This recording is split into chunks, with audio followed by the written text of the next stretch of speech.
P-Town vibe, P-Town vibe.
Yo, mic checkity check.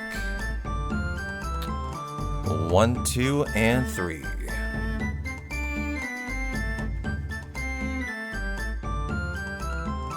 How you doing, Rod? Good to see you.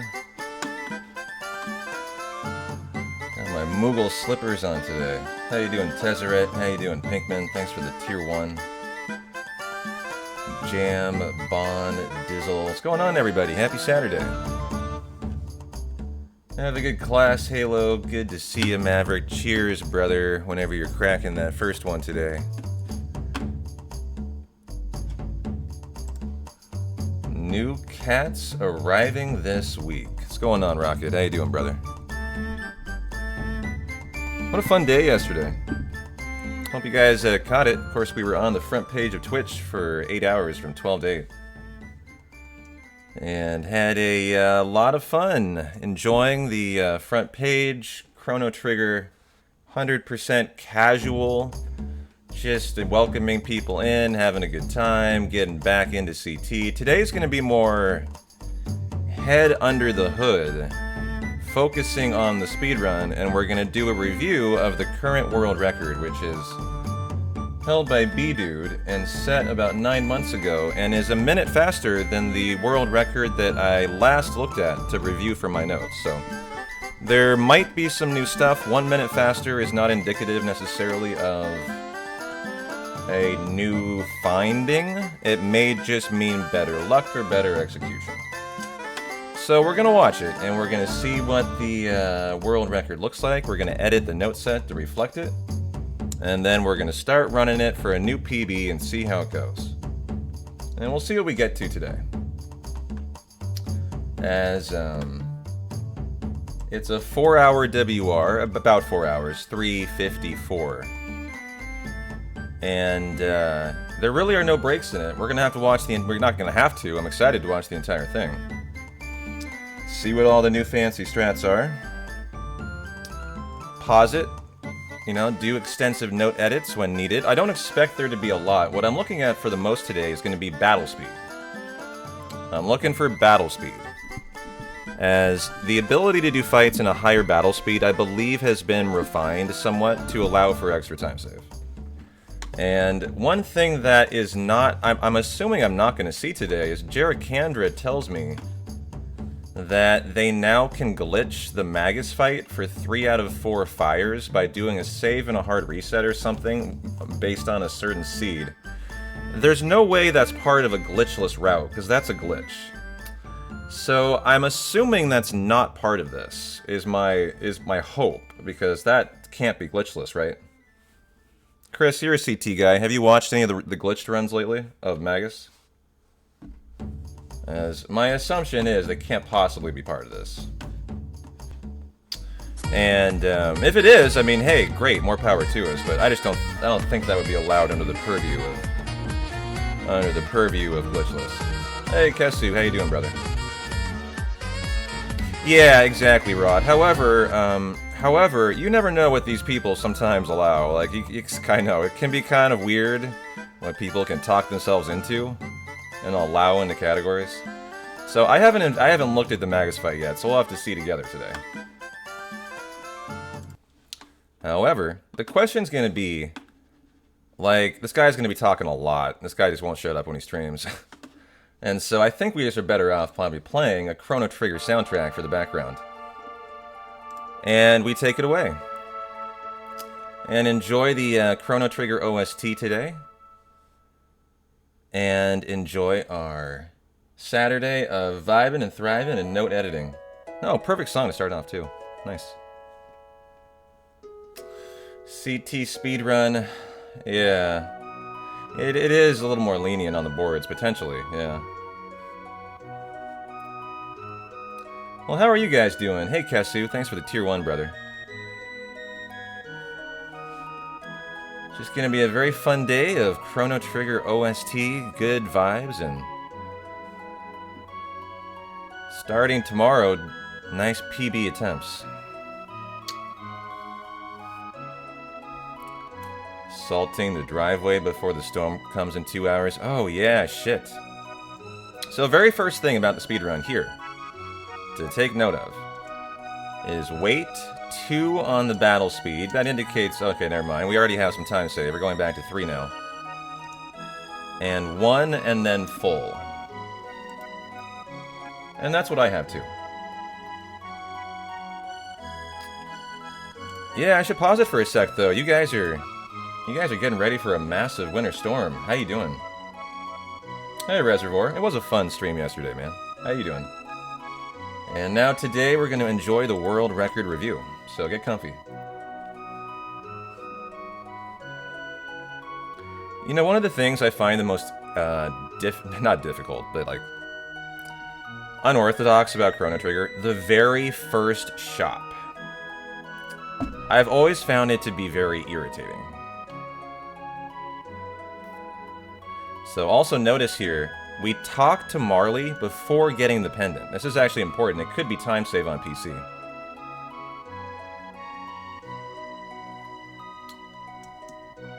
Spent $200 at the dispensary this morning. Bring on the snow. So have you guys seen a map of the United States? Like, if you guys are not stateside, you might be like, wow, that's... I mean, they're talking about this winter storm. How bad can it possibly be, right? Look at how big the swath of the U.S. is that's getting hit here.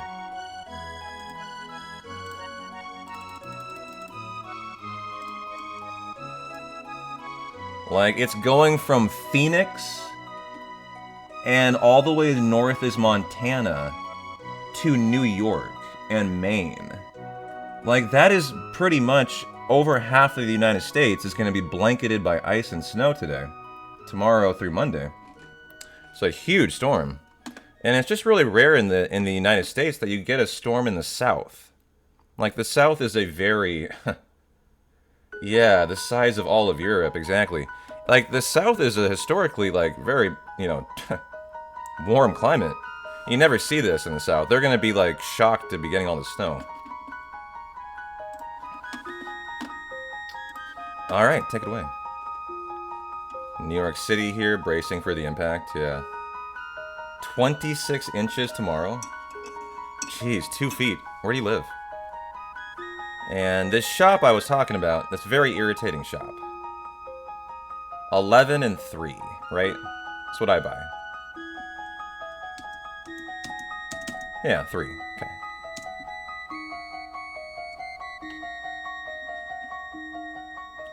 You're in Maryland, so East Coast, yeah. 2 feet, jeez. You got 8 hours before the storm hits you. Well, you know, I'll be here all day for you. Providing some warm Chrono Trigger vibes, and I hope your power stays up. I think the thing about winter storms like this are, the thing to worry about the most is not, like, yourself losing power in the storm. It's all the ice in the days after weighing down the power lines and then losing power in the days to come, typically. Especially probably in areas like more in the south where it might like warm up during the day and then like get cold again overnight. That's the problem in Portland normally when we get like winter storms, is the aftermath. And it's always all the ice.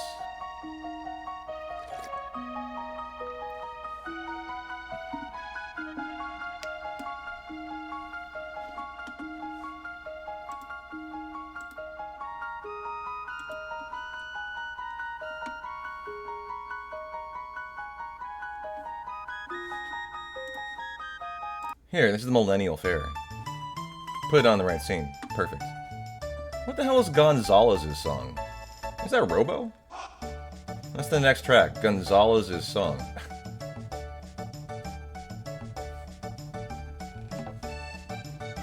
Da-na-na-na-na-na-na.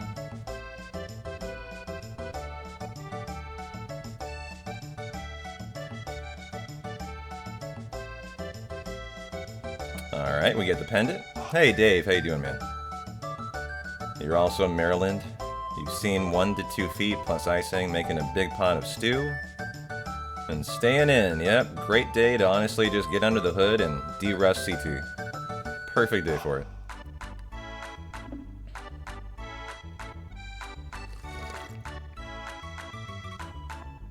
Well, I hope you guys stay safe. I got plenty of beer today. I've even got 5 subs for Chugs on. I didn't mean to do that, but I see it's already up from yesterday. As it is 1 o'clock, I guess I'll allow it. If you guys are in the mood. Now, the Chrono Trigger speedrun has time save here in this fight if you can sneak in an attack on the right imp. And there they do.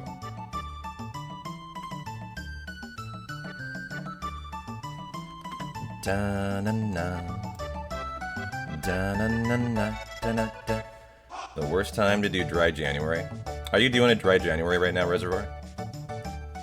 Do you do that every year? You guys ever do like a planned dry month in a year? I've never done that.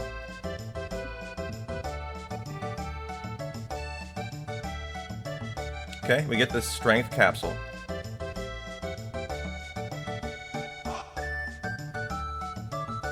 You've got Union beer over here and lots of it for the snow. You know, I've seen Union beer in my local store recently, actually. You're dry like 14 months, interfering with working out gains, Kyle. Man, I really respect that. Just voluntarily deciding, you know, I don't like what it's doing to my workouts, I'm gonna quit drinking.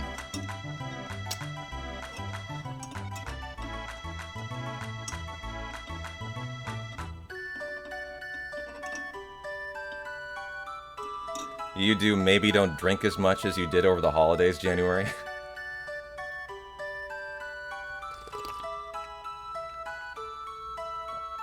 You do 3 sober months a year to make sure you don't become an alcoholic, because you drink way too much. You know, I enjoy my beer enough that it would be difficult for me to decide to quit for my working out, but I myself have thought about taking a dry month too. Mainly because I never have. I think it just could be really good for me. You drink a beer or 2 a year? Yeah. You know, I have to admit, the older I get, the more not drinking appeals to me. You smoke a lot of weed instead. Yeah, well, you guys know me. I'm a huge 420 guy. I mean, I went to college in Eugene, Oregon. Like, I've smoked my entire life. Every day, my entire life since I was like 17. Like, you know you're into 420 when you're like me and you can take a 100 milligram edible and it's like, it doesn't even faze me. That's a lifetime smoker. You've had a beer or 2 since the stream started. Wow, you're going hard, Maverick. Then again, it's 4 p.m. and you're expecting 2 feet of snow. Honestly, if I were you and I had the day off, I would be doing the exact same thing. Watching a game, playing a game, and drinking beer. So, like, I totally get you.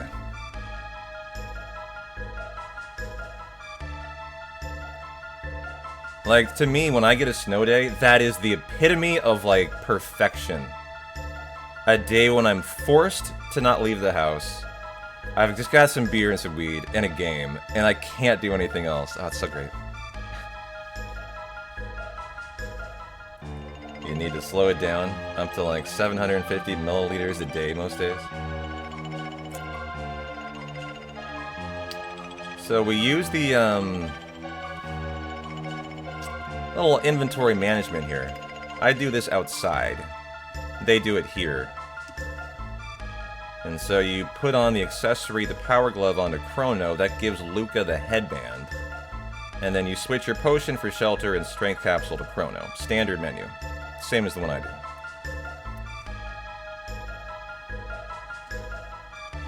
What track is this? Oh, Gonzalez's song is that fight in the fair. Gotcha. Oh, is it Secret of the Forest? Is that this song? I think so. Okay, so you have to fight the fight on the right to unlock Cyclone for the fight on the left. And you're not guaranteed to get a triple Cyclone. You can see they did here. And my experience with that is it's typically how quickly you get that queued up. If you can do it very quickly, the round Dillos typically don't have a chance to separate as much, and you can get them all in the same Cyclone. Really? A shelter then? That's not a shelter I do.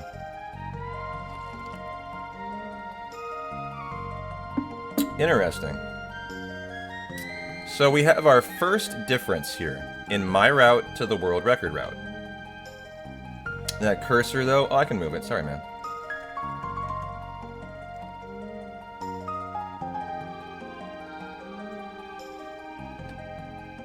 That cursor? I don't know. That's my standard size. That looks tiny to you.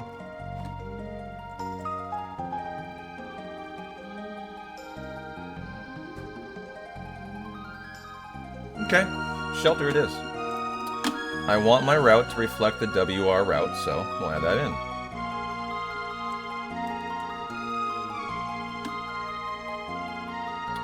So that is, oh, actually that is in my notes here.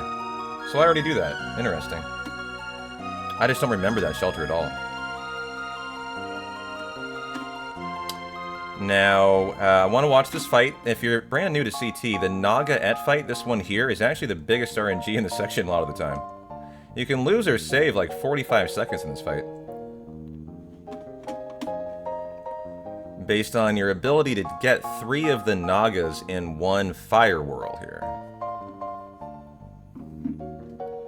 And you often will kind of have to let them move like that to get them in there. Which is kind of what the runner did there. What track is in the temple here? Ooh, the cathedral. There you go. Is that right?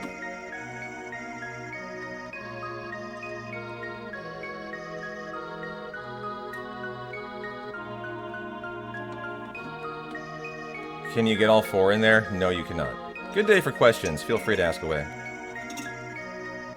I don't know, for some reason I thought it was later on, too. Probably is later on, too.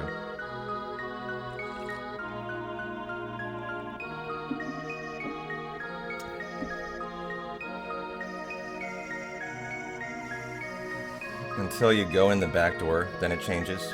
Gotcha. To here? Or do you mean the Yakra door? Yeah, now it's Silent Light. This song. Totally.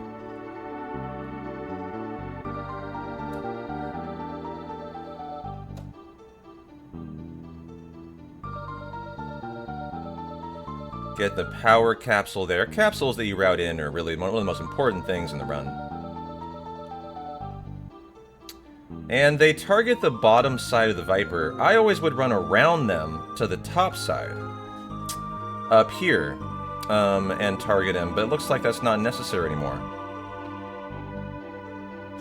I want to see how that sets the fight up, actually. As I would intentionally run on top of them.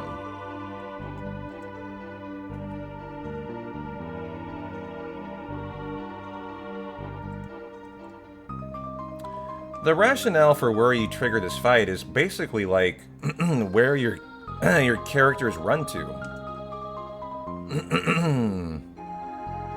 Oh, looks about right to me. Excuse me.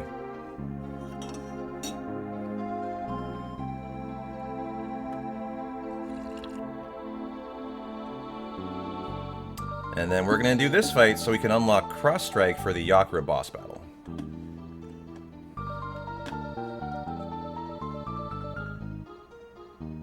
Now, interesting. He just runs straight down there. Does that work? And then he goes slightly left at the very end. No, doesn't even go slightly left. I've looked for a way to guarantee this being triggered. Because sometimes when you re-enter, you can trigger it and only the Vipers will be part of it, not the Naga-ets.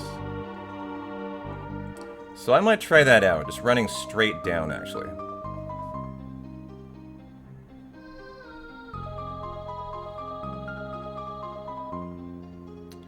As you can YOLO through the bats, that's what I do too. It's funny he's going above here, you can just run straight through. A lot of the movement isn't perfect, now that is something I don't do. Well, let's study this, guys. So this room in particular, in Chrono Trigger, the way you handle every room needs to be like perfect. So the way that I would handle it is I would trigger the button and run along the left side and then out. Here, apparently it's safe to run right through the middle. And honestly, could be why he's not doing perfect movement on the outside. It might be if you get here too fast, you can't run through there. We'll have to test it out.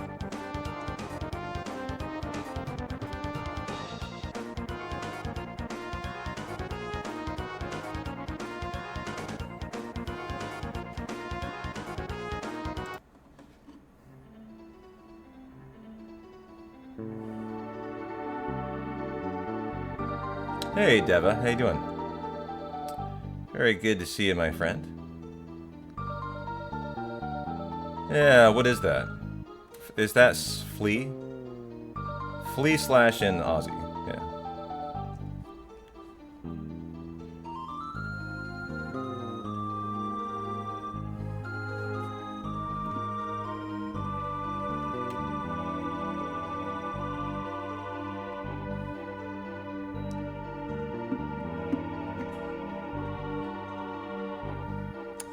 Hi, Aura. Oh, sorry, I'm turning off my AC. I need to watch this. And how did we handle the fight? Chrono target that, Frog target that.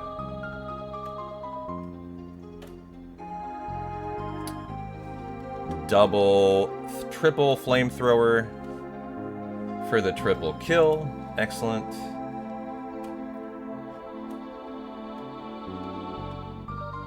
And then auto battle. Same strat I use.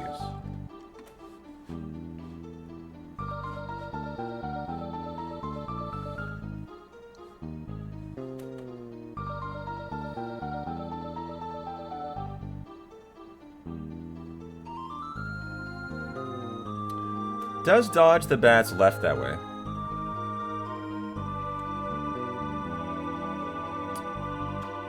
Double equip, which is what I do, but not sheltering. Which might be time save, as it allows you to YOLO right through there.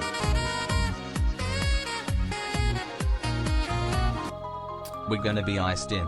Might as well stop in to say hello. Hi Blues, thanks for the tier 1, how you doing? For 34 months, you're gonna be snowed in today in Georgia. In Atlanta, Georgia. I never thought I'd hear the day. Well, I hope you stay warm, stay safe. Enjoy the CT today. So instead of sheltering, potion healing. Was there an ether involved there too?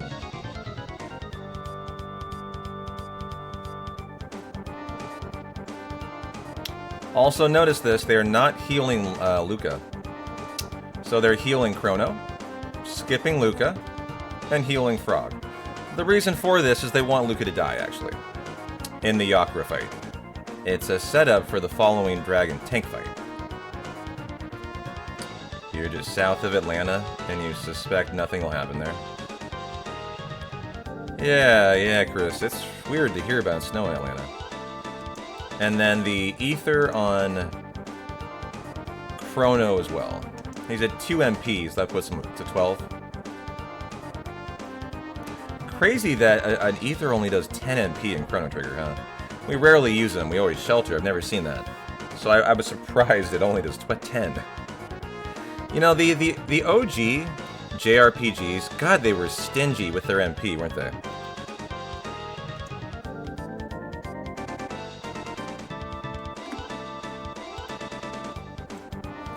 You're dead center in whatever the weather's gonna give us. Yeah, we were looking at the map of the United States, like the Weather Channel. It's like half of the United States is gonna be hit by this ice storm. I am luckily spared.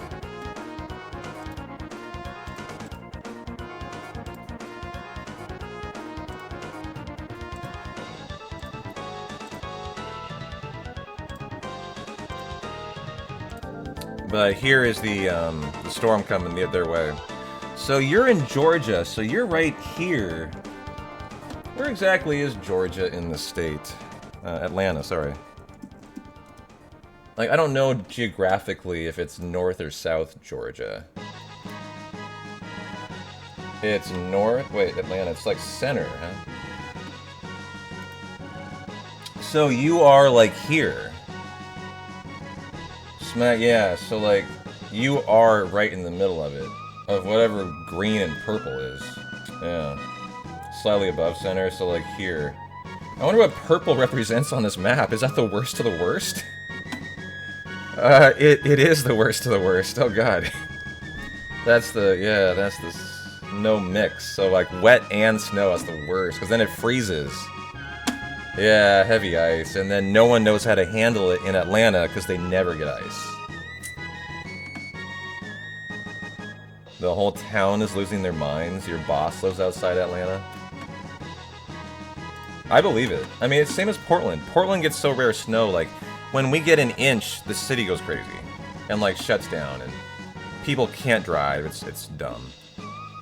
Alright, let's enjoy the Yakra fight. How about to the tune of a boss battle? Here we go. North of Oklahoma, into Kansas, into the Ozarks. That's where you're staying is... So, from the beginning. Okay. Cross strike. You'll need 6 of them to kill Yakra, plus 1 attack from Luca. Okay, there's the attack to lock it in on memory for the dragon tank fight, since she'll die.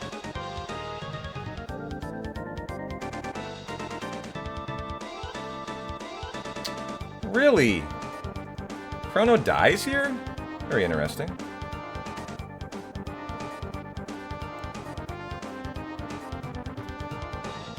This must just be an outcome that can occur. How much do you res with in Chrono Trigger? 50. Okay.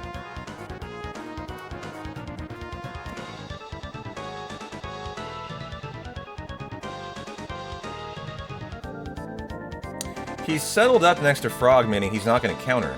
I wonder if having Luca dead means he's less likely to move toward Luca and more likely to move toward Frog, too. Because the one thing about the Yakra fight that is unique is as he moves over here toward Frog, he does not counter. When he's down here, he does. Delta didn't even cancel your flight tomorrow? Really? Out of Atlanta, wow.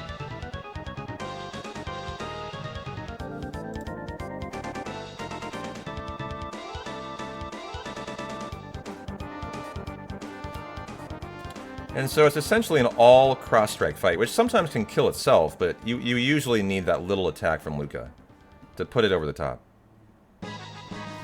Alright, good fight. And that is the first chapter. Well, my notes are pretty solid. We're not sheltering anymore, actually. And that is a somewhat new strat. I had done that strat before. I like it. So we'll commit to that.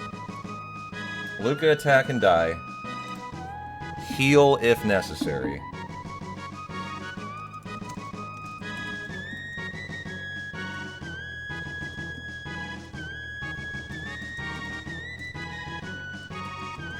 Heal Chrono Frog if necessary. As it looks like they could die, which can make it risky. Okay.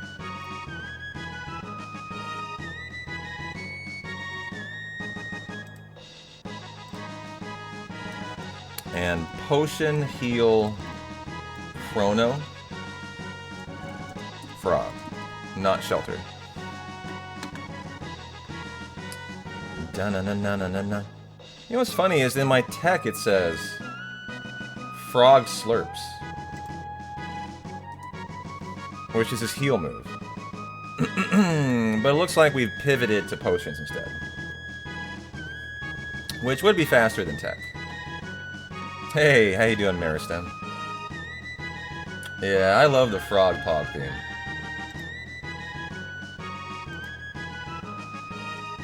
You want to hear my favorite version of it?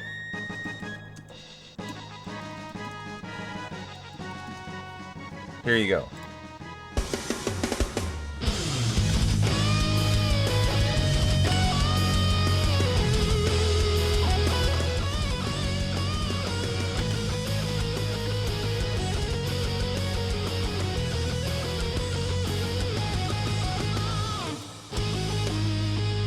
This is Family Jewels. He's amazing. His live covers are incredible. Hey, Kaiser, good to see you.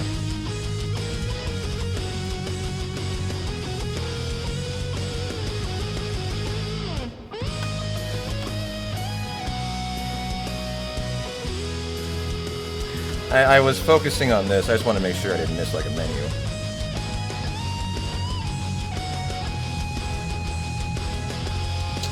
as we dodge Frog and then exit the woods that way. Perfect. I'm getting a little bit caught up.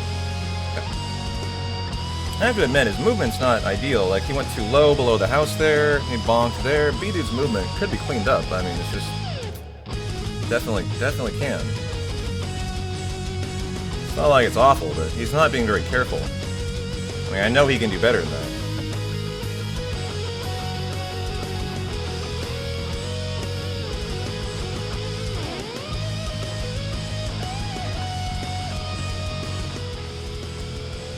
This man makes sick Delta Rune Undertale music too.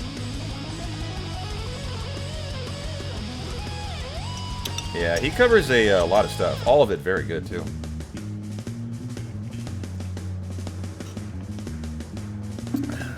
A 1338 Yakura is really fast. The fastest I've seen are the 1350s. So that indicates the menuing time save and the Luca death can save like 15 seconds. So that's a nice find there.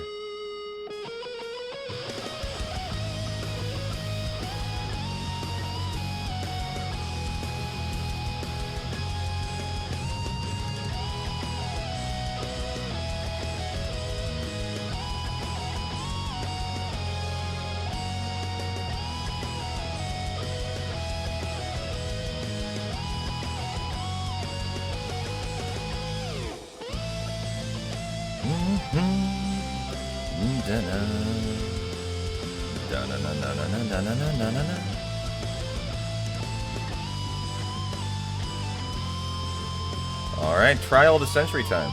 Shouldn't be really a whole lot going on here, but we do need to watch it. I want to see everything in the run today. We don't want to risk missing anything.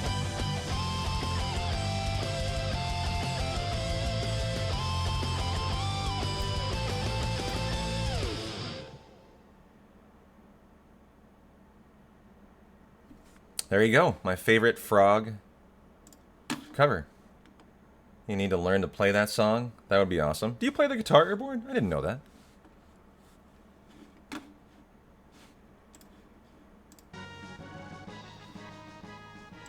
Oh, here, the trial.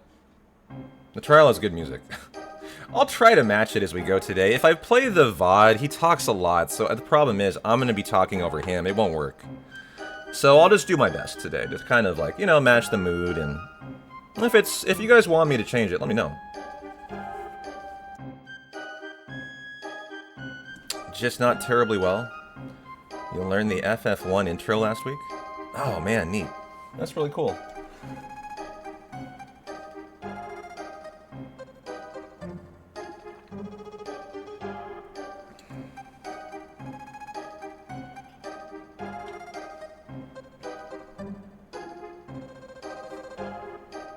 Oh, we have Abby. I'm gonna move the cam because she's looking very seductive and nestled in my favorite jacket that I finally got a lint roller and was able to commandeer back from Abby. She stole it for like a year.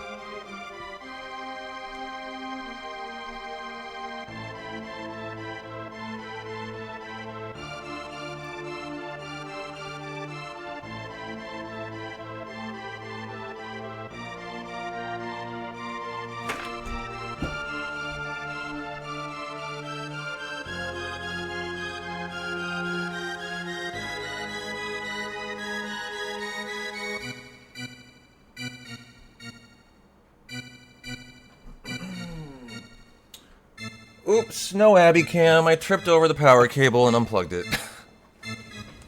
So I think I can fix that if I reinstall it, but I might have to restart the computer. I might have actually lost the Abby cam today.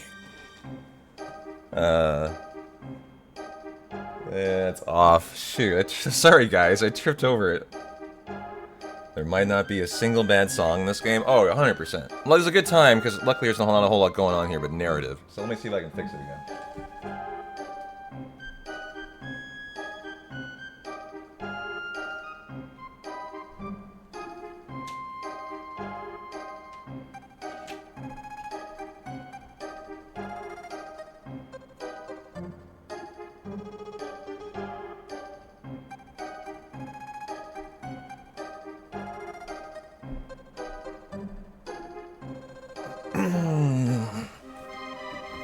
I think if I reinstall it, it might work. Let's see.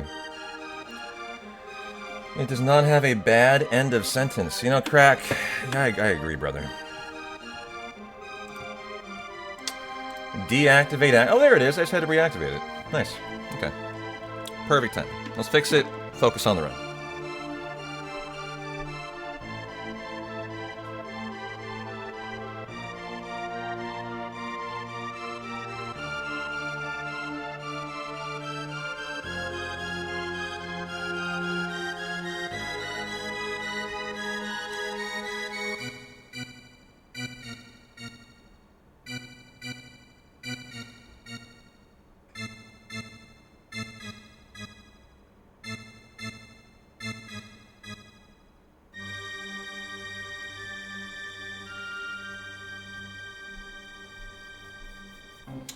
Alright, we have a cat. The review can return to the regularly scheduled programming. Okay. So, we are in the prison here. And I'm assuming we use the cup on the right. It's not there anymore. Yes, okay. And then we don't shelter or anything. We're gonna bang on the door thrice. And then do the fight with, I'm assuming Cyclone is typically fastest. Yeah. It's the bridge fight coming up, theoretically, you could do a Cyclone and kill both. You have to wait for them to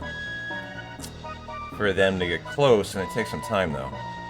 And nice sneak through the Shield Man fight.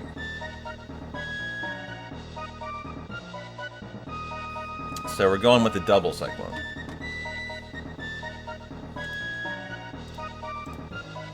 Da-na-na-na. You don't like the PC version, huh? What do you not like about it? As we wait to not do the fight, does get the mid capsules after killing them. Definitely interesting moves up top.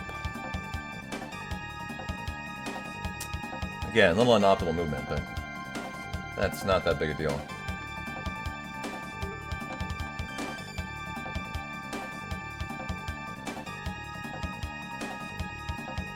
You feel like it's blurrier in general?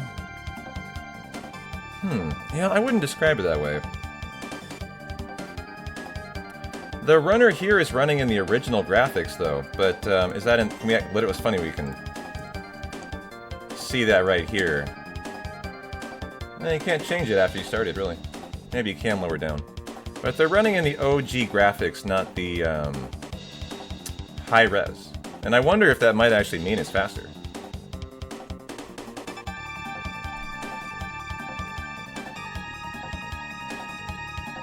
Hey, Beats, thank you. How you doing?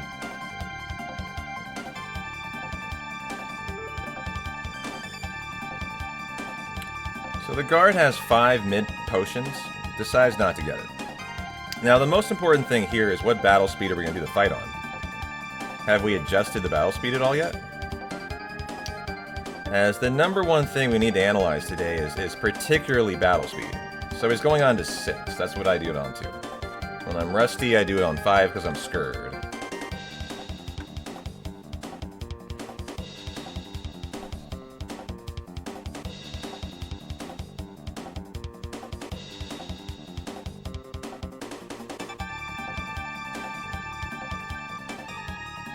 You see, I would see the number one reason I like this is the quality of life, the auto battle.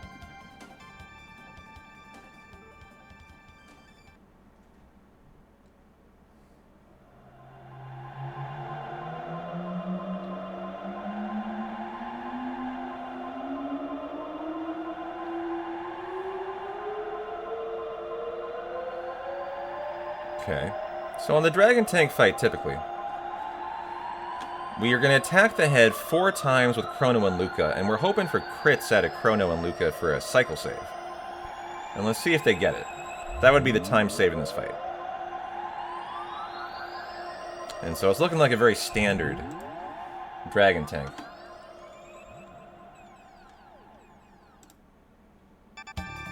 Ah, here. This is the Dragon Tank song. So then we go into the Cyclone after 4, which kills the head. Fire Whirl, Cyclone Fire World. There really shouldn't be any deviation in this fight.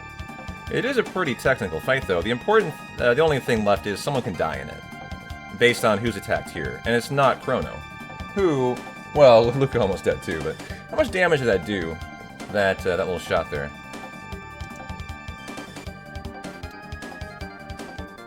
14, so it wouldn't have killed Chrono. Sometimes someone dies and you have to Athenium water, though.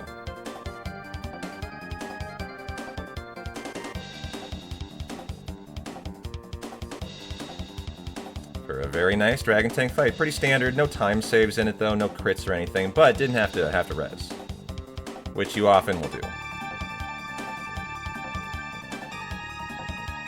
And then they'll go for the 4-second time save, saddling up to the guard so he doesn't say some text boxes, losing you 4 seconds.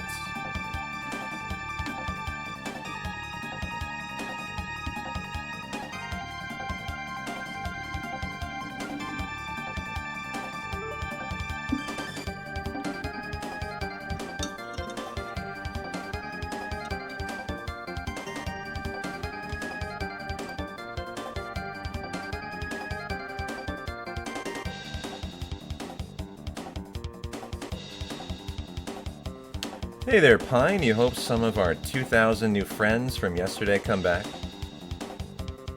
Yeah, I had a really fun time on the front page yesterday. Hope you guys did too. Hey, Bob. Good to see you, brother. How you doing? I mean, look. Maybe I'll fall on my face here and embarrass myself. However, my guess would be this. You know, obviously yesterday we got a lot of followers. I think I got like 50 new followers or something. Which is great. You know, you hope when you do a front page, you know, you make some new friends, some of them stick around, and continue to enjoy the community and the content. You know, I would be willing to bet that in chat right now, there are people here from the front page yesterday. Like, here, watch me just totally fall on my ass. Who's here from the front page yesterday and decided to come back? Any first-time chatters? Anyone back from yesterday who had a good time? So I would be willing to bet that there are at least a couple of people from the front page who are going to stop in to watch it again today. My experience from the last one I did was the same. That, you just heard of you yesterday from the front page? Oh, sure, Doctor. Yeah, I know you. How you doing? Good to see you. Oh, I'm not talking about you guys. You guys are always here. I can't get rid of you guys.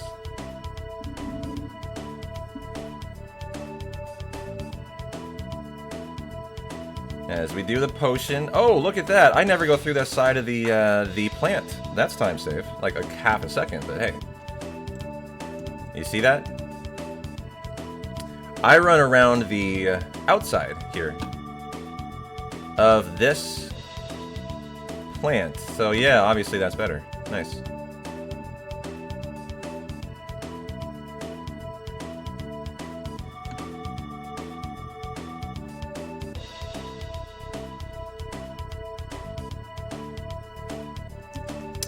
And the 2 equip standard stuff, shelter up standard stuff, and then battle speed to 3 for Guardian.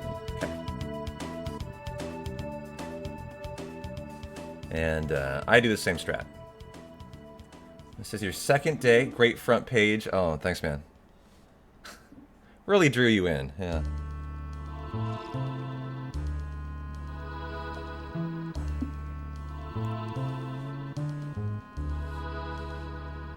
Says moderator and founding member, Airborne.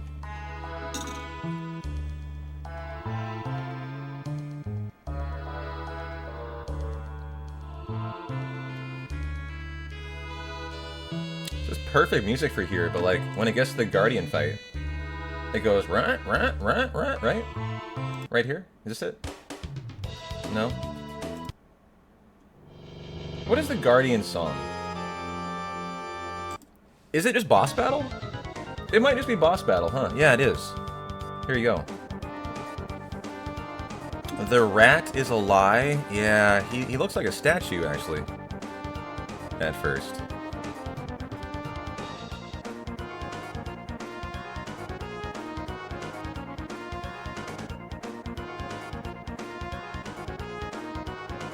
Now, in the Guardian fight, you want to take out the pods first, and then you're doing the damage phase, where it's just really praying for crits, mainly out of Chrono, as he's by far your biggest damage dealer, up to 120 here. You know, Marley's doing like 40 on a crit, Luca 40 on a crit. I think Marley's 80 on a crit. And you want to try and take out the pods in tandem, or else they do introduce some other moves, so typically you'll nice crit on there, you'll kind of cycle back and forth. So now we'll focus on the right one.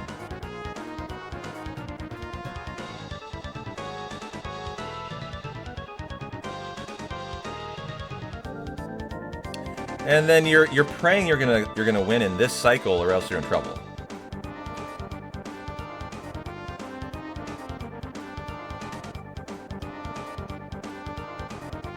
Like, if you don't kill him there, you take a whole nother pod cycle, right? Did not see a ton of crits in that fight for time save. So didn't really get the Dragon Tank crit time save, didn't really get any crit time save from the Guardian fight. You could argue that could be quite a bit faster.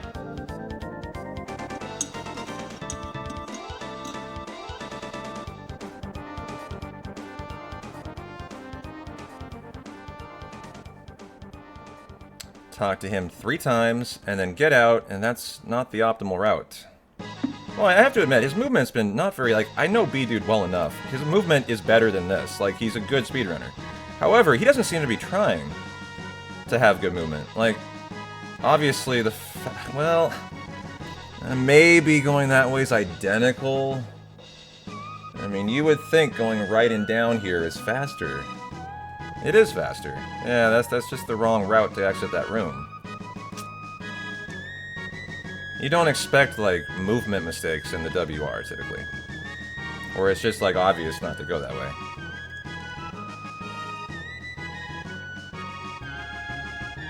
But my assumption is he's not trying very hard.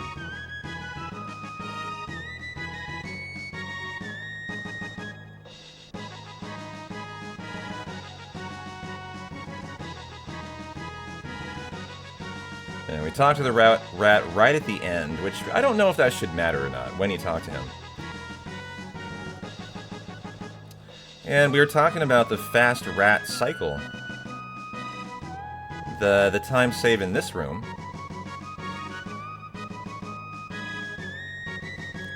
Not only was the rat a lie, he speaks perfect English. You know, little things like in this room here, like, you can run straight through this guy. You don't need to dodge him. These are the things I mean, and I'm surprised about the movement. Like, and I know he knows that.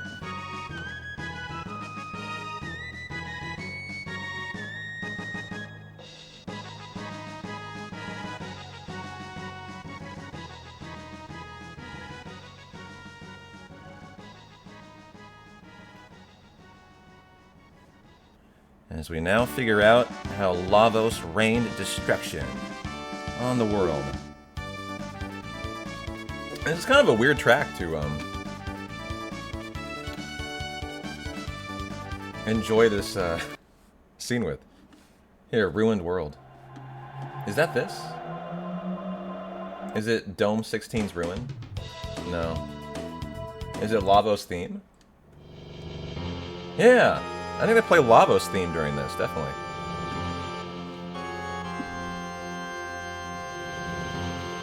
This is your favorite part of the game, making a pact to fix the future.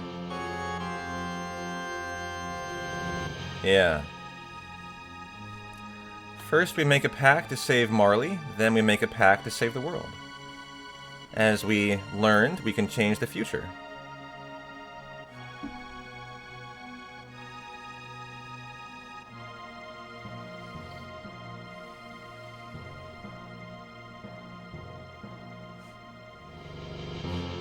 Oh man, that sucks about the emulator. Yeah.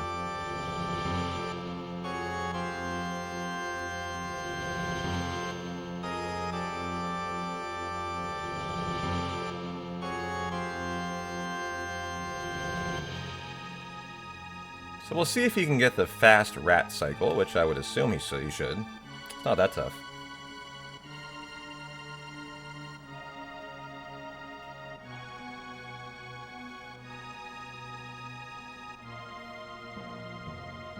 And definitely not. Wow, this is shocking to me. He gets caught in here? So that means he's losing time and he's not going to get the fast rat cycle. This isn't the WR? What the heck is this?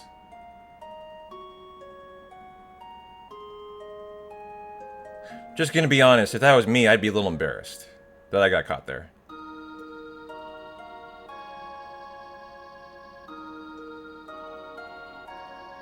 This is a very surprising beginning to watch, though. I did not expect this to look like this.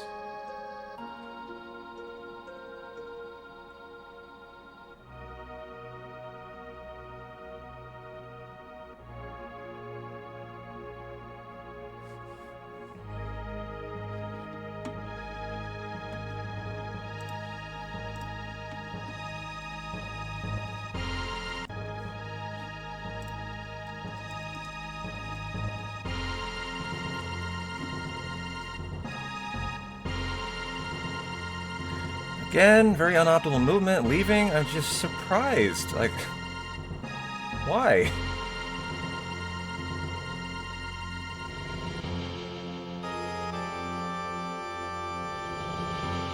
You feel like a dumbass, Snow? You were looking online for a generator, didn't realize your dad moved one in last year? Are you ready for the snowstorm? As you can see here, he exits to the right, and I target the truck. I wonder which one's faster. The truck, you target the car right here. And so it's the difference between going there to here, huh? That might be a little faster.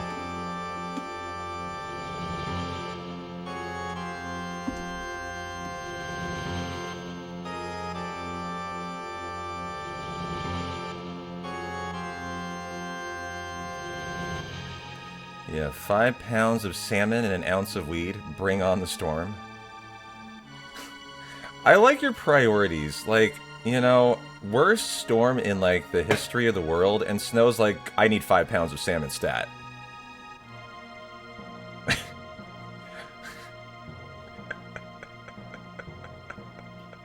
Now, remember, you can save time here by having him bonk on the nose. He's not even trying. So he's not even going for any of the time save here. Now, we're talking about minor time saves. I think 7 frames per nose bonk, right? But we were talking about this yesterday. And as again, like, this just is not trying is what this is. This is just very surprising to see. So he doesn't try to have perfect movement. He doesn't even try in the Johnny race. Like, you might be just talking about a couple seconds, but like, I mean, you're speedrunning. Why would you not try? It's more like an abdication of effort.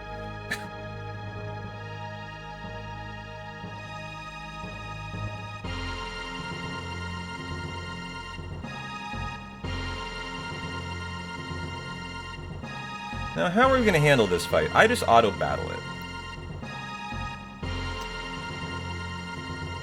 You can try to attack particular ones, like with Chrono, for a little bit of time save. And I'll be interested to see how he walks through here. Goes, exits the stairs. I don't believe you need to do that. I think you can start running right as you exit the top of the stairs. We'll have to test that out. And you'll notice here, he runs through with Chrono, even though you can target Robo right away. Specifically to get Marley closer as she starts to walk after you've talked to Robo. And ideally, you want to do it so she's right in front.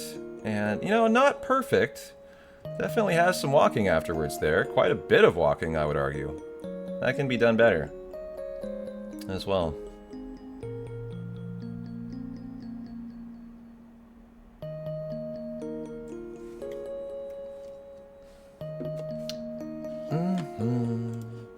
You guys ready for a special Robo song? What was the one we were listening to yesterday?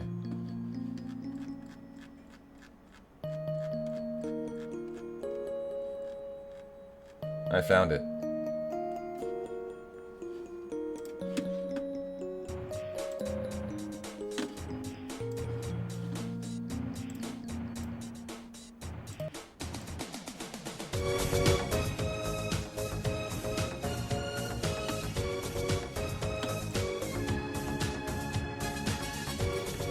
There you go. Enjoy your Rick roll. Robo style. I think that was you, Sub, who dropped that, right?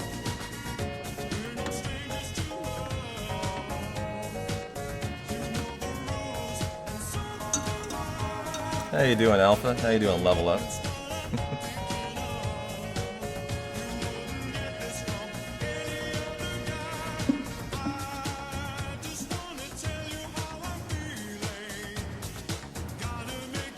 So there, he obviously knows he can walk at the top of the stairs, so that way he did it. Which is funny. As what are we doing? A shelter there? And any change to the battle speed?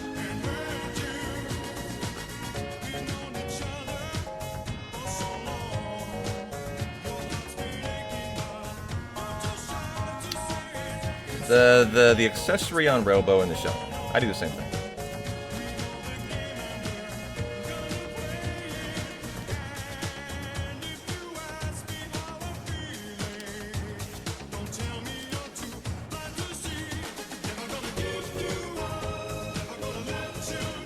Hey, Level Up. Yeah. Speedruns all week long for a new PD. Who knows? Maybe I get crazy enough to try to beat this run. And we go for WR. Who knows?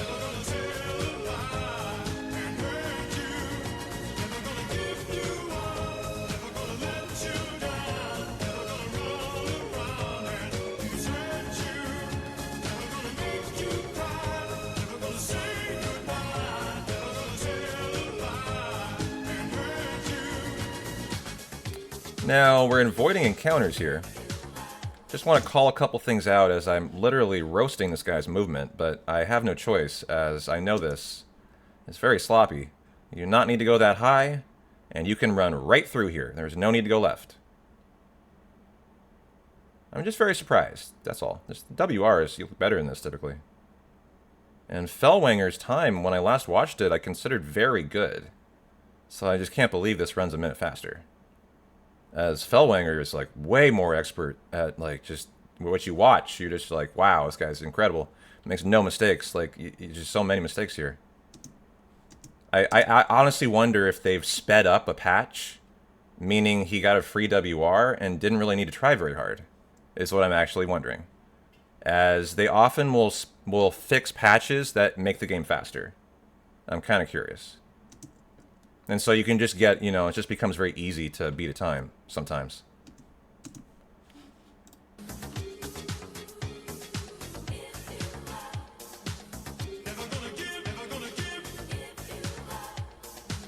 Now, did he get an all-orange fight here?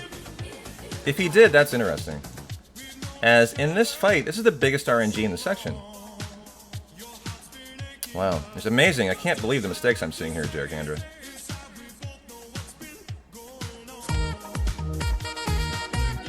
However, in this fight, there are no green ones.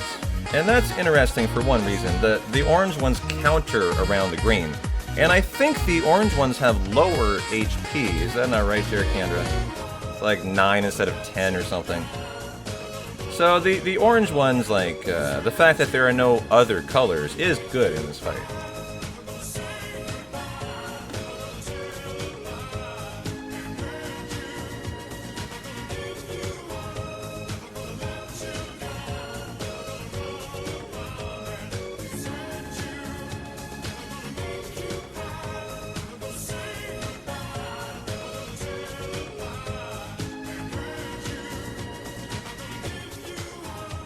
Green ones counter, yeah, but they have different HP, too. That's the other thing about it. I know one of them's more than the other. But the green ones give more XP. I didn't know that. That's interesting. But not enough to affect the route for, like, the TP level ups for moves, huh? That would suck if you had to reset or something.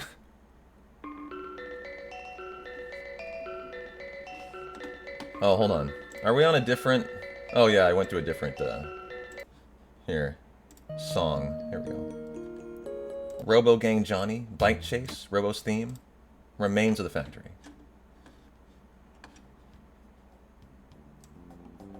Oh, hell yeah. It's just very quiet. Oh, it ramps up, I see. It's one of my favorite tracks in CT. Just a funky jam, you know.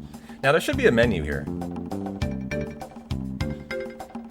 I know, that sexy bass line.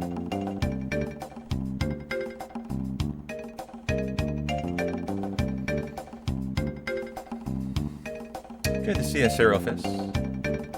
Da, da, da, da, da, da, da. I might have missed the menu. Let me go back and look real quick. There doesn't necessarily need to be one. But yeah, I think there has to be, because he would have had to heal, actually. I'm sorry. It would have been here. Ah, there we go. Right after the fight. Tech, cure up, not Robo. He's not part of the fight. Battle speed is 6. What do I do it on? I do it on battle speed 4 to 5. So we have time save here too, chat. If we just do it on 5. That's not a huge amount of time save, but it is significant. We're talking about many, like multiple seconds, probably, at least, for every increased speed. How much exactly? It's hard to say, though.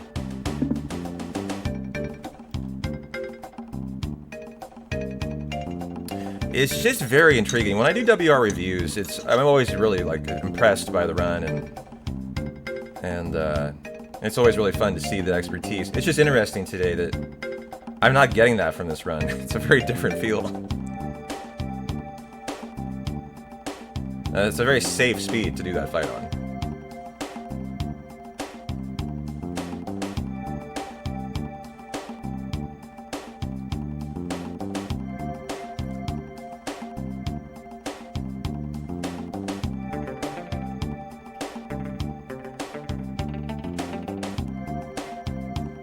Does he even bother to get Chrono into the right spot? I mean, he didn't even bother to do Johnny Nosebonks. That's could be several seconds of time save there. My assumption is he's not even going to bother to navigate Chrono into the right spot here, which should be here, or else he runs there on his own for time loss. He should have moved already if he was going to. I mean, he still can. Yeah, there he goes.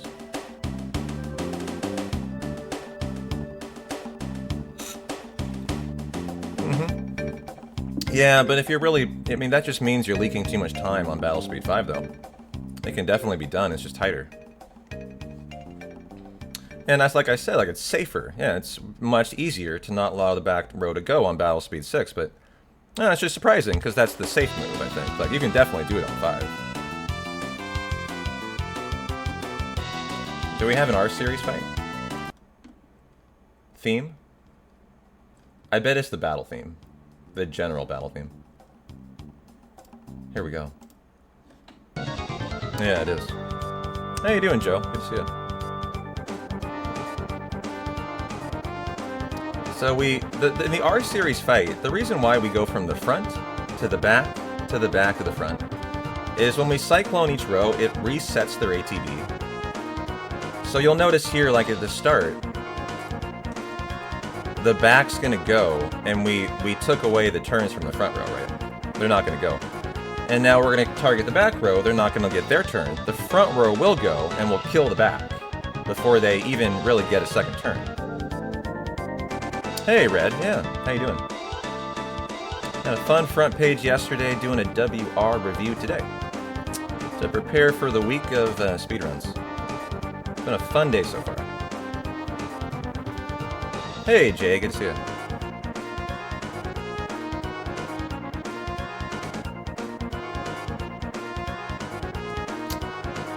Did we do any, like, you know, healing in the fight? You don't really. I mean, yeah, you can't often need to heal. That's a heal that is not required, though. And the reason why they're doing it, in my opinion, let's see here, is the ATB in sync? Is that why? Are they letting the ATB sync for Luca? I think they are, right? No, they're not. Okay. Well, that was just a time lost heal then. But the reason, well, yeah. It is nice to clear Luca's menu, though, because in going from Luca to Chrono, you can lose time, which could allow them to go. So there is some reason to potion, just to potion, to, like, get rid of Luca. So you can try to quickly get that cyclone queued up as perfectly as you can.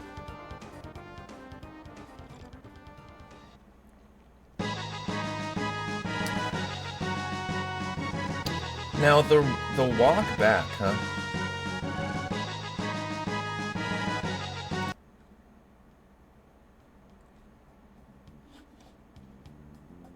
We're almost at the brink of time, huh? I don't even know what fight this is.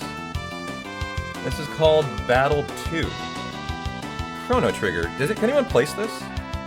As I can't.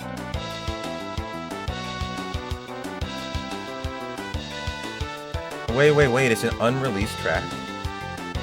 No kidding. I was not aware of that. It appeared in the portable version. But you're not sure?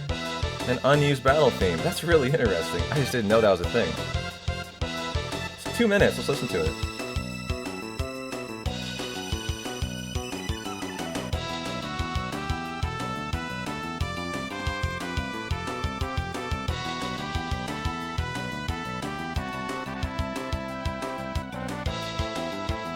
Now there are some speedrun things to look at here, guys.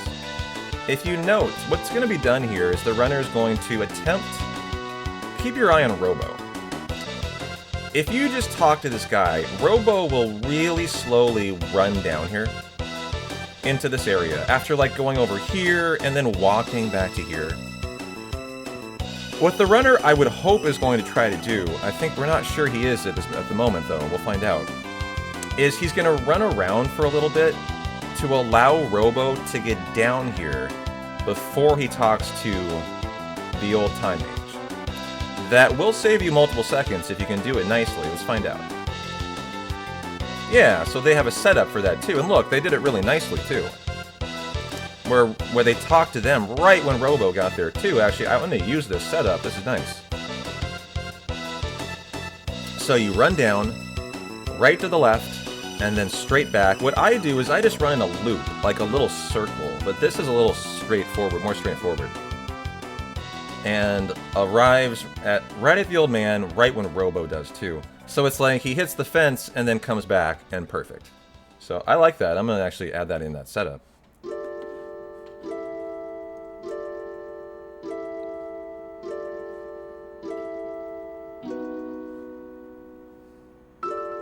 Yeah, and then Specchio's next. Here you go.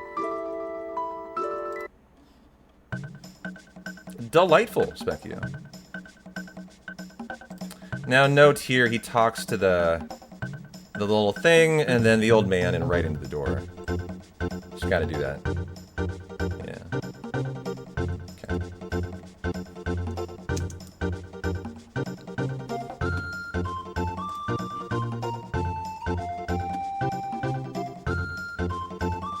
Da, da, da, na, na, na. You guys have any special requests for songs? Let me know. Good day for it. As we do our 3 laps around the track. Fun fact about the section here. Jericandra knows this. I don't know why it occurs. Sometimes when you walk along this railing. What occurs, guys? You ever watch a CT run when it happens? Like, you start off here. The general rule of thumb is you begin your 3 laps from this part of the door. So that you finish on this part of the door. So you start here. Run around. A lot of the time, for some reason, when you get to here, Chrono running along this wall, he's slow. He's like half speed. And so that didn't occur here. I don't know why it occurs is the only thing. And I'd love to like research what affects that. As we perform Specchio Skip, which is not doing the fight. Right there.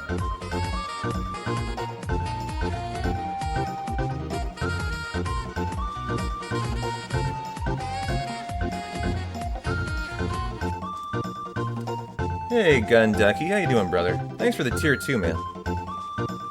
Appreciate the higher tier of support for 6 months, 39 in a row. Hope you're having a nice, chill, warm day. Are you getting hit by the storm, Ducky? How you guys doing? As, we're gonna be nice and warm with Chrono Trigger World Record speedrunning all day. Song request. Scars of Time from Chrono Cross. Okay. Now I want to see, does he eat the cake or does he shelter?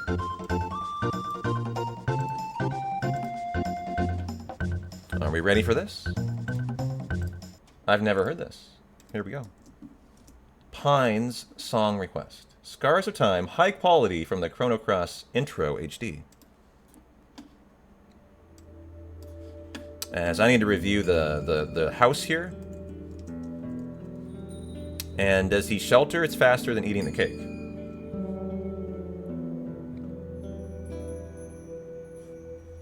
As we get the capsules. 2 capsules. No mistake on grabbing it there.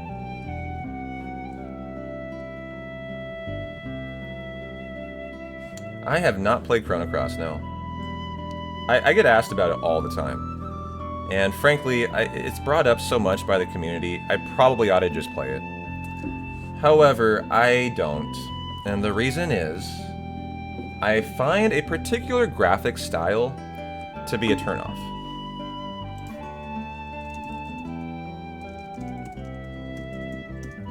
It's the particular look, aesthetics of Legend of Dragoon and Chrono Cross. I don't know what it is about it, but there is something about it that I just am immediately turned off by, and I don't even know why. Like, I just don't even know why, man. But like, I've looked up the OG graphics here, right? I hope it doesn't give me, like, the HD, because that's not going to look the same. Can I get, like, original?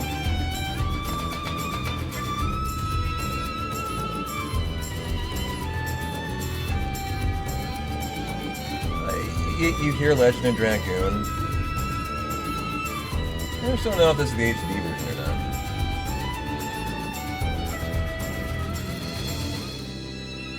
But there's something about the graphic style that I just can't get with. I don't know why. I feel like this is the HD version too, but I'm probably wrong. It's funny, I'm looking at this and I'm actually thinking it doesn't look that bad. You know, it's kind of interesting. However, this might be the HD upgrade. What does it say here? Oh, this is the Radical Dreamers edition. Does the Radical Dreamers involve upgraded graphics, guys? You can buy it? Yeah, it's the new one. Man, I think this looks kind of nice, actually. I might be willing to play this. Well, look at you guys. You might be talking me into Chrono Cross, finally. What if we did Radical Dreamers?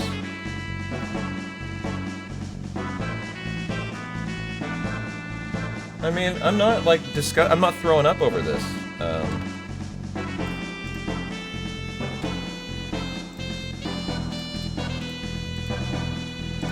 There are some amazing scenes in CC. Radical Dreamers is the update. Better way all around to play. You can vouch for it, Jericandra. You'd be playing it vicariously through you. Yeah, Laser, I mean, it's brought up so often, dog. It just feels like I should do it, right? And as a hardcore Chrono Trigger guy, I think it might be just incumbent upon me to just fucking do it. Like, just play it. So I have played it, right? Because it is the sequel. You keep meaning to? Yeah. Have you never played it? I'm surprised about that. You're such a big CT guy. I mean, this looks nice. I'm actually enjoying how this looks. They did a good job with the upgrade. Look at that boss there. It looks like Kraken. Looks like a really cool Kraken. The verdict, 7 out of 10. Good. Huh? What is the bad? Here, this is a good review. No option to take the best aspects of the classic or the remastered video visuals independently. I don't care, I want the upgrade, so that's fine. That's not bad. Horrendous frame rate using the updated models and sloppy upscale backgrounds. I don't like to hear this, because that's why I don't like it. The OG is the sloppy backgrounds. Like, this is why I don't play. So I hope it's not too sloppy, you know? Battle boosters completely undermine gameplay and thoughtful balance. Well, you can turn them off, probably. The comment is like no other game you play. Or the combat is like no other game, really. Well, this is not a critique I care about, because I don't want the classic. Like, half of their critique of the bad is like, it's just not the classic. Yeah, dumbass, it's a remaster. That's a terrible review. Like, what the fuck is this review here?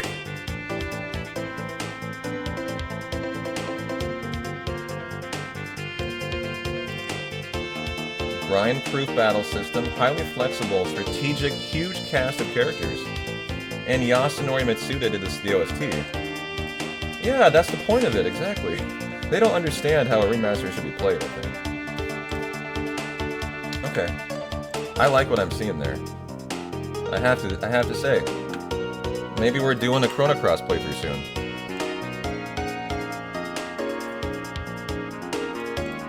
What do you guys think?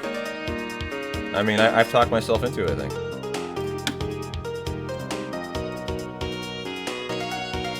Give you original graphics, but add shaders and filters that weren't in the original. Yeah. Okay, we gotta watch this.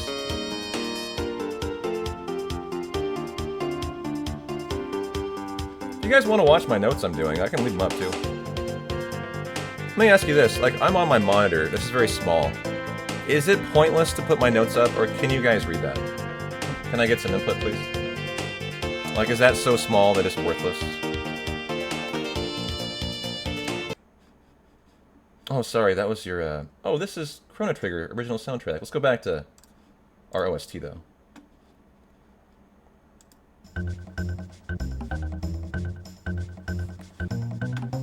No notes? Yeah, okay. Gotcha. Well, sorry, I was looking at they're right here right now. Like, we're on Hekran. Here. You can't read it, yeah, okay. I'll just leave it off, then.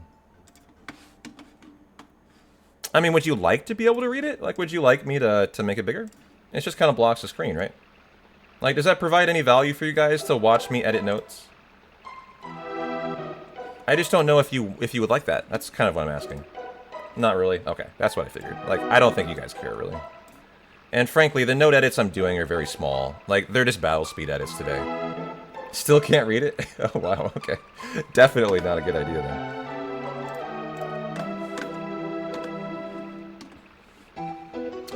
So, I want to see, let's get back focused into the run here. I'll go quickly through it at this time. So we didn't eat at the cake, we sheltered. I'm assuming we sheltered. Once we're outside. You'd rather see your content and feedback from it, yeah. They call me Gato, I have metal joints. Beat me up and earn 15 silver points. We beat him up 4 times yesterday. And do we shelter? No, I think he will, though. What I do here is I buy the Crimson Sword, the Titanium Vest, sell all the Ethers, and buy max pots, high pots. What does he do? Crimson Blade. Oh, I don't buy it. We already have the... Oh, and we don't sell anything. Max mid potions. That's right. Crimson Blade, max mid potions. Equip them both. You can see in Chrono Trigger you have the ability to equip in shops. So he'll go down to equip here. And do it in the shop. And then he wants to shelter, but he's inside. He hasn't really thought this through yet. As that entire menu should have been done outside today, I think. But does he just not shelter then? Maybe he's not sheltering. Maybe he's thinking, just looking at his menu.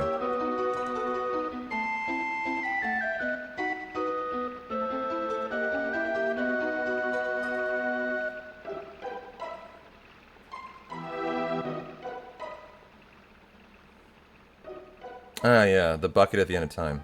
Well, I do that too, so there wouldn't be any need to shelter there. So yeah, why do I ever heal there? There'd be no need to. I mean, is it faster to shelter, or is it faster to use the bucket? The bucket's, like, instantaneous.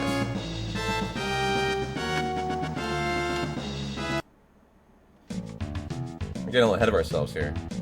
Is this underground sewer? No.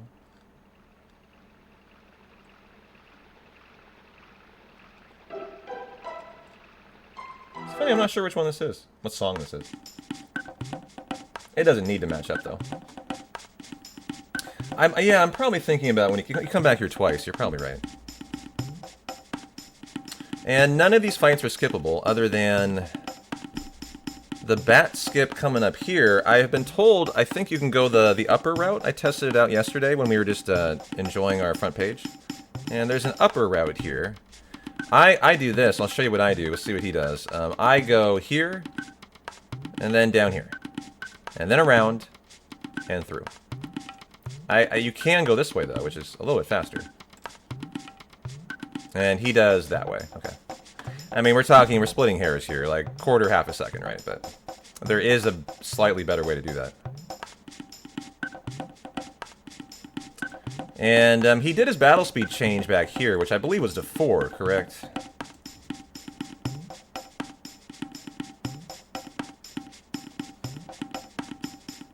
Yeah, to 4.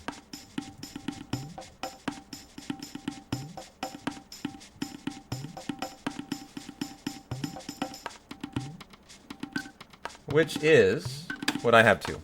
Okay. So far, not a ton of deviation in the routes, actually. Little stuff, but in a run like this, little stuff is the important stuff. The entire run comes down to little optimizations, really. Okay, so it should be a lightning, the bomb, lightning bomb, and then a third lightning, and then you have a heal phase in the Hecaran fight.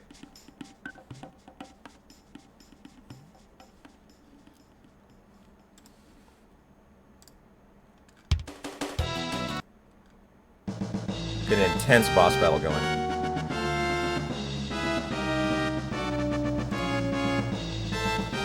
Wait a minute. Oh, hold on. What was that? That's different. I've never seen this in a Hecaran fight. Was that the Aura Whirl that I'd never used until yesterday? It's not something we use in the speedrun typically.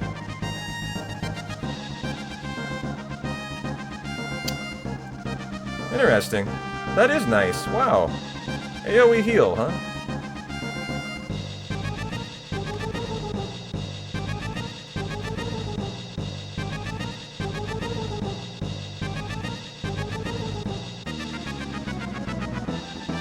Aura Whirl. Why are we healing Chrono, though? What is he...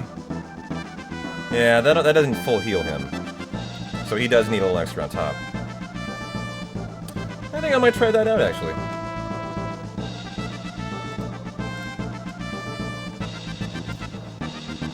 Aura Whirl.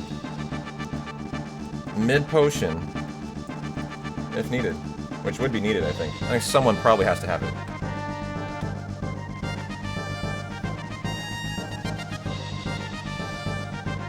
Oh, we have a dead Chrono in this segment. Which is not the runner's fault, typically. Just if he targets the same person twice, they die. And so Lightning Bomb, Chrono mid-potion is typically the person who was hit to prevent the death. But he doesn't care, he keeps pushing. That is where you would heal Chrono. And pays for it. That's a mistake, actually. I think. I mean, who knows? Is he just going to win? And leave Chrono dead? Or is he just gonna do it now? He's gonna do it now, okay. Is there any reason why that's a good idea? There's no way.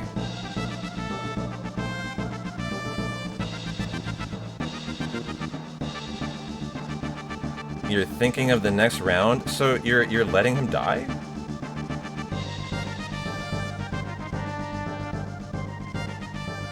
I don't understand how rezzing him could be faster. So you just don't care and keep pushing, huh? And then res during the healing phase? But I mean, like, his healing phase pauses when you enter the menu, right? To, like, queue up the Athenian water and, like, cast it? Like, time's not flowing during that. I mean, that was just a bad decision not to heal Chrono for time loss. And he paid for it.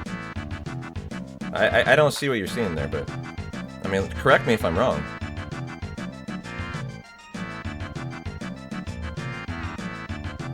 As you know, there obviously should be new strats here we're hoping to learn from.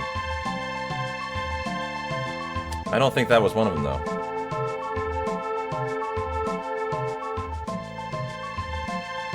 Now, there is a speedrun trick here. Why he's running around, I think, is just for fun. However, you get by the exit, and when he says his first thing, you exit. Or is it the second?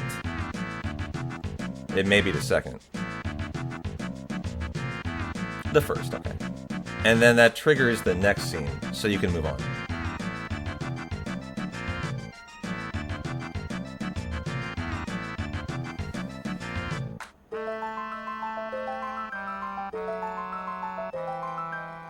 And now to do our Gato triple fights for Gato, and eat the that on the way in. Is he even gonna do the setup? He's not even doing the setup again. It's just like I'm just very surprised here. So you save about a quarter second per fight. So again, we're talking about a second total here. However, there obviously is a way to save time. You run up to Gato, you run to here with Chrono, here to Chrono. It puts Luca and Marley in position. Let's see if he does it for the second and third fight. Like, this is just what I've been calling out, just like lazy speedrunning. I know he knows this. He's just literally not doing it. But does he do it for the second and third fight?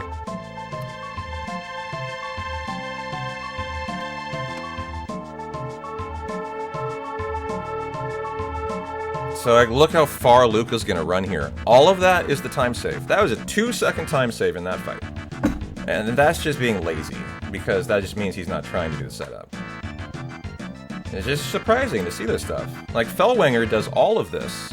How this run beats Fellwinger by a minute, I'm gonna be really interested to see. Like, Fellwinger's vicious with his speedrunning. You only see perfection in that man speedrunning.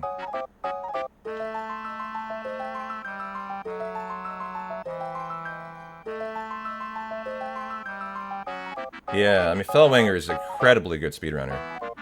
Like, he wouldn't tolerate this stuff. He's the one whose WR was beaten by this run. By over a minute, actually. I think a minute 10. Which in this kind of category is a large amount of time.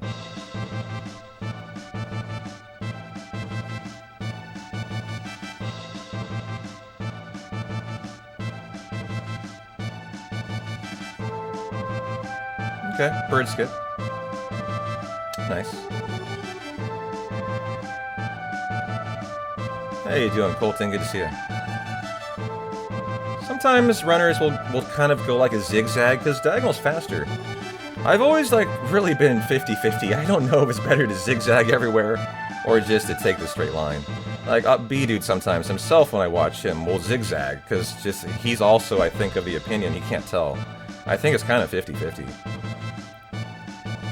Runner's choice. Later on in the run, it becomes a little more interesting about what you choose to do when there's longer periods of straight movement. That's not a lot of straight movement, period, there. No, it is faster here. When they did the update on when they did the patch, they did increase the speed of the diagonal in CT. Now, you'll notice in scenes where he has to wait, he's done this in the Tabin scene too, he's constantly moving. He's never standing still. Also, what on earth? Like, I can't believe I'm continuing to call this out, but like, I have to.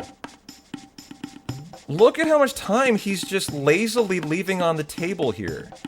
So, an expert speedrunner gets to the exit by the door, waits for this text box right there. You can immediately exit. Right, Jericandra? Am I going crazy? How much time is he lazily losing here?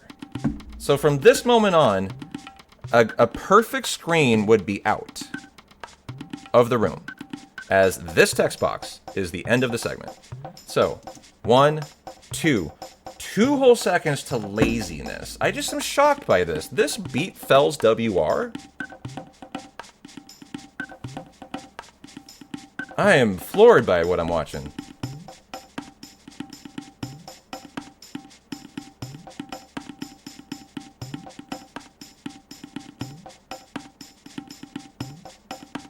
I mean, does he eliminate an entire boss fight or something?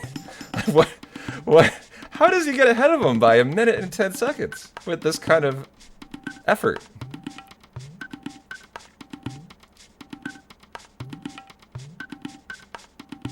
It is, yeah.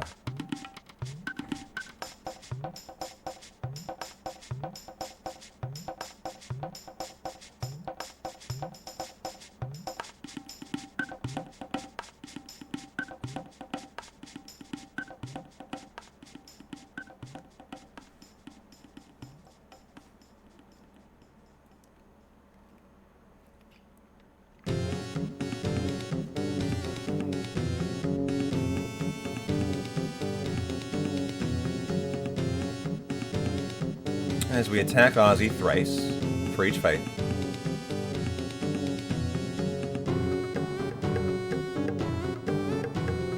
You know, look, if it beats it by 1 minute, it beats it by 1 minute. Obviously, there must be some big time saves that he's found then to be able to do that with this effort.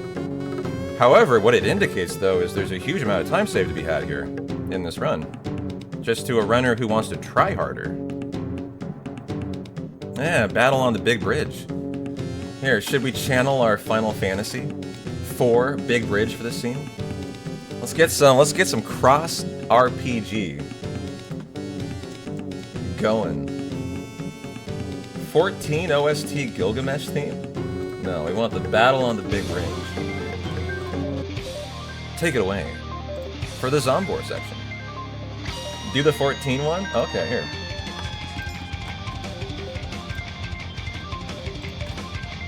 I've never heard this one. You're doing your taxes, but you're ready? Well, here it is.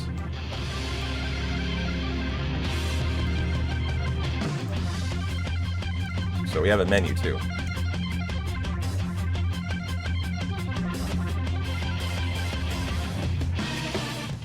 Oh, yeah, I hear it. The big bridge theme.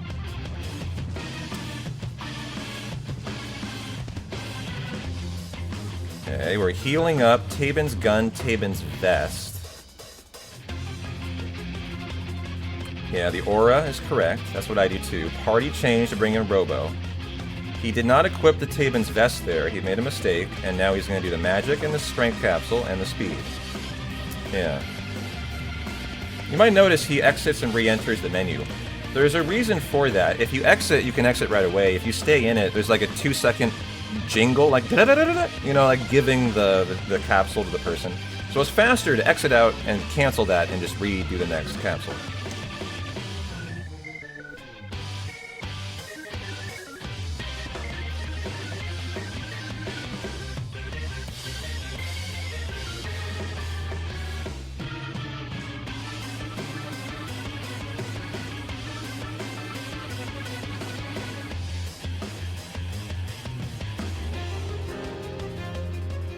And the robo hit on the head, did that even crit? That was very lucky and very nice out of Robo there. And now the bottom. You want Robo to hit the top. It's the, or else you start to get into some bad moves from the Zombor boss.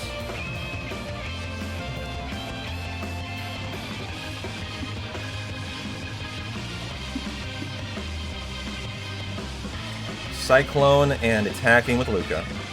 You know you've gotten out of the first phase when the MP drain occurs, and you actually hope it's on Robo. Because you would prefer, I think, Wind Slash and Fire to end the fight for Chrono and Luca. I'm never that mad when it's Chrono, though, because I can just auto-battle his attack myself. And it's pretty fast, and Wind Slash isn't that much more.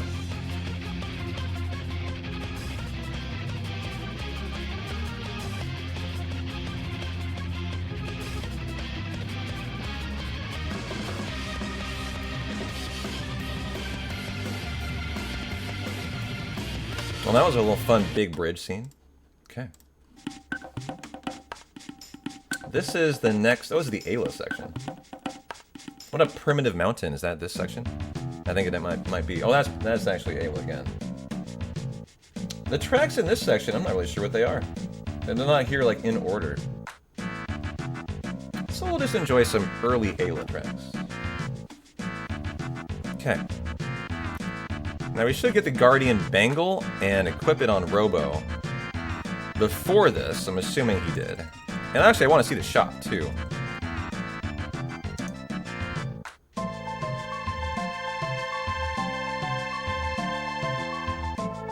Sell all the ethers, sell 6 weapons, and then 11, 21, 11, and 51. He goes 41, huh? Very similar menu there, though.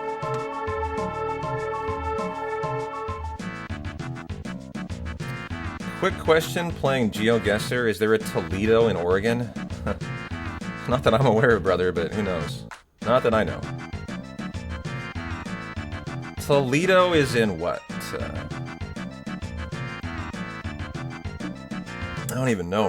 Is that Kansas? Spain and Ohio? Is there a Newport? Yeah, we have a Newport. It's a coast town.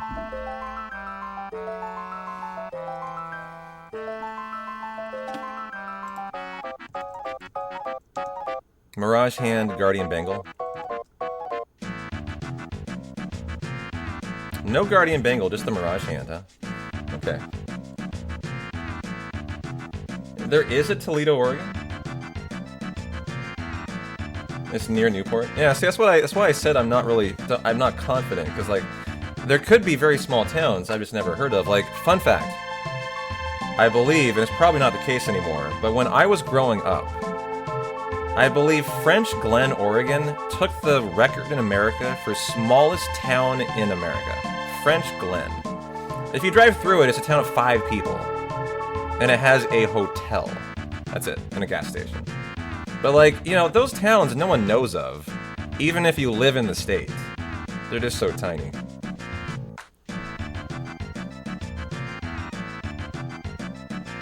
There's a Boston in Georgia, yeah. You passed your real estate school final today, Bob. But alas, you have to go sling pizzas. Not much longer. Dude, congratulations. That's a big deal. Passed your real estate school final today. Well, good job.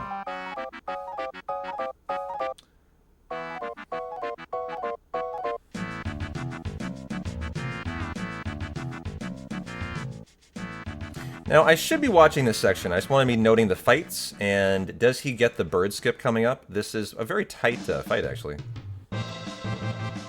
So he goes down here. That's not required. You can run straight through. This is just time loss doing that. And then this is a very tight skip, and he doesn't get it. So strange to see all this stuff in the WR. I would say I get that about 50% of the time. That's not that easy to get, but you would have expected it to be in the run.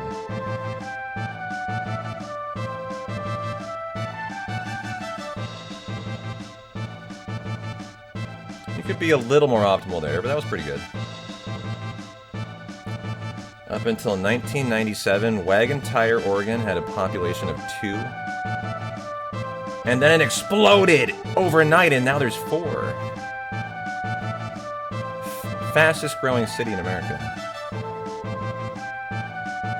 100% growth.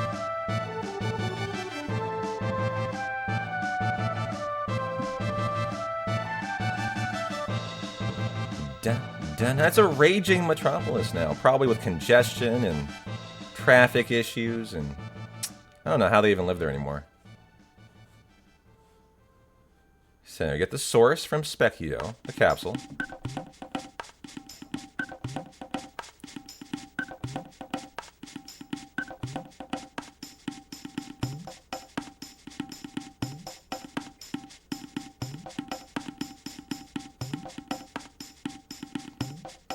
What I do here is I move right after he throws the rock.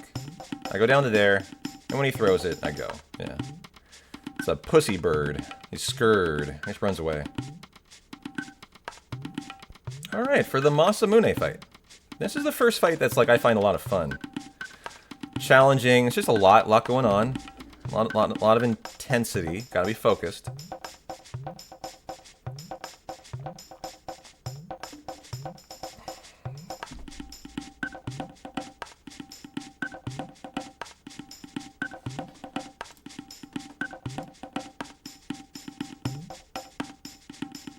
As phase 1, this is what we did in the front page yesterday. Hypno Crown. Wait, this is way different. Oh, guys, this is a whole different fight. We attack the left one with different stuff. What's going on here? This is the very first thing I've seen that is so different. That nothing resembles the fight that I do. So, here we go. Masamune, huh? So what I do is I Hypno Wave, and then Chrono attack and Fire Punch the left one. 3 cycles. That ends the first round. What do they do?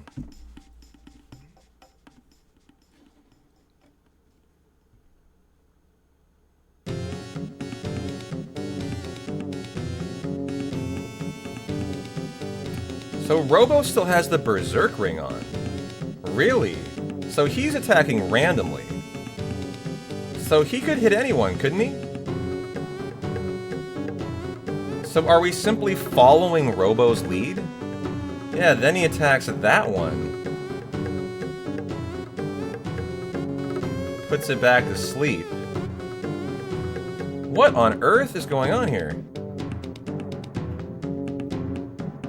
He's confused! This is a disaster. It's really strange, this review party today. I don't know how to explain this. When you watch a WR, you're really expecting some really interesting fights and, like, the expert strats. This is not that. This is a huge debacle of mistakes. What is going on here?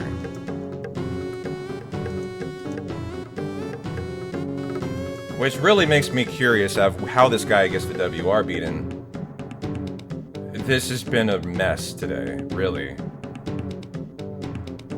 I just want to see this whole thing unfold again.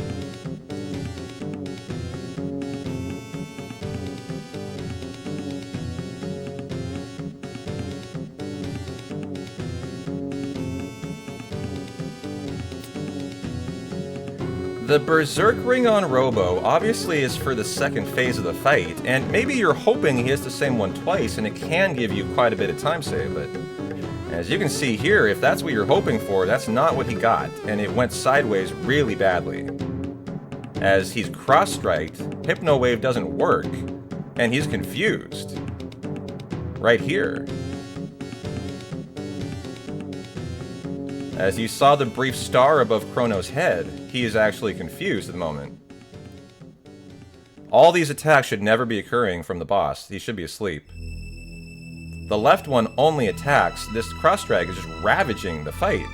This is a free phase, by the way. And he just got out of it. The guy is sweating bullets. I'm watching him right now.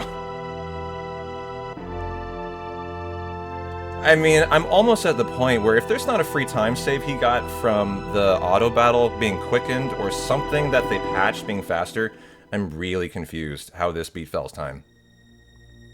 I'm really confused.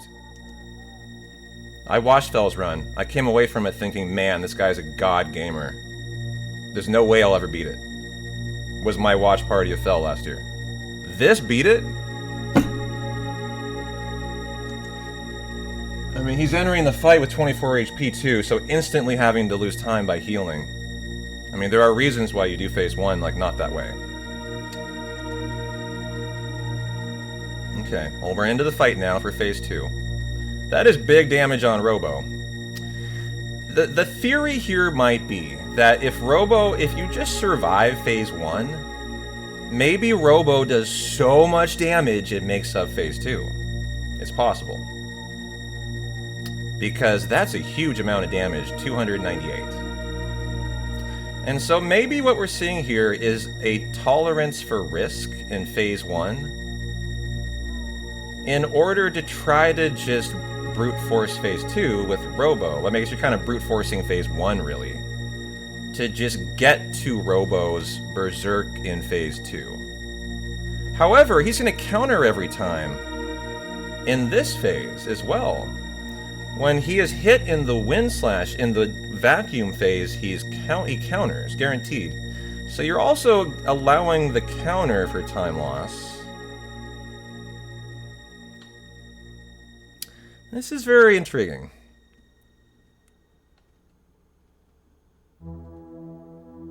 So there, counter, because you can't control Robo now. I want to watch this fight and just see how long it is. From start to finish. I just want a time on it. Phase 1 and Phase 2 is what I'm talking about. I want a total time. So, boom. We're beginning. Give me a live split timer.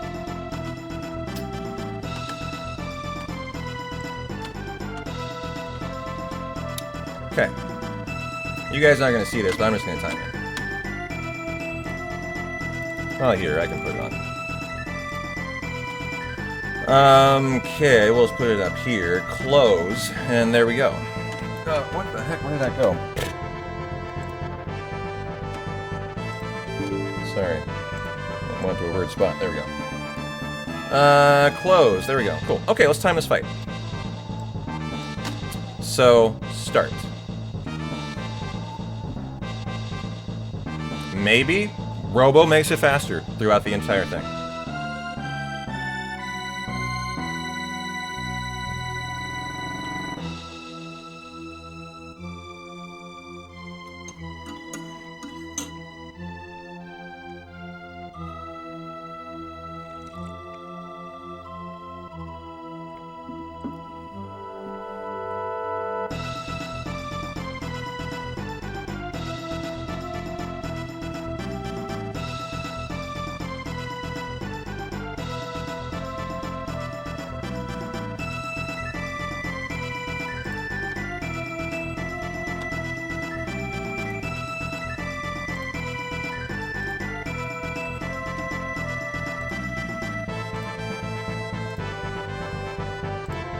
And then I'm going to bring up Fell's Run, and we're going to compare the two. And see how they went in comparison. Your song of choice when confronted by the misses? This song?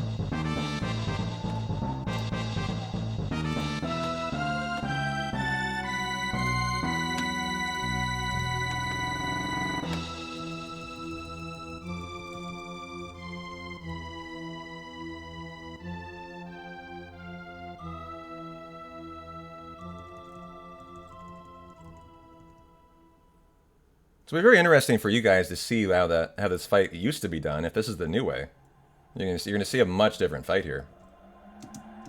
Okay. So we're still going here. Oops, I paused it for about a quarter second. Let's pause the splits for a quarter second. Oops. Shit, the 9 button does something. We'll have to redo this. Sorry, guys. Where are you, Masamune? You are back here. There you are. Okay. And no touchy. Go. Okay. Thanks for the follow, Grep. Appreciate it.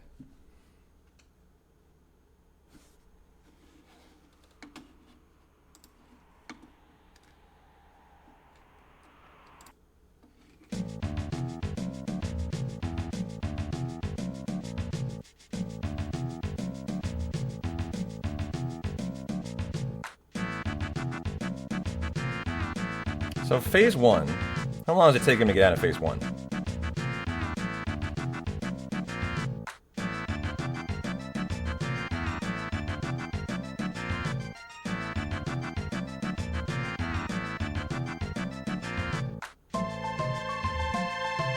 About 45 seconds, huh?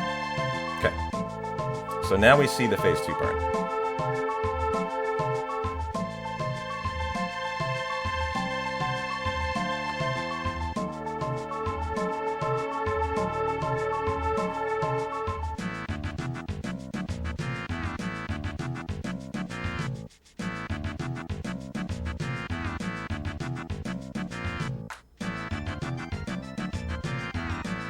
Nice crit out of Chrono.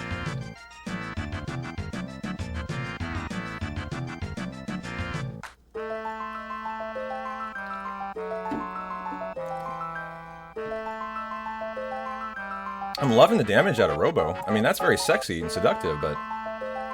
like, if you have to endure that phase 1 to get to here, I'm just really curious how it's going to compare to the old strat.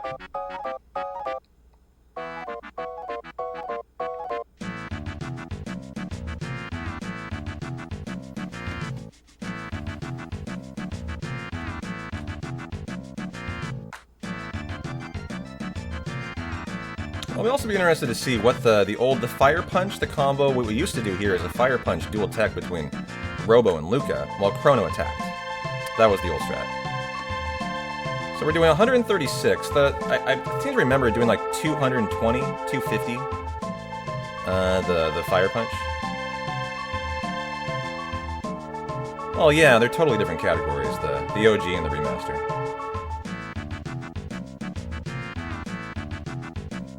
The load times are way different. And you have auto battle. I mean, it's totally different category. Yeah.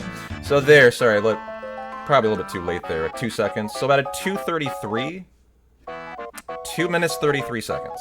Okay.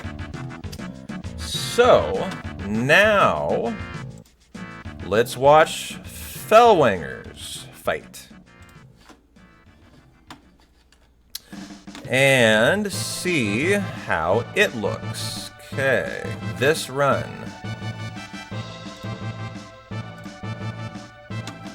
And Mr. Fell, take it away. Here is your fight. Let's see who wins. We'll call it 2:33, guys.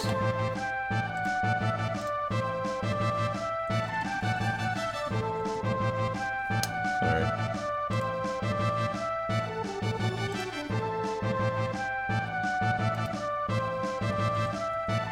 Okay, here we go. The Battle of the Masamunes. 2 enter, 1 win. Who is it? Thanks for the follow, Fitness.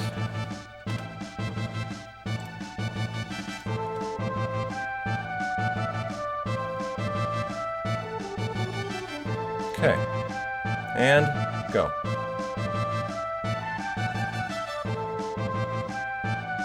Did I start that late? Hold on, I want to back it up a little. God damn it, I hate how the 4 and 9 are my live split keys. Obviously they are also keys for YouTube. It's really affecting it here. Okay. Alright, here we go. And start. Okay. That was almost on time.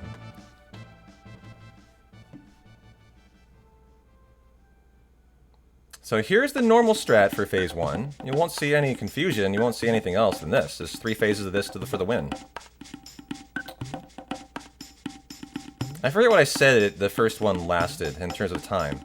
Then I said like 40-something seconds. And so that's already over. Phase 1 done. Much different phase, huh? But you don't have a Berserked Robo. Yeah, 45 seconds. So that was about 17 seconds faster there.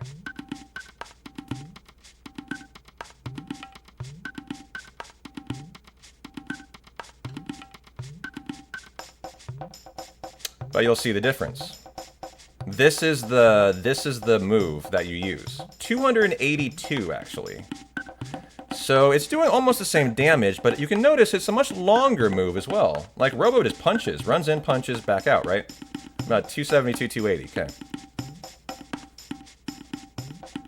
And you don't have Luca doing her flamethrower, which was quite about 120 damage a pop, and flamethrower is not very long either. You'll notice there's no countering for Masamune in this kind of scenario, this setup. And you don't have your massive 200 robo hits. I really am now thinking that makes the difference. I think it might be worth it, but God, that phase 1 blows so bad.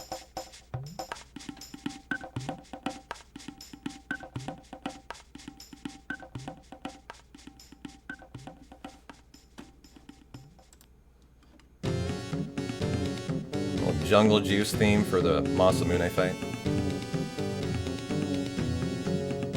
I think this is the first thing we'll have to really toy around with and see how we feel about this.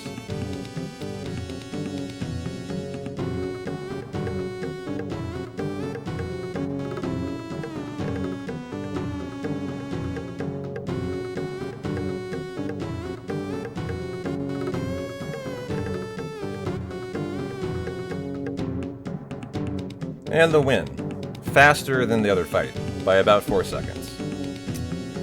So at 2:29 is what that was. I meant to pause it, but I hit delete. So this strat is faster. On the whole.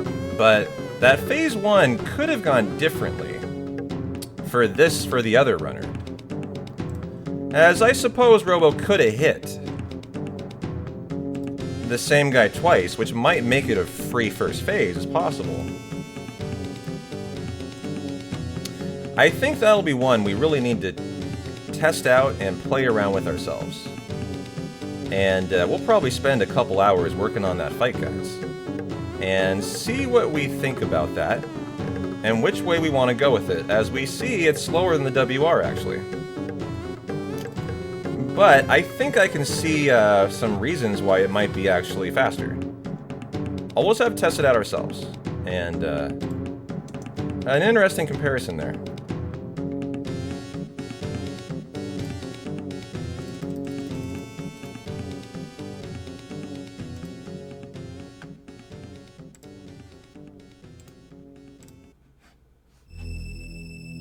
Ooh, Magus's Castle.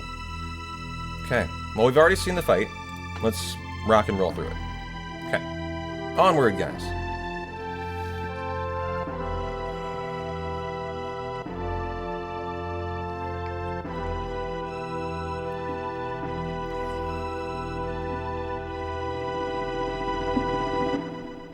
Oh, it's pretty loud, huh? Oops, what happened here?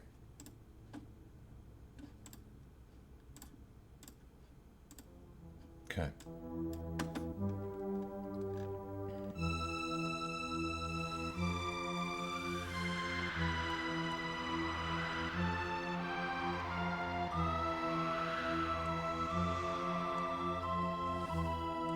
Well, for all this, like, frog runaround stuff, it's almost just like world map theme.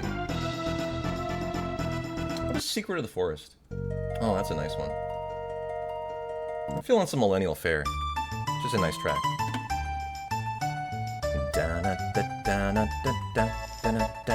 Alright. Well, we're crafting the Masamune in this part, I suppose. And then Magus's Castle will be what I'm very interested to see next. So I guess I'll edit the notes to maybe put this strat in there to consider.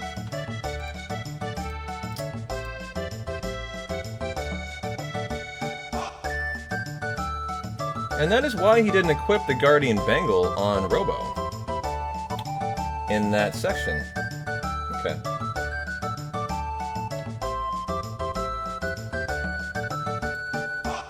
Well, let's put in the edits for the new... Doesn't get enough love? Yeah.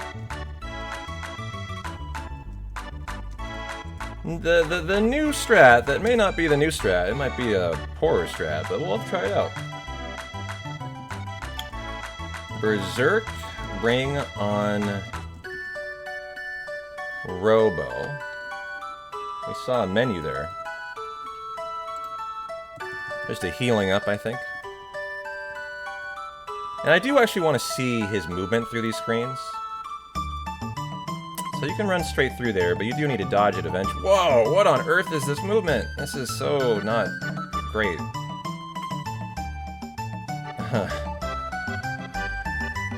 You can almost run straight through that screen.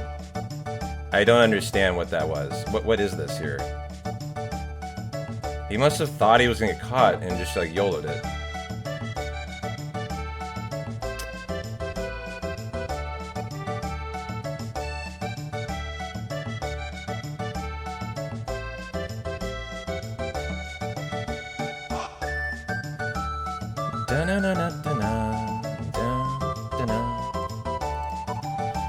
So Chrono attacks.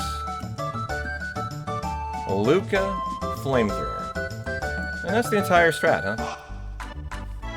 And he changes to the Mud Imp fight? I don't know, I'm watching it with you, brother. So look, on the exit, he does what I say. You know, you can go straight through it. Either way, in and out. That's just why I'm so surprised about the sloppiness on the way in.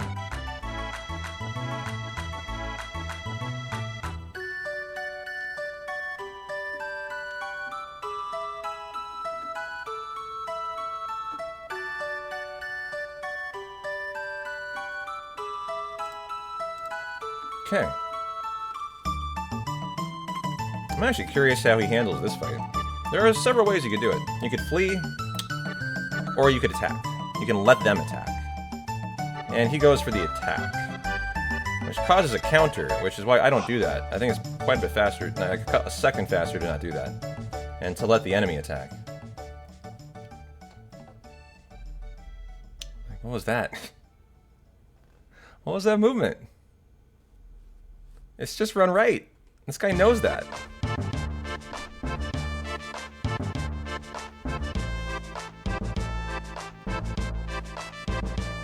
Just continuing to scratch my head today.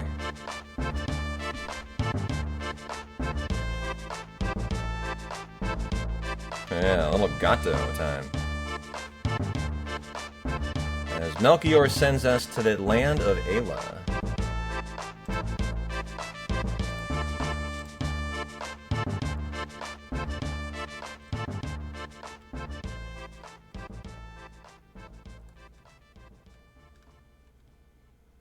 And so here we go. Let's get some 65 million BC notes going.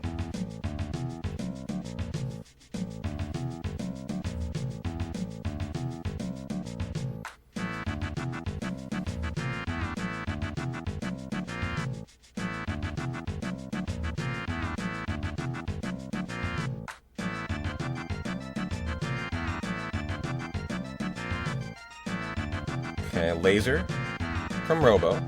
Yeah. Which can be a little bit tricky to queue up before they get a turn.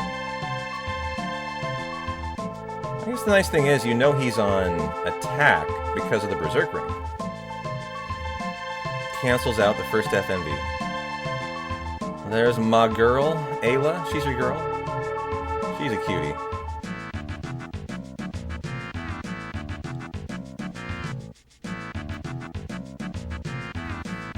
Oh, I still got my front page command going.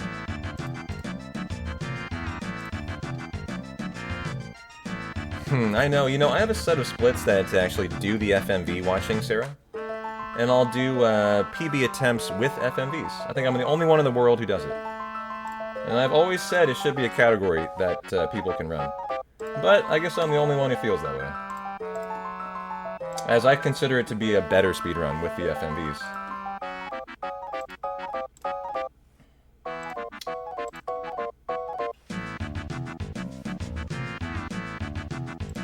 I mean, a better watch for the viewer, is what I mean. I'm always, as a streamer, I'm always focused on what is the best for the viewer, and I think that definitely is watching with the FMVs. What do you guys think?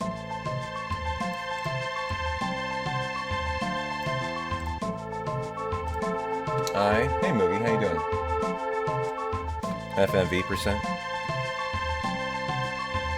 I was just adjusting my follow command and I deleted it. I almost confirmed make sure to hit that follow butt. B-U-T-T. I accidentally deleted the on. I didn't realize it. We almost had a make sure to hit that follow butt. That would have been actually kind of fun. The follow butt. Yeah. You'd hit that? Yeah. Do want to see a couple things here on the way in. Just the fight skips. You should get this chest on the left.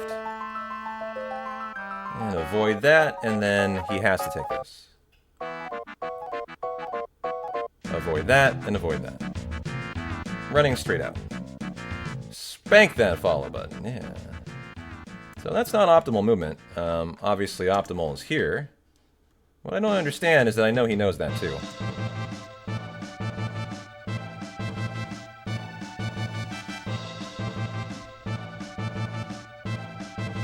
And now for the jungle juice scene. Just making sure that I do this identically.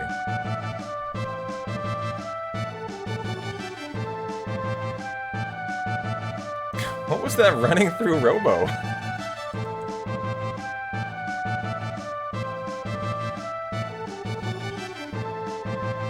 It worked. He's just triggering Robo. Yeah. And then Robo does the boogie 4 times. And then you're done. And he talked AOL. And that triggers the jungle juice scene. Da-na, da-na.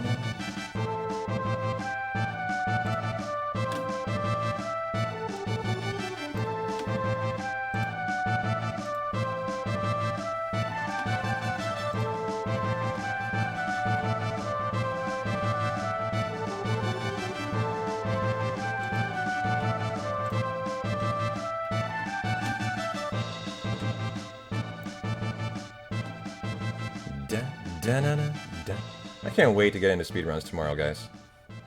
After the notes are rock solid, and then we can start testing these strats out. I am very excited, actually. I haven't done CT speedruns in so long. It's going to be a great week of de-rusting Arc. That I, for one, am very stoked for.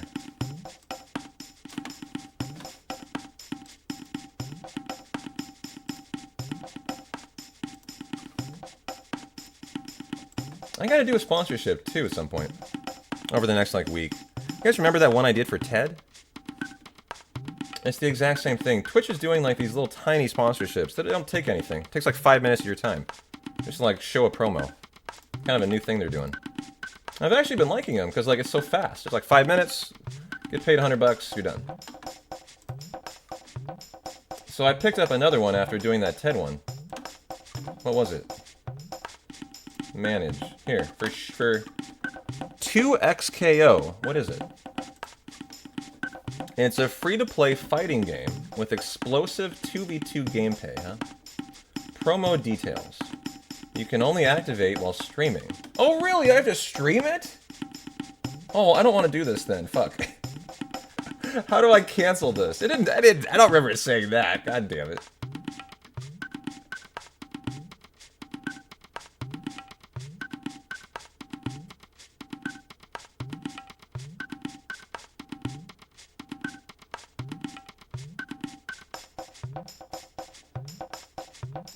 You know what's funny is having accepted it, I don't know how to turn it, I don't know how to deny it. Campaign offer terms. There's no like, no thanks, I don't want to now. I guess I'll have to reach out to a rep. How many days do I have? I have until February 1st, so I got plenty of time.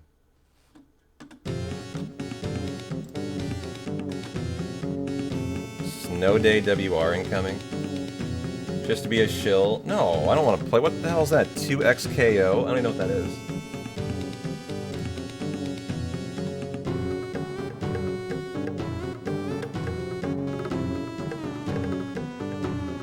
It's from the League of Legends. Gotcha. I mean, it's not. They don't pay enough to like that it's worth it. Like, it's not a very expensive sponsorship. So, like, for just random stuff, I'm not interested. Okay, back focusing on the run now. I want to make sure I haven't missed anything. It should all be pretty standard through here, actually. I just want to see the movement.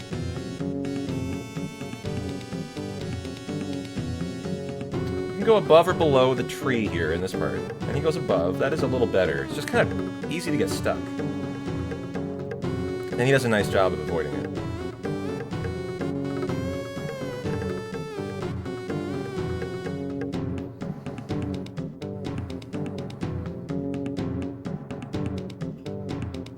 Of encounters to be skipped in here.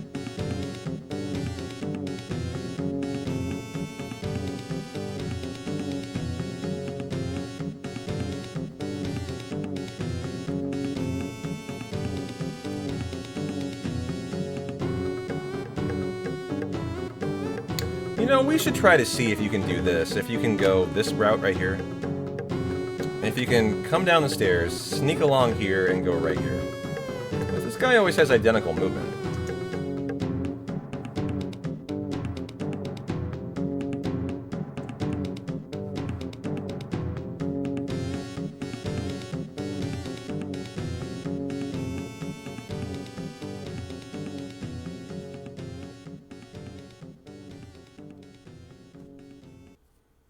Okay, auto battle the way out. Same strat. This is your lightning guy.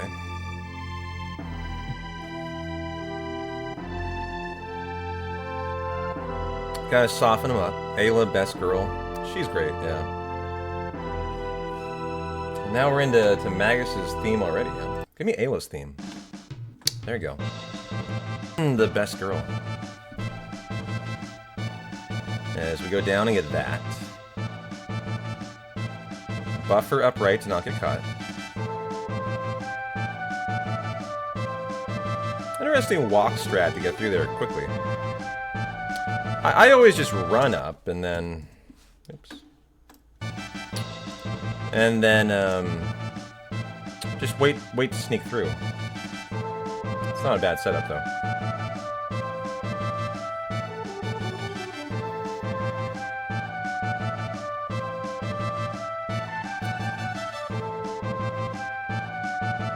Okay, same menu I do. And now the Nizbel fight. Okay.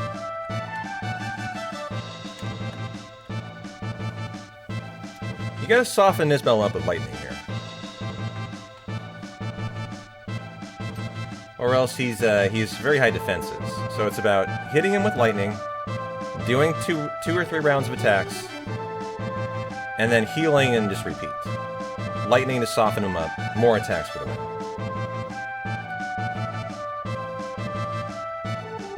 And so typically here you have 2 Berserk characters, that's correct. Same strat I do. And you need 2 crits out of Ayla. Or 1 and there's 1. And 2 crits out of Robo and Chrono that count for a half a crit. And if you do that, you can 2-cycle Nizbel. Robo will die in this fight. That's just by design. You can't heal enough to keep everyone alive. Love you, Robo.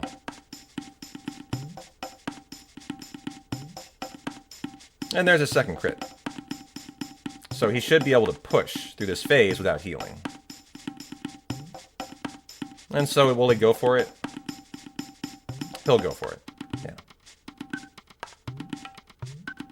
And pray that he got it through. Nice. And a good fight. A good fight. Anytime you're not doing a 3-cycle is good. Which is really just RNG based on Ayla. As we reclaim the gate key from Azala, who goes running like a coward.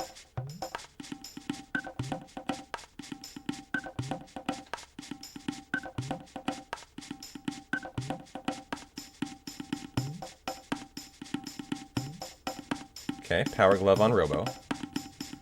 Some more movement that can be a little better. And then immediately triggering that fight, which is faster than running up and triggering the sheep, as they're a combo fight.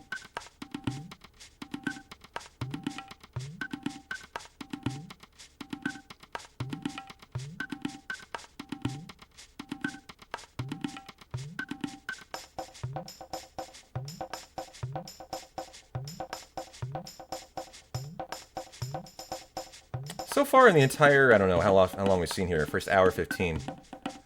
The only really interesting thing I've seen is that Masamune fight. Can't wait to test that one out, 10, 15 times. For an hour, just running through it on repeat. Okay. We've listened to enough Ayla, let's move on to some new stuff. As they're going to craft the Masamune. I wonder what the song for that is. Is that Rhythm of Wind, Earth and Sky? No. It's a very mystical track. Is it the end of time? Is it Corridors?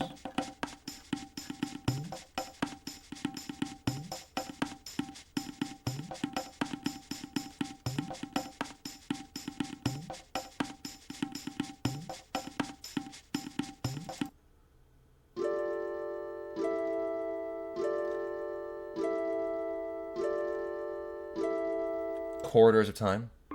Yeah, you're right. This is what plays. Good brain on you.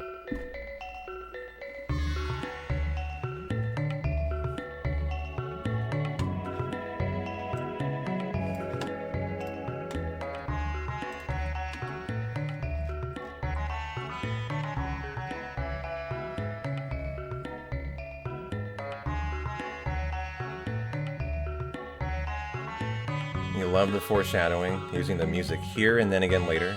Yeah.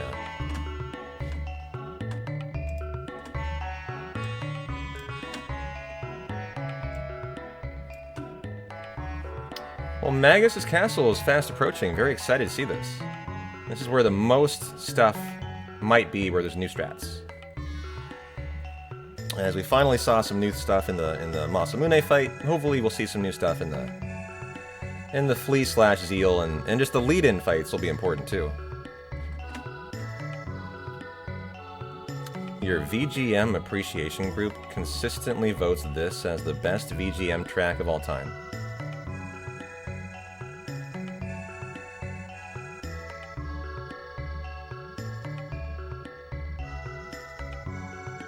Boy, that's impressive, and that's the one that takes the accolades. How does he run through this time? No weird zigzag YOLO this time, okay. So that's the normal way usually you see there.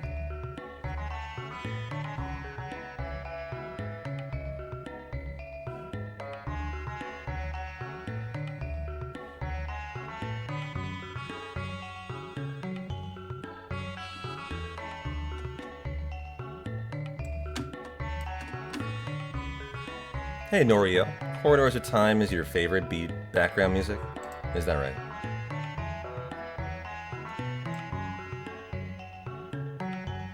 It's so chill. It's like perfect for a Saturday, Sunday snow day, right? That's what it is. Are you snowed in? How are you doing? How's everybody doing today? Is snow starting to fall? Like, I mean, it's literally hitting right now in the United States.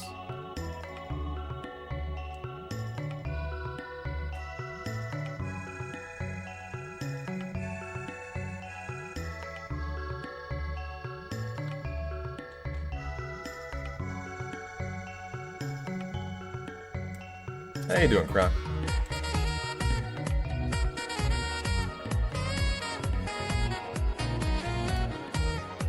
Too damn cold out, zombie fart. How you doing? Yeah. I'm in Portland, though. It's actually pretty mild. No snow in the EU. Are grand. Thanks for the tier 1, Croc. And those grand areolas. Ice is just 50 miles north of you.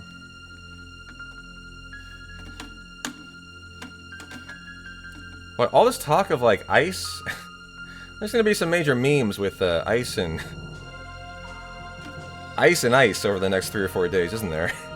I hadn't thought about that. About ice hitting the United States. Oh god, I can't wait for all that to start.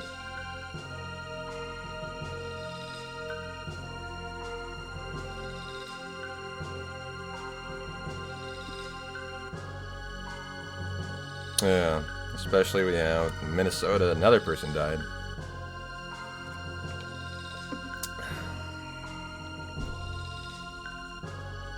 Good day to be vibing to Chrono Trigger, you know?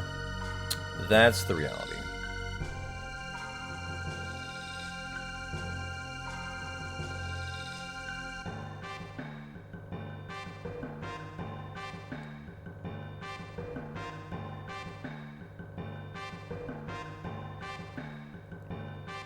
Kind of surprised that snake didn't catch him there.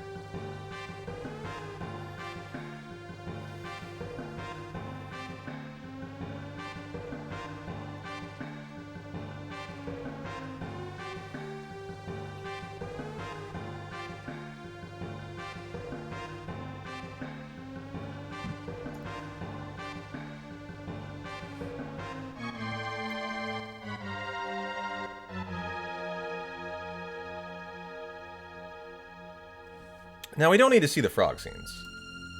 But we gotta watch, well, I was gonna say, gotta watch the Akira Toriyama FMVs. Not in this run. So here we go for Magus's Keep. Alright.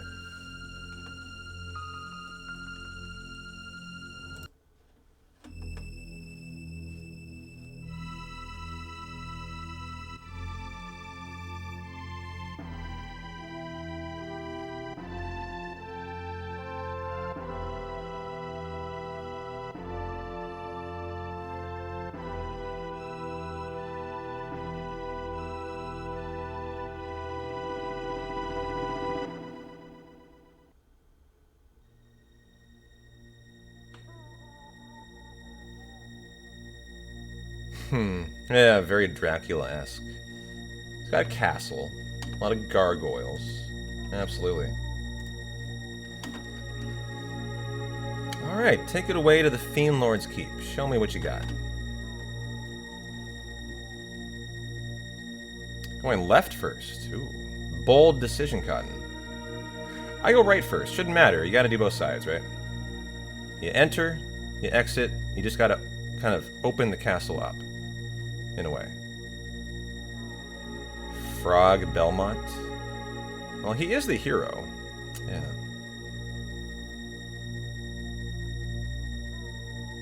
Against the chest.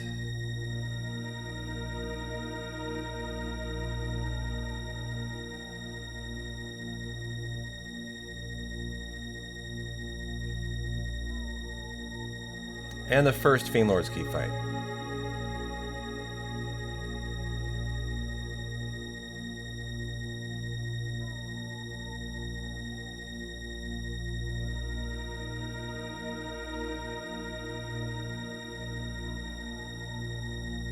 Which typically relies on laser out of Robo, Cyclone, and one frog attack.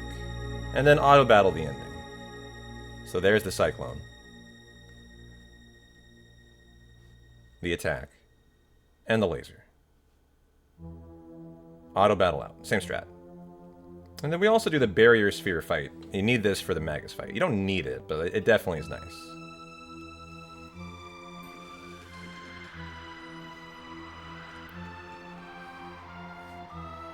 Which I would rely on an AoE Wind Slash. There you go.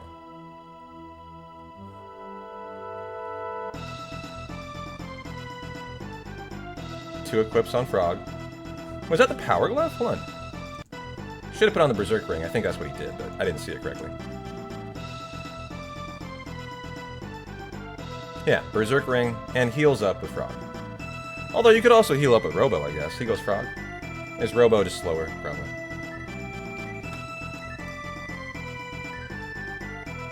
Now, I say to not heal Frog. Why is that? Does he not heal Frog on purpose for this fight? He does not heal Frog. Now, the reason for that is I believe Frog has the highest HP. No, he doesn't. Okay. Let's watch the fight. I don't remember why we don't heal Frog, but there's a reason for that. I want to say it's because Robo should have the highest HP, but, like, that wouldn't matter. Well, you know, the reason for that is probably so that if Robo gets hit, he still has the highest HP above Frog, as Flea will target the high HP character. So let's keep an eye on that, and see if that makes sense for why we're not healing Frog here. For the first of the 3 fights for Flea.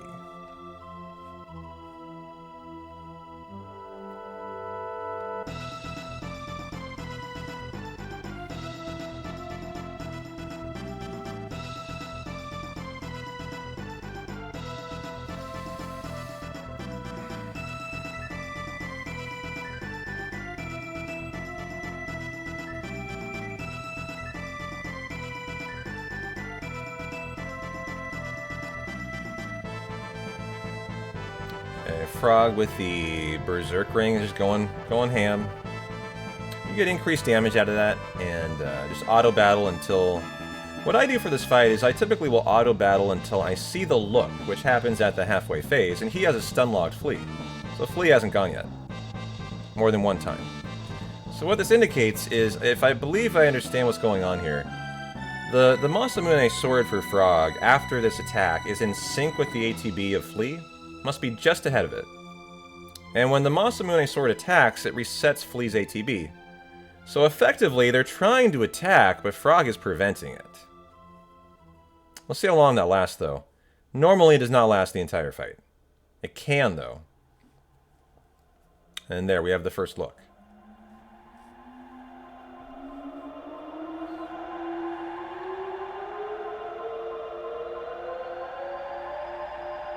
You want... I typically will want Robo to die. He has not healed Robo, correct? Yes. As after one character is dead, you will no longer get the look, which is your vicious move.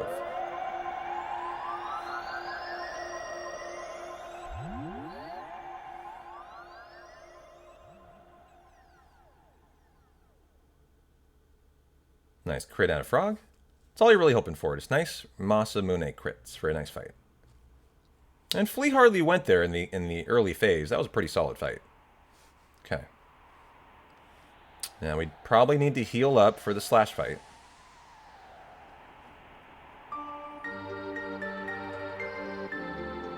What is this? Never heard this song. This is called Singing Mountain. Do you guys recognize this? Another unused track? I was not aware there were any unused tracks. This is kind of cool today, hearing these. Is that typical for like retro JRPGs, that there are often unused tracks? I've never ran into a game like that before.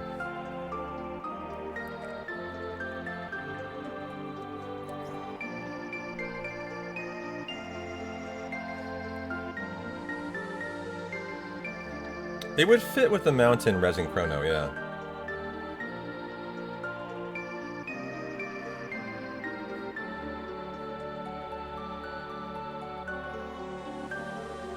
Probably set up areas from where the game was cut from. Yeah. I see you were watching this run, Joey. Do you remember it? I mean, I've seen your name in the chat.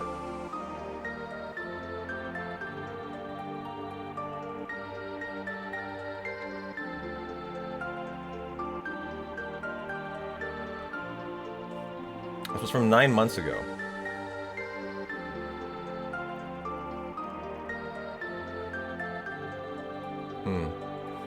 I was curious if you remembered this run.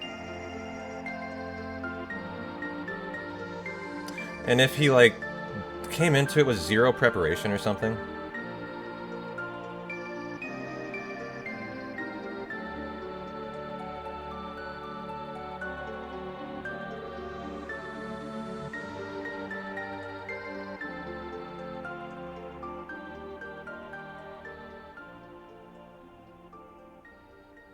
Pretty standard slash fight here. It's basically just an attack fight where you're just healing when needed, while you basically auto-battle. And we're now into the jump thrust phase. You're hoping for crits. That's the main thing about this fight. It's not an interesting fight other than just pray for crits, really. And try not to heal any more than required. Don't get under 130 HP. That's how much the jab thrust will do. And hope Frog does that. At the end here, you'll see he's not doing anything but healing. Frog is the only one who can attack through the final 600 damage. And so he's just allowing Frog to go.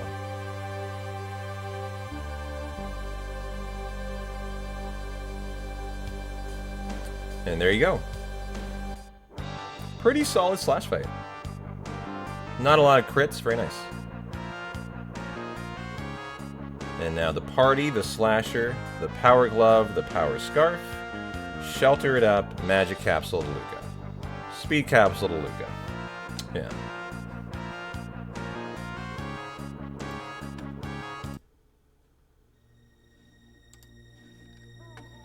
Now I'm interested to see how many fights and how he handles these fights here.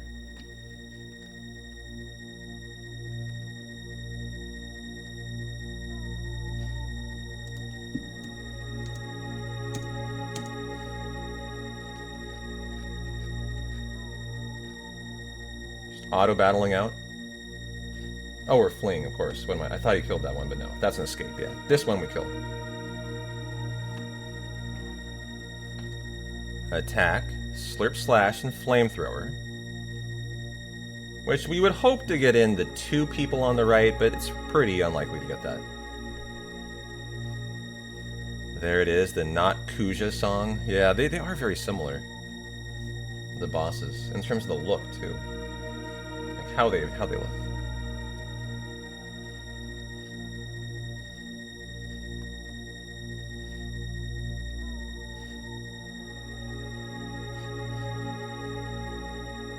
Now I am giving 2 magic capsules with Luca here.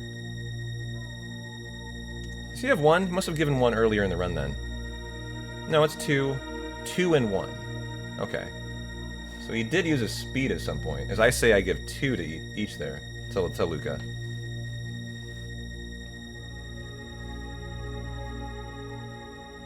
Okay, next fight.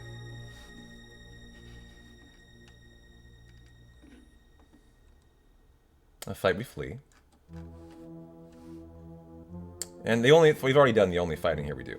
And then it's Aussie time, where I fell down the hole yesterday in the front page. Just brushed the edge of one of the pitfalls. And had to fall down and do the fight. So embarrassing.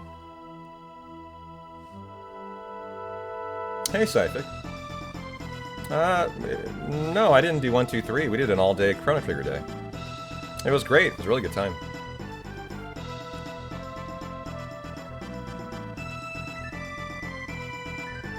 The 1, 2, 3 run was on Wednesday. Wednesday? Or was it Tuesday? Wednesday.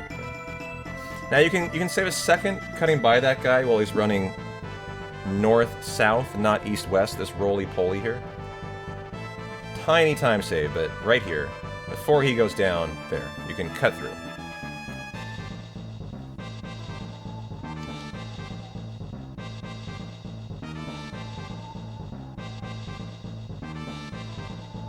Boy, it sure takes that carefully, huh?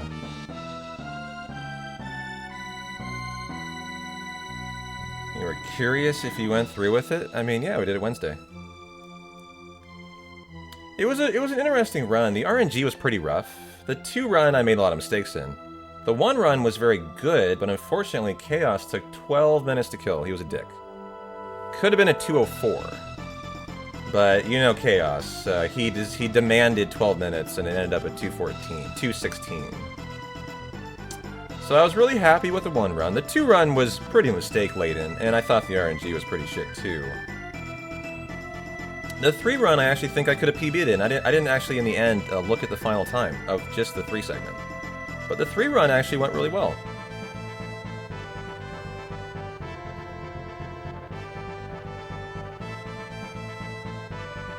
Well, it's not about going through with it. It's about making the wise decision that it's not good front page viewership, a 1, 2, 3 run. It has nothing to do with, like, bailing on something because you're scared. I made the wise decision to not do that, is what happened there. It was an idea, but after having tried it on Wednesday, it was a bad idea. It's just no one wants to see that on the front page. And, you know, just doing a day of casual CT really ended up being perfect. It was absolutely perfect. Like, it wasn't my best front page in terms of money, profit. That's not why you do front pages. You do front pages just to have a great fucking time, a great stream, have a lot of fun with the community, having thousands of people in the channel hanging out. Like 2,500, 2,000, 2,500 was the peak. You know, like for example, I've had front pages that have hit 6,000 on July 4th. When you have like a super holiday day. I got so lucky to get that July 4th last year. Like, that was a ridiculous front page. That hit just huge numbers. But, you know, when I do a front page these days, it's like I just want really chill, fun viewing. And when I ran that 1, 2, 3 run, I realized that was not going to happen. I was going to be pretty unhappy in the 2-part. No one wants to watch that ridiculous encounter rate. It's just so vicious. And, you know, pivoting to like an all-day CT to kind of prepare for the week of speedrunning was just a great idea.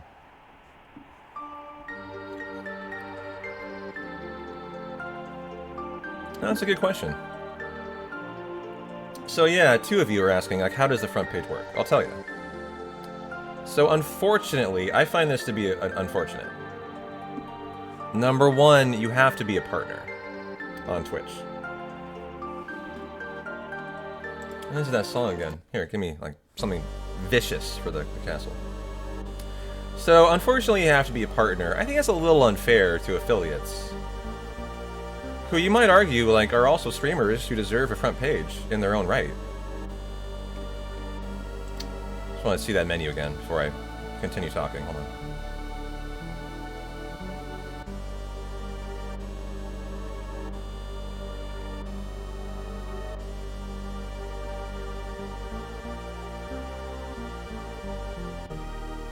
Okay, same one I do. So the front page, here's how it works. Every partner has the opportunity to make the front page, and every month on the North American Discord for partners, or Europe, or, you know, Asian, or whatever, they have a monthly submission where you submit your request for that month. Every month, every partner submits a request. If they don't, they're just literally dropping the ball on trying to get on the front page. So it's incumbent upon the partner to submit your request, and you pick a day and a time of an 8-hour period for that upcoming month, and you say, I want this time. They tell you in advance that weekends are often very busy, and holidays, and you might want to avoid that. It'll increase your chances of getting picked. Which is why I picked a Friday, actually. And if you're on the front page, you, I believe, only get once every 3 months. You get like 4 opportunities a year. It's a quarterly thing. You won't have another opportunity for like, you know, until the next quarter of the year. So in a sense, it is putting your name in a hat and selecting you. You can kind of try to game the system by picking days that might be less popular, right? And make it more likely you're picked. But the reality is, you're just depending on Twitch picking your name. And putting together a good blurb, paragraph about what content you're doing is probably important, you know, something that sounds attractive.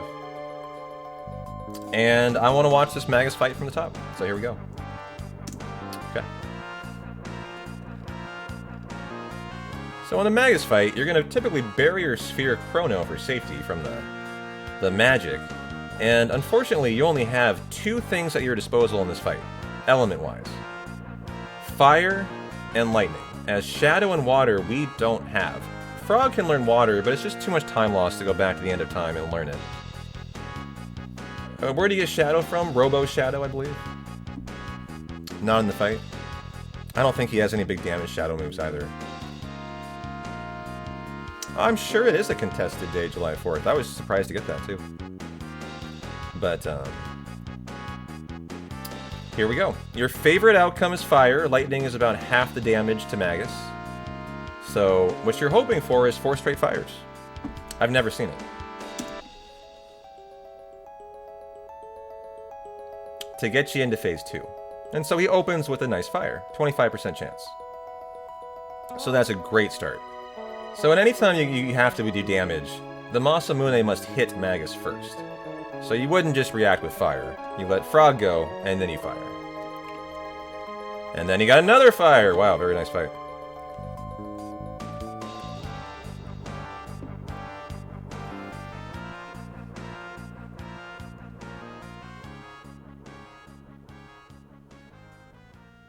So there. Softened up. Second fire. Is it another fire? No, I was actually expecting another. We better get some intense Magus music, huh?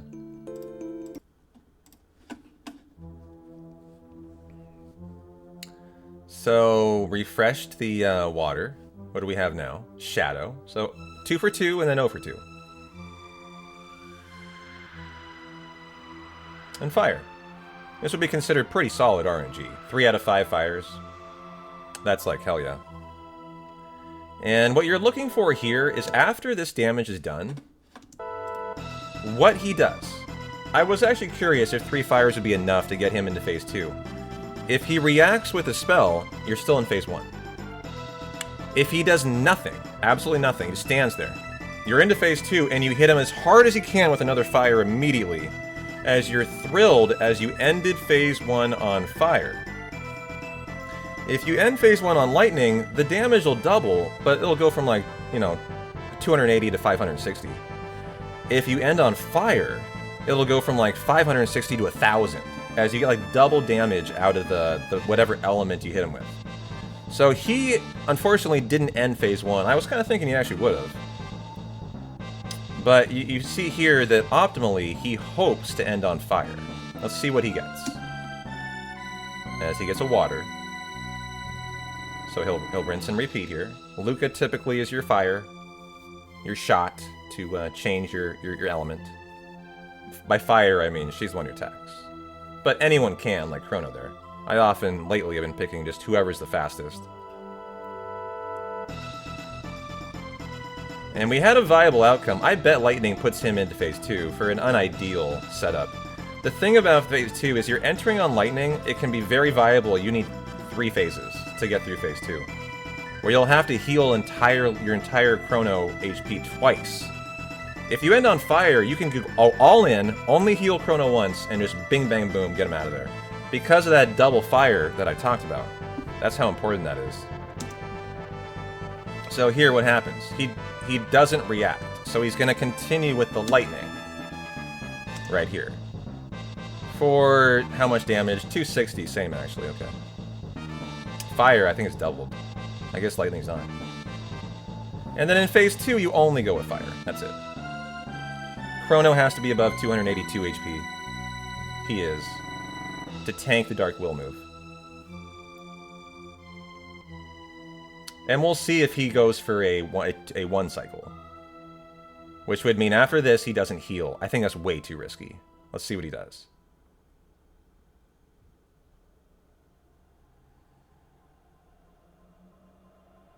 Now, the crits out of Frog often will make me think about going for it.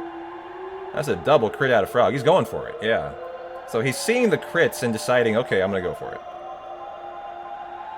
So obviously he's going to get through here. This is the current WR, but it's going to be really fucking tight, actually. Yeah, he's quite shocked he got through.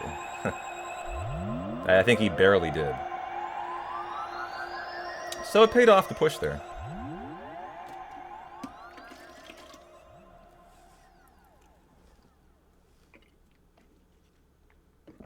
He barely scraped by. Magnus was about to cast it next move. Yeah. I'm surprised. I thought he was going to die. I didn't think he'd get that in there. The double Frog crit saved his ass. If Frog hadn't critted that second one, I think he's dead. That was how close that was. And so we got just a little bit of cutscene here.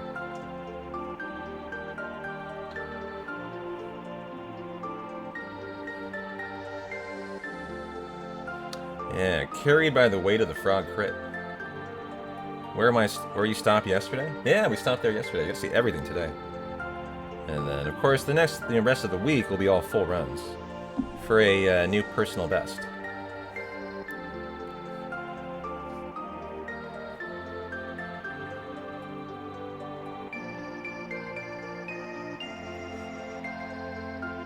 Well, you know what's interesting about the Magus Castle? I didn't see anything new.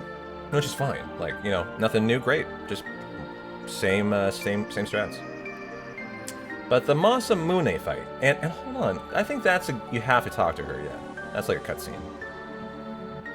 And so now we do the Laruba Mountains.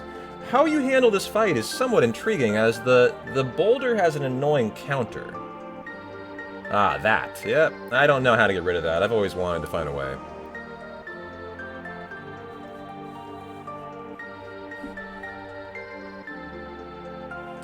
And there are no skips in here, really, of note. There's a couple, but basically you're just running through. Just grabbed a can of beer from the outside. It was frozen, slushy beer. Nice, dude. Now, hold on. Just want to see how he gets behind this boulder here. I think I go below this boulder. He goes above it. Okay. So I can sneak by here if you... I'm talking about this boulder right here. I go down below it, and then here. So it looks like I didn't know you can sneak right through. So that's a nice find. And enjoy your slushy beer. By the way, I have 5 subs for Chugs Up if you guys want to crack a beer with P-Town, but I will leave that up to you.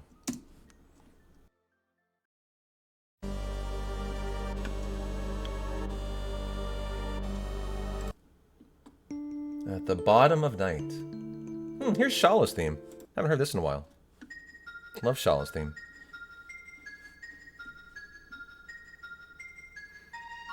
So this is not required here. I think he's just a little, honestly, I think he's just a little rusty on his movement. Like, it's just the only thing I can assume. In this screen, for example, this hesitation is all time loss. On the PC version, you can just slam into here and up the ladder. It's just full speed, no hesitation, just boom, run up. There is a fight trigger. He's trying to skip it. You only do this on the SNES, on the OG. So, like, I think the reason why we're seeing such, like, kind of, like, sloppy movement and errors and stuff is he's used to the OG or something. And he's doing things he just doesn't need to be doing.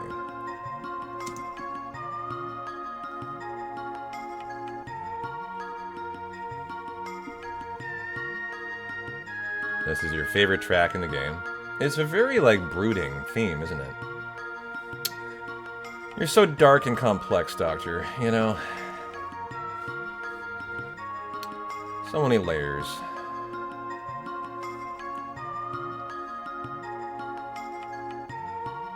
Easily your favorite, too. I don't hear it nearly enough for it to be your guys' favorite. Followed. Oh, the Undersea Palace. Yeah, that's my favorite. My favorite is the Ocean Palace.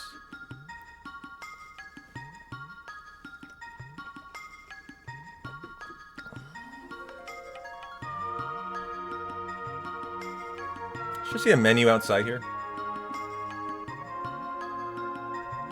Power Scarf, Headband, Speed Belt. Is that it?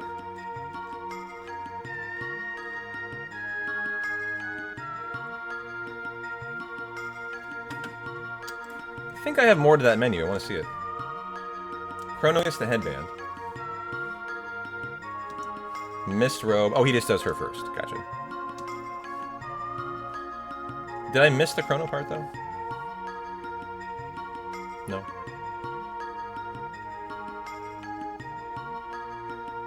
Oh, there, Luca got the headband. Speed Belt to Chrono.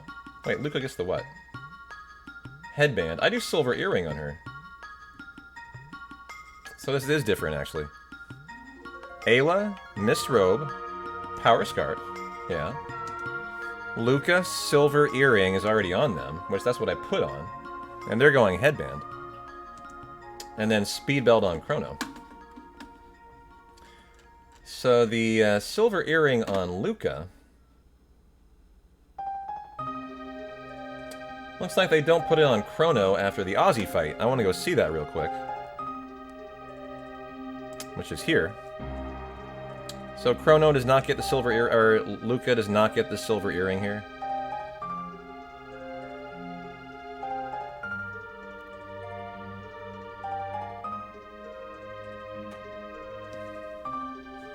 No.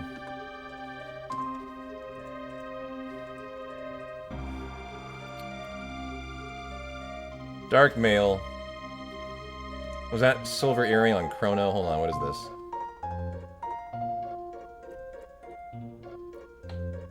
I think nothing.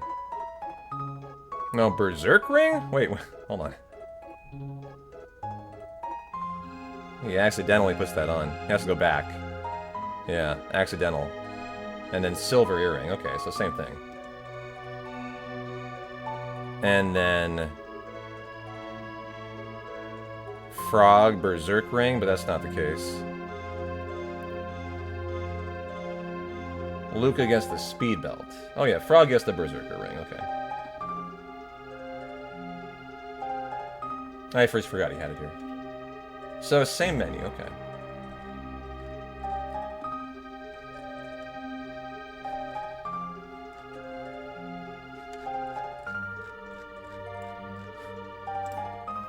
And now back to where we were.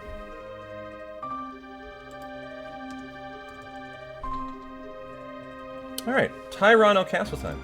Give me some Tyranno music. Tyranno Lair or Black Omen for you? Favorite track? Black Omen's great, yeah. Shout out to the end, the final dungeon, too. The Black Omen, yeah.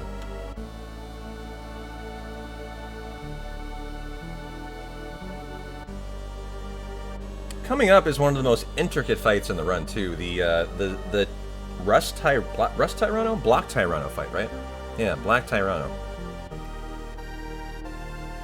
It's a fight that feels like you're often playing a keyboard or playing a song on a piano. You're doing so many little things with turning on and off auto battle. That's what it literally feels like. You're like playing a song if you play on controller.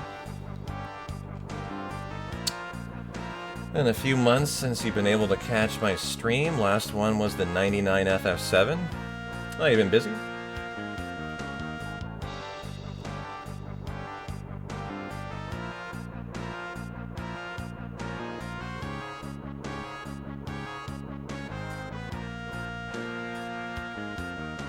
Yeah, working a lot of Madman. Well, that's a good thing though, right? Good to be busy. You're sitting here lurking and laughing at how you're calling out these time sinks in the run. Knowing you now, I feel like you're taking it personally. I don't know what you mean by taking it personally. If anything, I try to be very kind to these people when I do these reviews. However, like, I know B-Dude, and he's a better runner than this. It's very perplexing what I'm watching out of him here. Like, I know him well enough to know when I'm watching laziness, and I'm watching laziness in a lot of the run.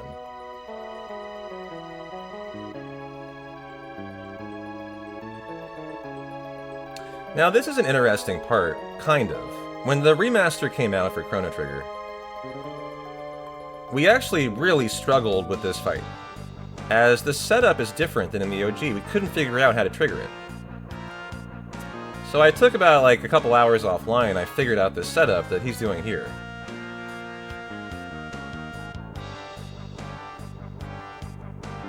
Yeah, no, I just didn't understand what you meant by like, I'm taking it personally. Like, I don't care about how this run goes at all.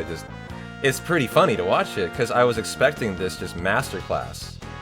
Because when I reviewed the old WR last year, I witnessed a masterclass, and so I was expecting another one here.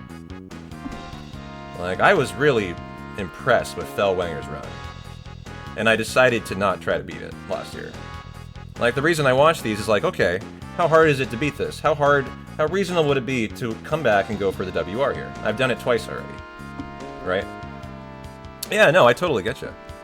And what I see is someone who should very easily be able to WR this, from what I can see. The strong point in this run is the Magus fight. So far. Now, the Mud Imp fight is coming up soon. It's a very important part of the CT run. The Magus fight went really well, right? He got 3 out of 5 fires. 3 out of 6? Something like that? No, he got lightning in there too, but... I mean, I've had better Maguses a couple times than that, but that's a pretty solid-ass Magus. And that is one of the biggest parts of this run. Just your RNG in that fight. You know, if he just decides not to cast fire, you're fucked. If you're trying to go for a world record or something. But, you know, that's my mindset when I'm looking at these. I'm trying to decide how much am I willing to put into this run? What do I want to invest in it? Do I want to go all in and try to world record it? Do I want to just go for a nice PB and have a more chill arc, you know? That's kind of what I'm trying to figure out when I watch these. And I have to admit, I'm very surprised by the time save that looks to be left in this run. Let's take a look at the menu here. Now, he did 7 fights for out here to unlock Cat Attack for Ayla. This is why you do it. And he learned Dual Chomp Cat Attack there. That's what you're looking for in the victory scroll afterwards. So he should do a little menu for Battle Speed to 5 and Shelter. And Battle Speed, you have to do this fight on 5, if I'm not mistaken, or you will die in it.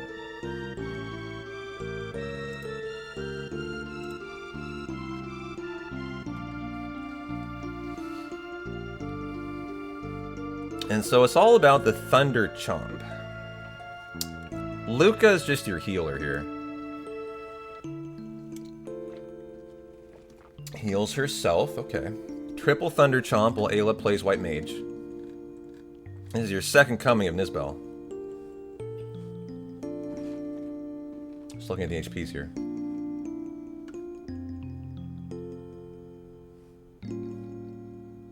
the combo launch is so powerful. Yeah, the Thunder Chomp's really good.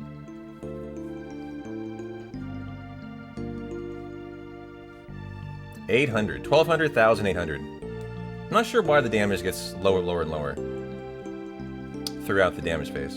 But you'll notice that the Thunder Chomps change. There's 1,000.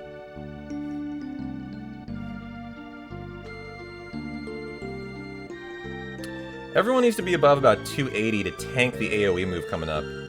I don't actually care if Luca dies, though, in the past. I wonder if he does. I mean, Ayla's dead here. If he... Well, 219. Could do 220 for sure. Is he gonna risk this? He has to. He has no choice. Ayla lived through it. Didn't have to live through that, I don't think. Nice, and goes all in. So he was willing to take a threshold of HP that was a little risky in my opinion, but he seemed fine with it. So I kind of want to see like what HP that was specifically again. Okay.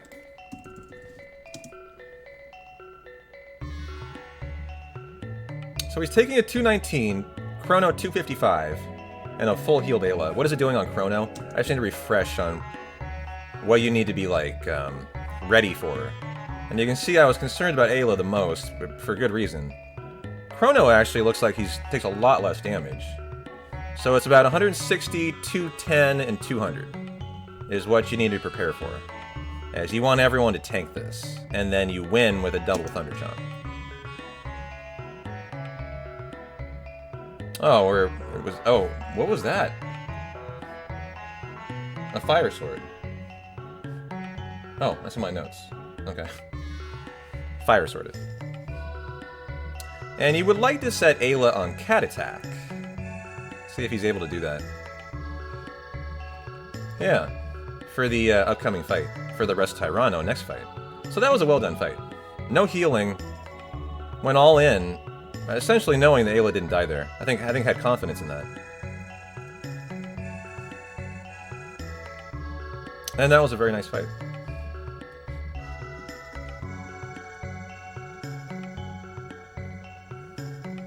You played it on an emulator with the fan translation.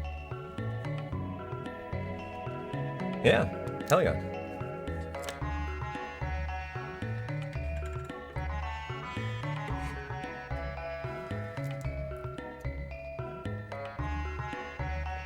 Now what he's doing here is lining up a visual cue and then running up, or else you get two fights, I think, in the way. Bad fights. No bueno fights.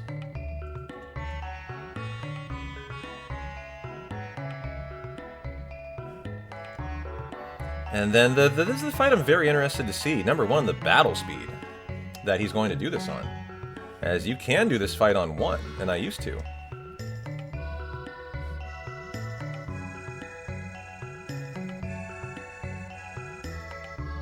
How you doing, Moz? I'm licking my chops at this. What, you've been here the whole time listening to it? Well, I must have missed the menu then. It's here, there it is.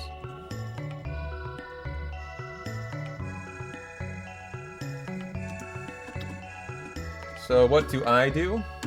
Ruby Vest, Power Glove, Speed Glove, Guardian Bangle. This is for you, Ruby and Power. Yeah, this is for Ayla. Wait, Ayla?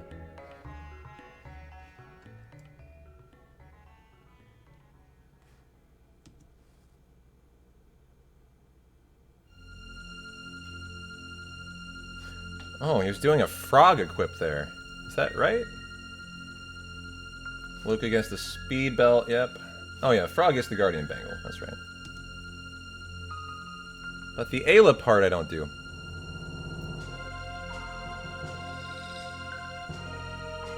Because that was... Okay, I was... Gotcha. He just went the wrong way on the cycle. Shelter, battle speed 2, 1. I am excited to see this fight on 1. It's going to be very fast. Scarily fast.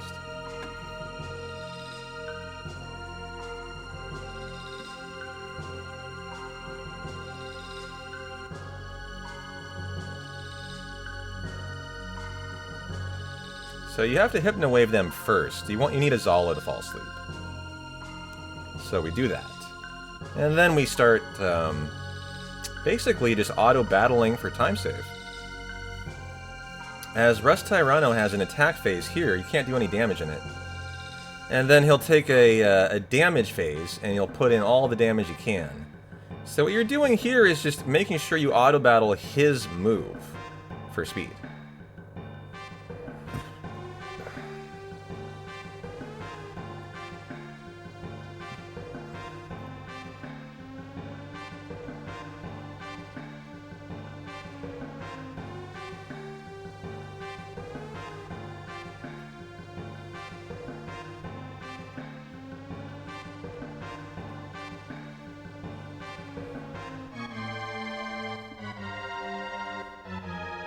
Cat attack and fire sword. Just pretty standard stuff here. Is he able to turbo? Ah, nice. He's able to turbo the combo move, which is what you're hoping for here. Just want to watch the whole damage phase again.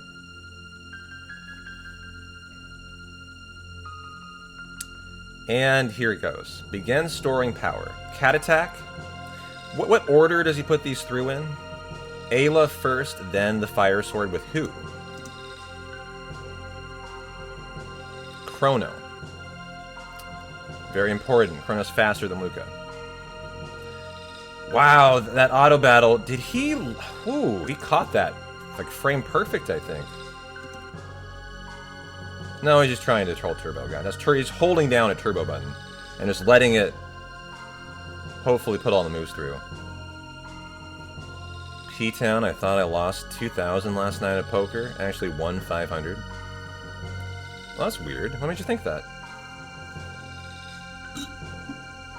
Just a long night? A lot of ups and downs? A lot of buy-ins or something?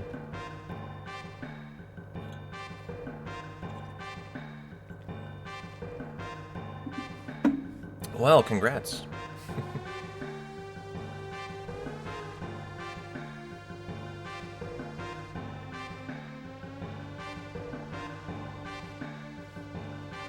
Okay, now for the healing phase again, where we're going to get everybody up.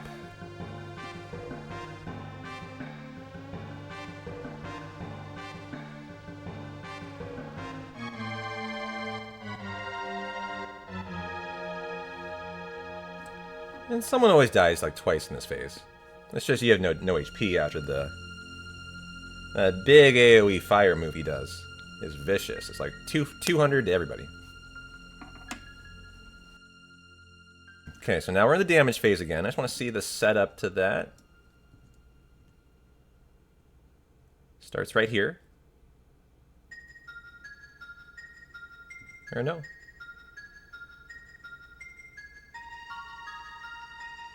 Is he... Oh, he dies in the damage phase? What?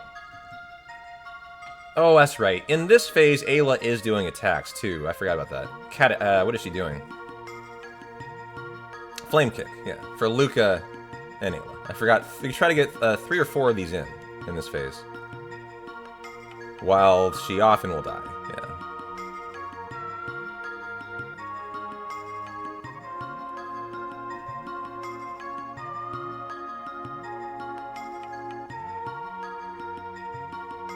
Just to get enough damage in so you can 2-cycle the fight. That's the idea. You wouldn't want to take a 3rd cycle.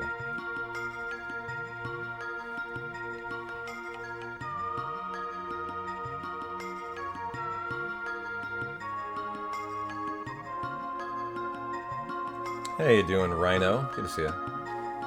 Happy Saturday, my friend. Ayla does not cast Fireball. She is the Fireball. She's the personification of brute force, right? Yeah.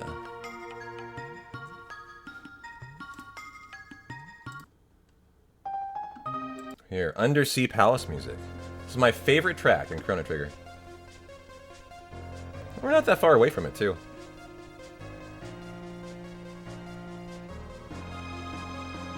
So did he run out of MP? No.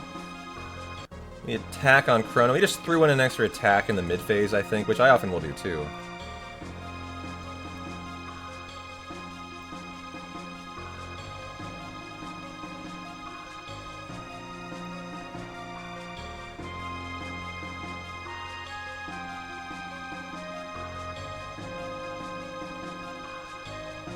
see the win in this part, phase 2 here. Whereas Zala will just fade away.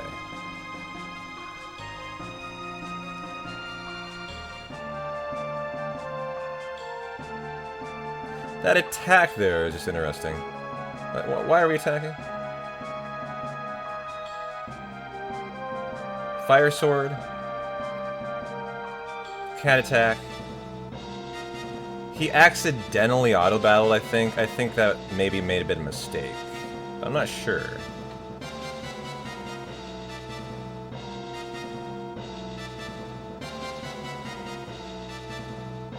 And the win. For a 2-cycle fight. Nice.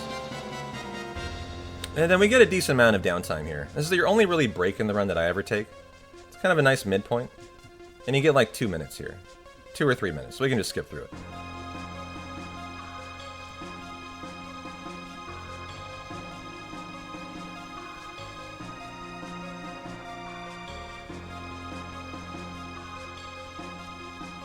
And we're coming up now on the Mud Imp, which will be kind of the second, like, you know, Magus is very RNG heavy. The Mud Imp is the other fight that's notorious in Chrono Trigger for being very RNG heavy. The run-killing piece of shit, the Mud Imp. Yep. And we'll maybe see why he's such a dick here, or maybe not. I mean, in the WR you would expect a non-dick Mud Imp fight, right? But I've seen things that I don't expect in this speedrun. Fuck Mud Imp, yeah, I agree, he's a dick. Like, no one likes the Mud Imp. Team Booba, yeah.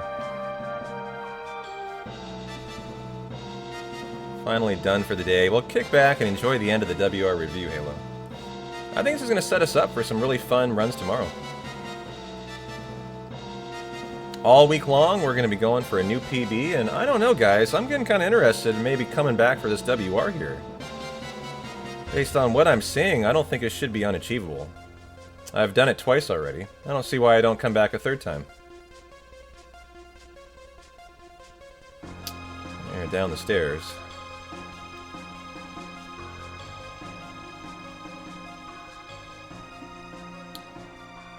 There's enough small time saves everywhere that is surprising. You know, a couple fights that he got caught in. You would expect a runner like, you know, the WR to have skipped. There's absolutely cleanup to be done here. You just finished swapping out your dryer's heating element. Glad I had a spare on hand. You know, one of the great, like, one of the things I take, one of the most pride in my adult life, chat, is one day when I was like 28, 27, I don't know. I'm 29 now. My dryer went out too. And I got so pissed at it, I didn't want to buy a new one. I sat down, and I stared at that dryer coil with the back of it off for about 5 hours until I fixed it. I just fucking stared at it and figured it out until I finally figured out how it was done. Got to reverse engineered how the fucking dryer works and fixed the dryer. Like, I was very proud of that. Some kind of, like, coil had, like, I don't know, disconnected or burnt out, and I had to fix it.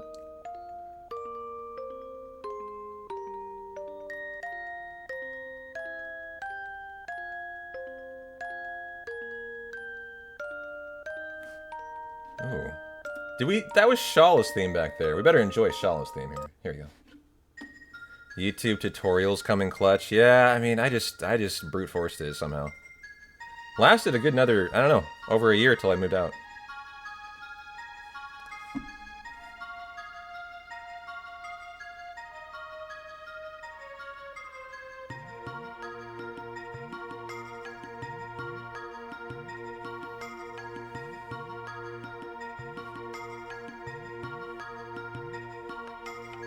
Fixed your furnace a while back after watching a 20-minute lecture on how they worked. The igniter crapped out. Now this fight should be pretty standard. You cast lightning with Chrono. He always pops... what are we gonna do? Lightning? Oh, he killed Chrono. What is he gonna do in this scenario? I'm actually curious. He's just auto-battling, okay. He's just trying to make this fight die as quickly. So again, this is time loss. RNG time loss. I don't think anything that the runner could have done about this here. But, for example, this fight is ended faster if you lightning with Chrono, it AoE ends the fight. But you can see here, because Chrono died, he didn't get the opportunity, right? Is he trying to put it through here with Chrono? What's going on? Yeah, see, he's going in to try to, and he's like, well, there's no point, I'm dead. It is unwinnable. You didn't know that the first run, so you were like really sad when he died, right?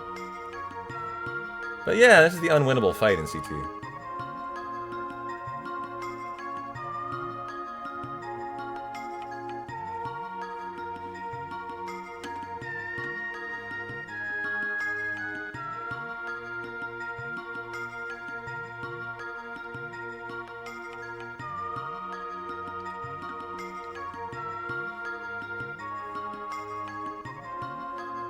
I kind of forget, is it Ocean Palace now?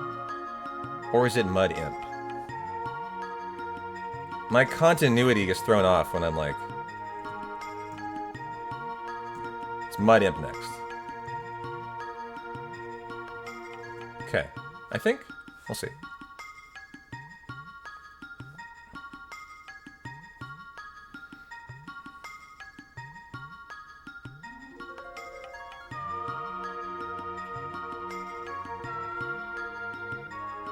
Pretty wide berth around the sheeple.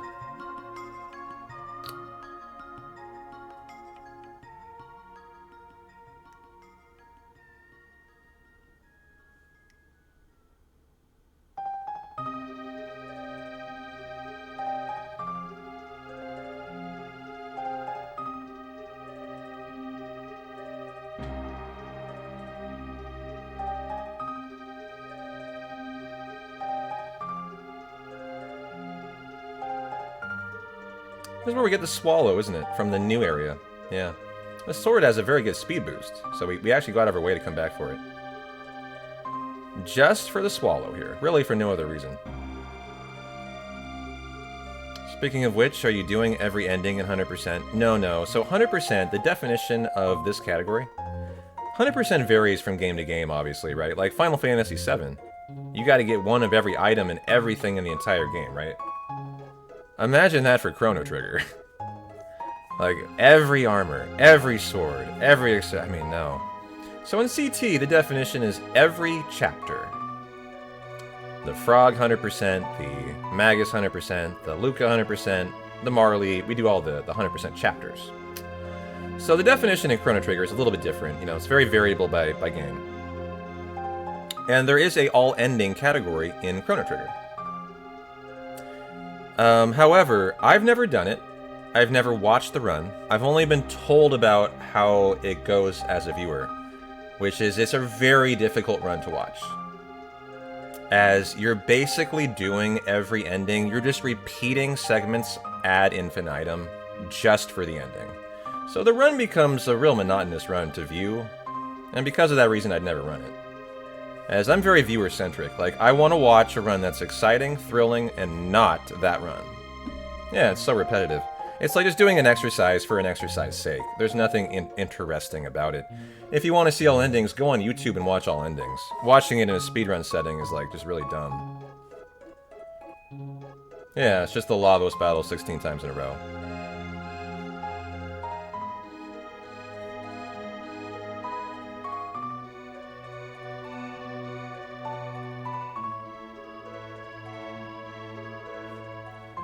And the fight skip. The one fight he can skip.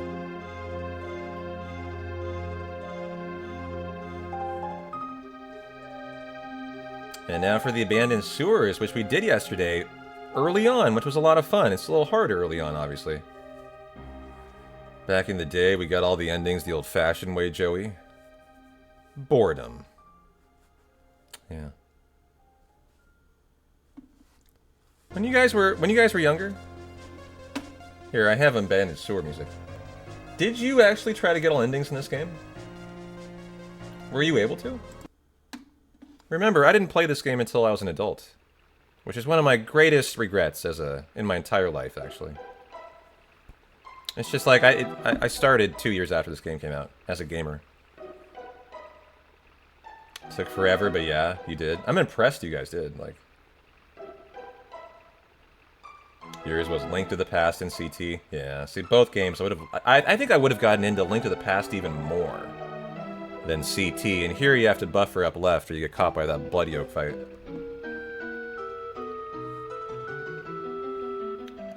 I think I think Link to the Past. You know why I say that? I think Link to the Past is way more intricate. I learned this last year when I tried to learn Master Sword speedruns of Link to the Past. Of all the speedruns I've ever learned, I think that game is the hardest speedrun to learn. Relative to becoming an expert at it. If you're new, see, this is the new runner's skill level, and this is the expert level skill. This gulf is larger than any game I've ever spedrun. Getting there is the largest gulf I've ever experienced. It's the tech required to master for like Link to the Past speedruns to be really good at them is a lot. It's a fuck ton, man. And it's just kind of different, like a different mindset than the different Final Fantasies I run, where it's about like mastering screens in Link to the Past, like one screen after another in sequence perfect, right? You don't quite think about these games the same way, right? And it makes A Link to the Past like an incredibly intense experience if you run it at like a really high level, I can tell. Where every moment of every screen is just like vital for your run, you know?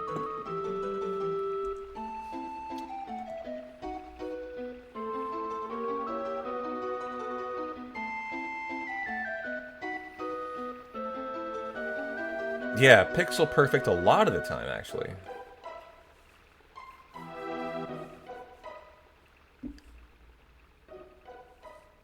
And a Thunder Chomp?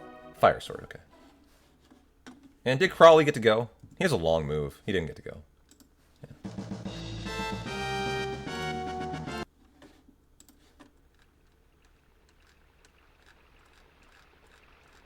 Alright, Mud Imp coming in hot, guys.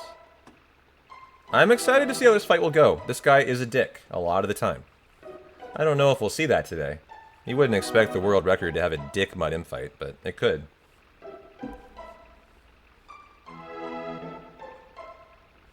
Hey, Tornado. That's why you could never speedrun Ace Combat. High score records are already stressful enough. Is that another game that sounds similar? Just like the gulf? The difference between a new runner and an expert is just a massive gulf in difference. You know, you don't see that in some games, like Final Fantasy X, right? That's an example of a game where the gulf is different, right? New runners and expert runners are a little bit, you know, can look very similar. Because 10 is so turn-based and so, like, straightforward.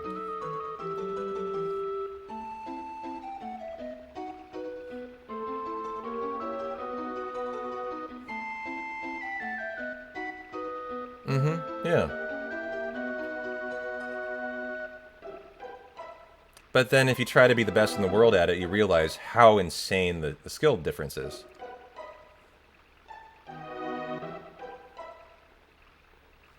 These games forced you to read, and what I once hated to do, I now love. Was English not your first language, Snow? Like, you're Indian. I don't know if you were born in India, but...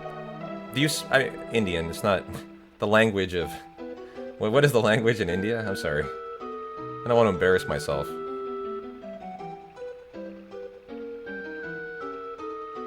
But I don't know, I thought your first language was English.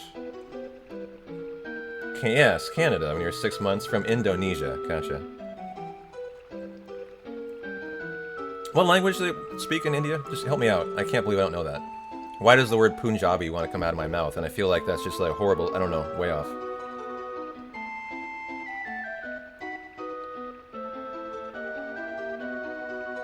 A lot? Okay, gotcha. Yeah. I don't know where that word came from. Is that right? English is most common in India? I've never looked into, like, the languages there. I'm kind of surprised I don't know. Hindu, there we go, thank you. Hindu, okay. Thank you, Roll. Because the UK, yeah, because the British East India Trading Company. I haven't had to think of that in a while.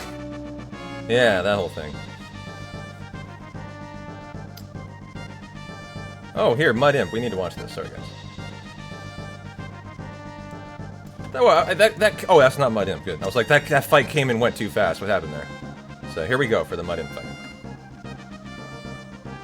Hindi is the official, but English is co-official. Gotcha. Well, thank you for fixing my lack of knowledge.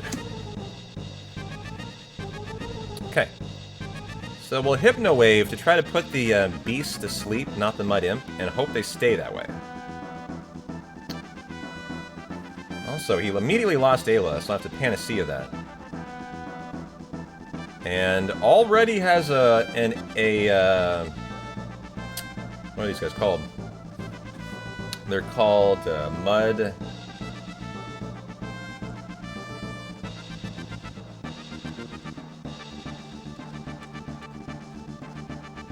Mud Beast.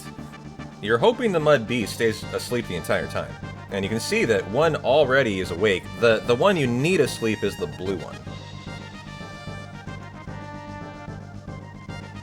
Punjabi is a major language too. Well, at least I was right, it's a language. I wasn't even sure it was a language. Just that word just came out of my head like from nowhere.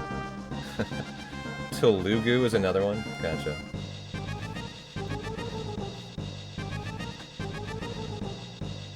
So this is just Chrono Lightning and Luca and Ayla Thunder, what is it? Flame Kick. That's all you have here. You're just hoping for the best. The reason why he's such a jerk is if you've noticed, he heals. Like, look at the start of the fight. His AoE heal is why you hate this guy. And if he just does it, it's very difficult to defeat him. As you see, how much damage are you doing per cycle? You are doing just over the heal. 150.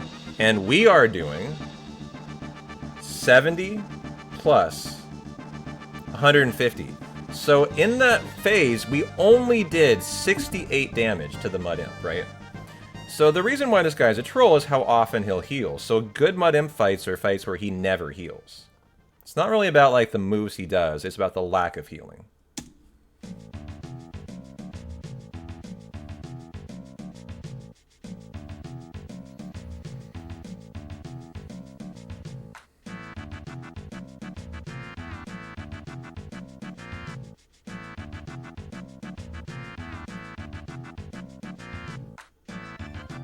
Okay, that rock is always nerve-wracking because it can put you to sleep. So you're always waiting to find out how it went. And he hasn't actually healed because he hadn't done any damage when the heal occurred. So far you're witnessing a non-heal Mud Imp fight, basically. Featuring quite a lot of sleep, which is not great for fast fights.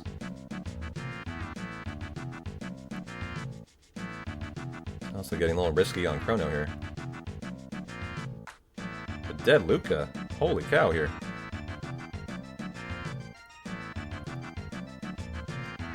You're now arguing this is not a good Mud Imp fight, actually.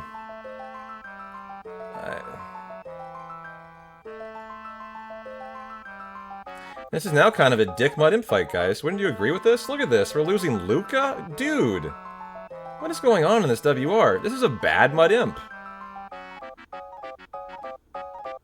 Yet again, I have no choice but to just admit I don't understand how this is the WR fight.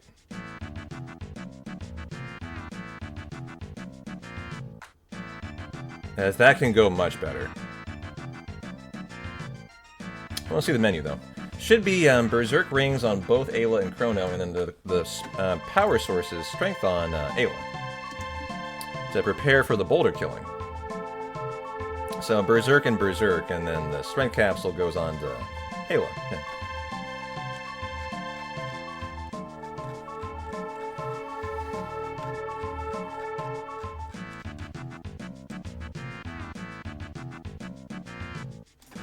Okay. I want to see the movement through this section. The boulders are RNG. And if you don't kill this, there is another boulder you'll need to kill. And obviously in the WR, you would expect to get this boulder. As it's a pretty significant time loss to not get it. You're taking an entire fight for nothing. And he gets it. Okay. If he hadn't, he'd go left there and kill the other boulder there. And you'll see he'll kill most of the fights through here. for leveling for TP and moves. Okay. This is the menu. Should be banged out real quickly. It's all accessories. And he's going pretty methodically through it. So let's make sure I do the same menu here. Power Scarf on Chrono. Just really thinking about that. There's a good 5-10 seconds right there. Power Scarf, Sight Scope. Like this one, you can just bang, bang, bang. This one is a very easy menu. I'm surprised how slow this is. Because it's just all accessories. Usually all the first thing. Or if I remember right, the last thing. It's like a very similar menu. And then Speed Belt. Yeah, same thing. Okay. That menu will be flawless for us.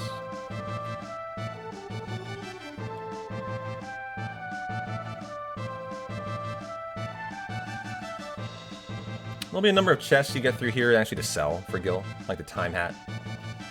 Sells for like, I think, 15,000 or something. And on this fight, you unlock Falcon Strike, a very good move, as it's very fast and vicious. Does a lot of damage for just 4 AP. AP, TP, TP, whatever. Whatever you call it in this game, MP. So here should be Falcon Strike for the first time. And you can see why we like it. So fast.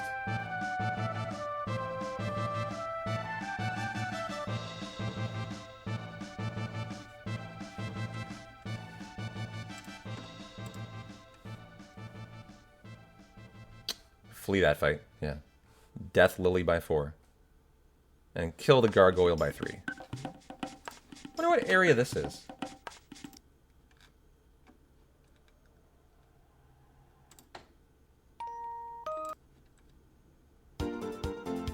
Ooh, Black Omen songs. Da-na-na.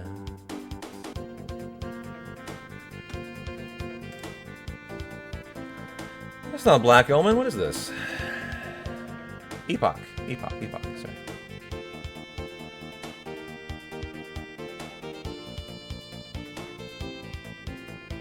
Get the magic source, magic capsule there after some sticky movement. The most important question to me is, what is our battle speed? There should have been a menu here at the save point that I missed. And this fight, I've been told you can do on battle speed 1. Fun fact, guys, I do it on 6. So I've been excited to get to the Giggity Gaia fight today to watch, I hope, a Battle Speed 1 fight. For the first time in my life, actually. As I considered this fight to be horrifying even on Battle Speed 4 back in the last time I ran this. So, I would love to see a Battle Speed 1. Jarracandra tells me it can be done. Oh, we didn't even change it. What are we on here? We're not changing battle speed? Obviously, that could have easily been done earlier then. He did a prior menu.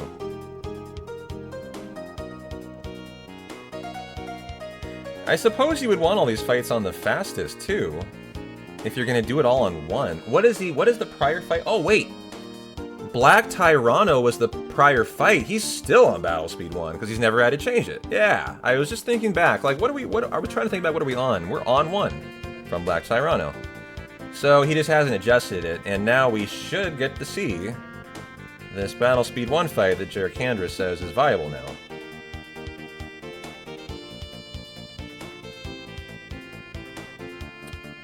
So of all the fights in today's run, this is probably the one that I could save the most time on in my note set.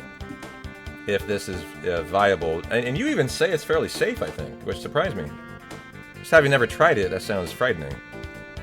But I'm sure when I try it, I'll be like, oh, this is great. It's scary. Yeah. But you're a strong woman. You ain't afraid to know. You ain't afraid to know Battle Speed 1. Hi guys. Welcome on in. How you doing, Azure Kale? How you doing, Chrono? Are you guys Chrono Trigger fans? As if you are, you're in a good place today. We're watching the current world record for CT by this runner B-Dude. And reviewing it to edit my note set for a week of world record or PB speedruns coming up. Your name is Chrono and you're a Chrono fan? God, my mind is blown today. Oh my... Coincidences, you know? Never would have guessed. And so we're on the Giggity Gaia fight, and we're about to see, for the first time in my life, a runner do this on Insano Battle Speed 1. So Jarikandra here says Battle Speed 1 is quite safe. 2 is safer, but sucks to wait for Luca. Yeah. So let's see this here. I've never encountered this fight on a Battle Speed 1, so here we go. And thanks again for the raid, guys. Hey, Imagine, good to see you. You came through the right time gate. Lucky you. As we're doing CT runs all week long, so drop a follow if you want to hang out for it. Now, I think Luca's napalm comes into play here. I used to never care about the napalm for Luca. Yo, Chris, thanks for the gift subs, man. You guys were hanging out and got one. Neo Karma. Arn Grim. Chris Holmes. Giving one out to Raya IU2. Amrael and an ex-lumberjack. Thanks a lot, Chris. Spreading some nice CT love to get us started. I appreciate that. And here we go. Celebrate the 5-pack with a nice Battle Speed 1 insane speed fight. Let's go. You're going to say all Falcon Strike, and I think Napalm out of Luca. So has Ayla filled her ATB? No, okay. So it didn't fill. Sometimes it can, which is nice here. And you have to take out the arms twice to kill it. I love his expression when you hit him too. It's just the best. So here we go for I think 5 Falcon Strikes. And Battle Speed 1, when you're thinking about how dangerous a fight is, you're watching the ATB, how fast it races. And yeah, it's going pretty fast.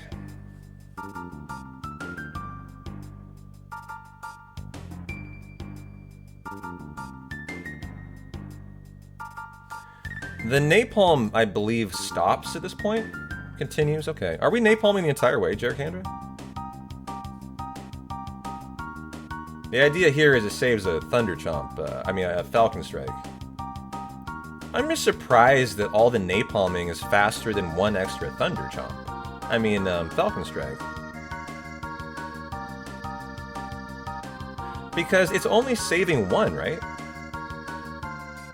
And Falcon Strike's so fast. That's like 8 napalms. How does that work out to be faster? It makes enough of a difference. I'm gonna have to test that out myself. It saves an arm round? Well, then that would make the difference, yeah. If it saves an arm round. The arm is restoring. Okay. So we need to add that in. Luca Napalm. The entire fight, huh? Okay. In my notes, I had just the first round, actually. So let's see the final move. Is she still checking on the final move here? Yeah, she is. Okay. Hey, Just Imagine. Thanks for the follow. Only finished the game for the first time 2 weeks ago. Well, I played it for the first time as an adult myself. And now it's one of my favorite games ever. I've world recorded it twice. Ramza's favorite game. CT, how you doing, brother? Yeah, we were on the front page yesterday, Ramza. We did a day of casual CT all day long yesterday. How are you doing, man? Yeah, we're coming back for a 3rd round, maybe. We're watching the current world record to decide, I always decide, like, how vicious I want to be. Do I just want a PB this time? Do I want to go for a world record again this time? We're deciding today. What I see makes me quite optimistic that this run should be improved, actually. And we may want to go for the world record for this game.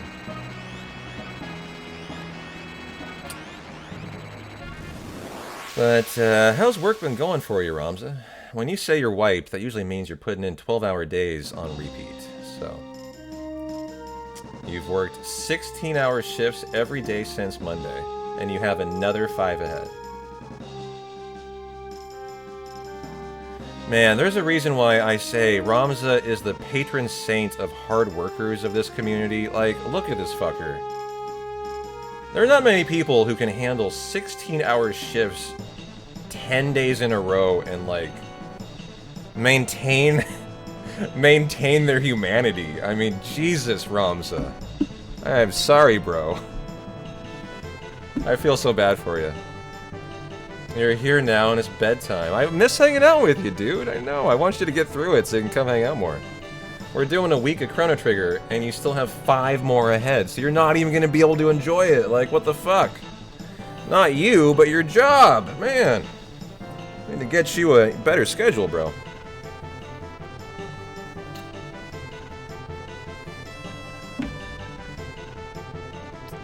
Well, I feel for you. It is good to see you, Ramza. Putting in for a week off starting Friday. Yeah, if the weather cooperates, that's the question, right? After watching this stream, you've decided it's required to purchase the Chrono Trigger soundtrack. Man, I love to hear that.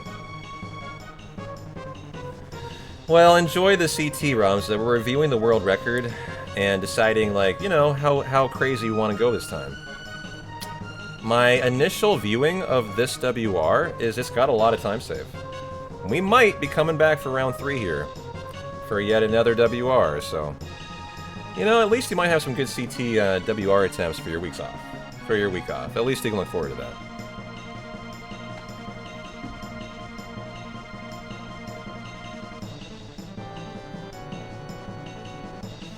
Oh, here, we need some Zeal theme or something. Here we go. It's really your WR. This person is just holding on to it for a bit. Well, you know what's funny, Ramza, is last year, you know, I watched Fellranger's WR, right? You might know him. He's another CT, very good runner. I watched that and came away from it no chance. Way too good. I'm not beating it. It's a great run. What's very interesting is, a year later, this Fell's run was beaten by 1 minute 10 seconds, right? I expected today to watch an incredible speedrun. I have not watched an incredible speedrun. This run has been riddled with time save. In ways that are hard to explain, actually. For a WR that beat Fell's run by 1 minute. So, I've had a really interesting day trying to understand how this run beat it. So it's been a very interesting watch party today. Because, yeah, 1 minute 10 in CT versus a guy like Fell is a huge amount of time.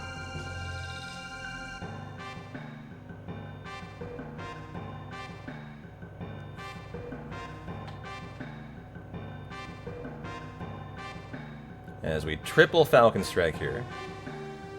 Yeah, there's a lot of interesting parts to come. The double Mud Imp fight in the Ocean Palace coming up next is always a interesting fight, too. And of course, the Black Omen has a huge amount of RNG on the elevators, on the Charming as well.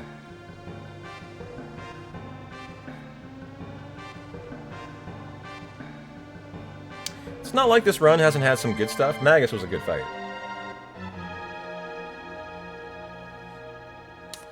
The Masamune fight has a brand new strat buck. The reality is, I watched it and compared it to the world record. It lost 7 seconds to it, or 4 seconds to it. So the only fight that has been improved theoretically lost time to the world record. His movement is much worse than Fell's, which is why I'm just so perplexed about how he's pulling away. Like, I know B-Dude well enough. He's a good runner. He can have perfect movement. He's just not trying to. Is the only takeaway I've been left with here. I just don't think he's trying very hard. But the fact that that can beat Fell by 1 minute is what is jaw-dropping to me.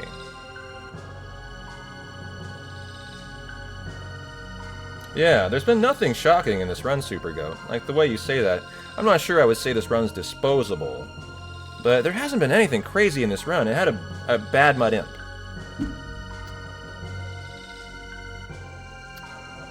Oh, our Wind Mage is back. Hey, John.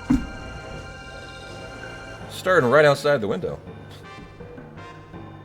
Yeah, you enjoyed that. Oh, so look, he got caught here, guys. This is the second encounter. He got caught in the run.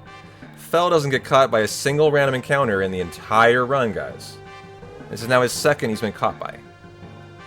That's a mistake there that I wouldn't have expected him to make.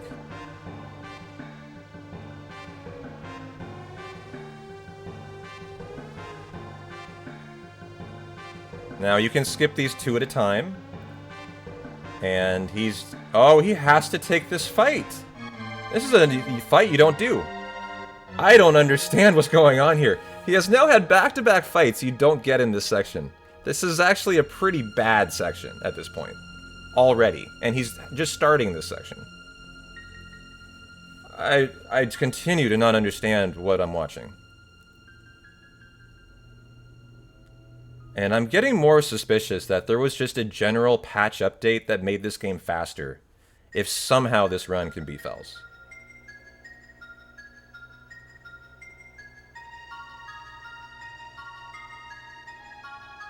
So this is an intriguing fight sometimes. Now, he got 3 of them in the Falcon Strike, which is good enough, in my opinion. You obviously are preferring 4, but in my experience, it takes a long time to get them to line up. And you're better off accepting 3 and auto-battling out, which is what he does.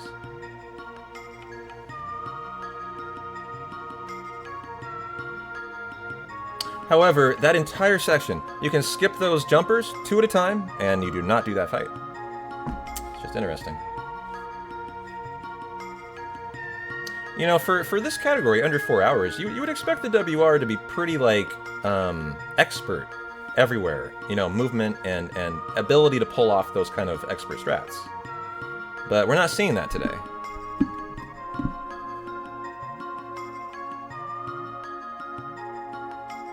Ooh, I need my Ocean Palace theme. This is my favorite track in the run. Okay, now for the elevator, it's just all Falcon Strike.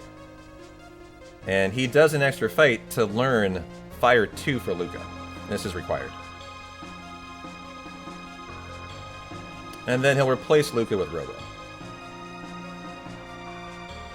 Yes, he'll need the Boogie move for Stop in the next boss fight.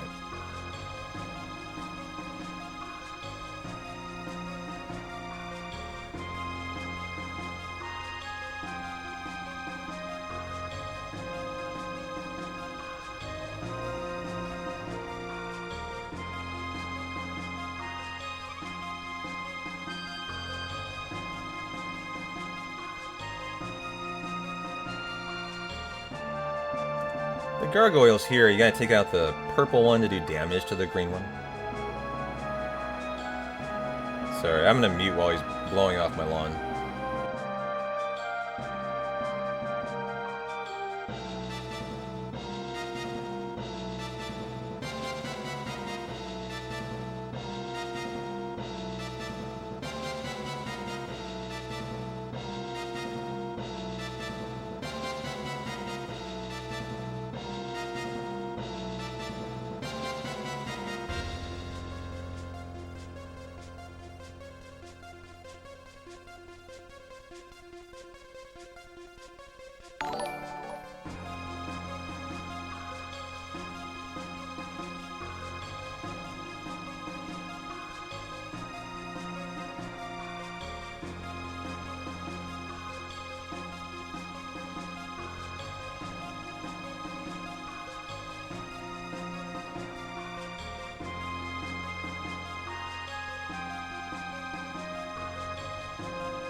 Oh, I was muted, sorry. Yeah, have I been muted this entire time? I was welcoming you in, I was saying, hey, what's up? Hey, silly Dabbit, thanks for the shout out, you rock, Dabbit's the best. How you doing, brother? Yeah, sorry. Thanks for the raid. Doing a Chrono Trigger WR review to prepare for a week of speedrun de-resting for a PB or maybe a new WR. We'll see. So, I got distracted enough to not watch this fight, which I think looked pretty solid. It looks like the stop hit, correct? Yeah. Also, what is the battle speed coming in? I think you have to do this fight on 5. And he's on 1, right?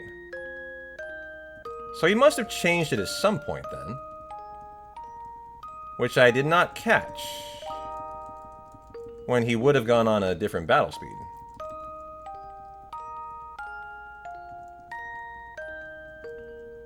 What's here? This is the entry menu.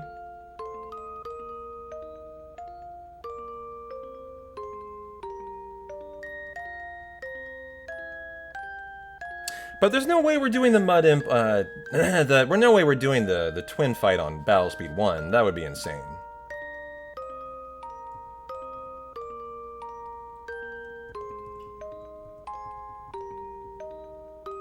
I think. Let me watch it. I mean, maybe it's not as insane as I think. Oh, okay, well, maybe it was done in this menu.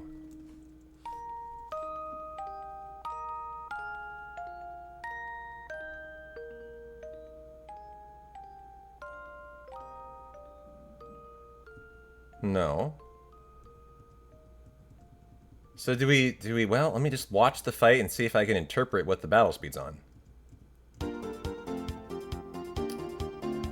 Da-na-na-na. Well, we are randomly checking menus through here. I mean, I'm curious if maybe threw one in somewhere.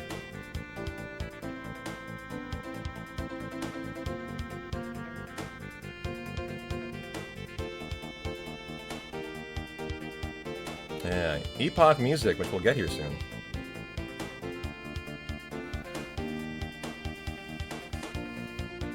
Well, alright, show me the fight. What does it look like it's on?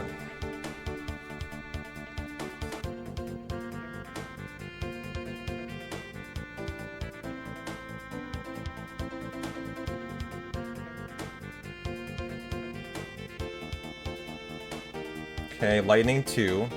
I think it looks like it's on Battle Speed 1. Is that right? I was under the impression this fight had to be done specifically on Battle Speed 5, or else the stop wouldn't work. But that looks like Battle Speed 1 to me. Jerkandra, are you still here?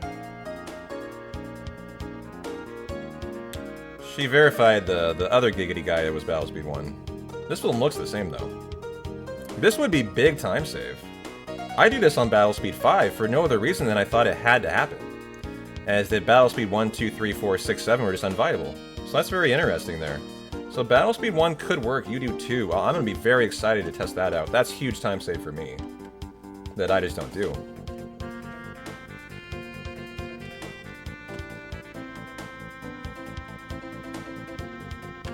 Did he even bother to, like, heal in the fight and stuff with Robo? Yeah, he does, okay.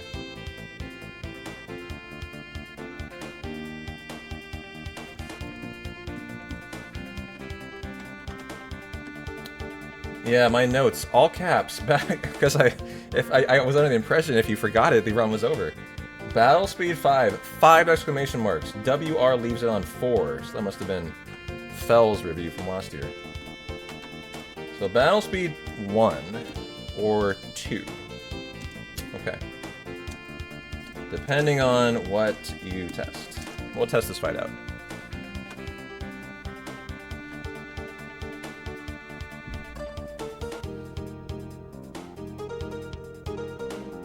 I'm excited to do all this fight testing.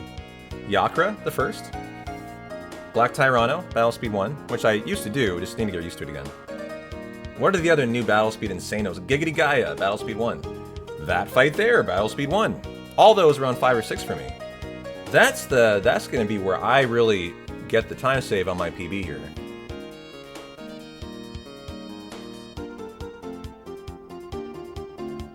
Da-na-na-na.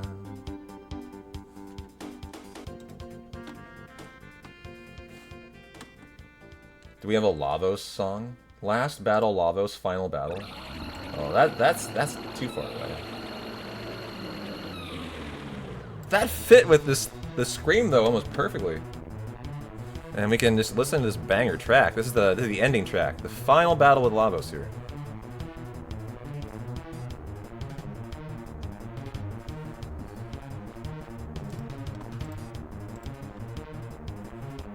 Watching this though is just getting me really excited to get these runs going, man. I didn't expect to be as frothing at the chomping at the bit for this run. I thought I'd just be interested in a little PB. The more I watch this, the more I think I'm getting interested in actually a true WR grind. And really get back into the run. Oh yeah, my PB is a 4:15 by the way, or 4:12. I think I set it in a race versus Jarricandra with no prep even. So, I would easily expect a sub 4 this time around. The world record is a 3:53 now. That's what we're watching by B-Dude. Improved the 3:52 by... Or no, it's a 3:54. Improved Fells, which is a 3:55. And I've always wanted to go for sub 4. And I think I'll probably try to go for better than that, based on what I'm watching here. If this run can achieve a 3:54, there's no reason why I can't either. As I can do all this and more. I can do all this and improve it.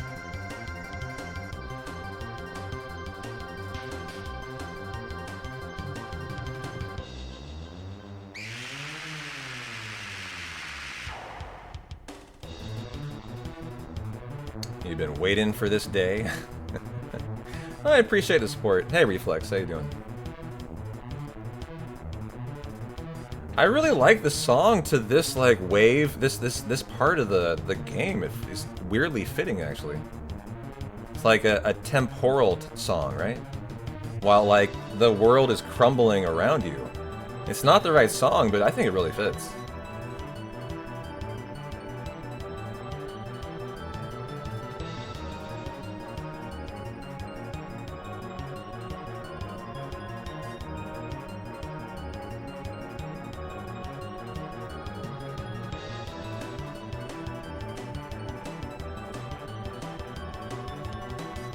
Game is really fun to watch. So glad it's returned to the channel. Yeah, me too. I think it's my favorite of all time, Chris. Just don't tell anyone of my Final Fantasy fans that, alright? It's our little secret.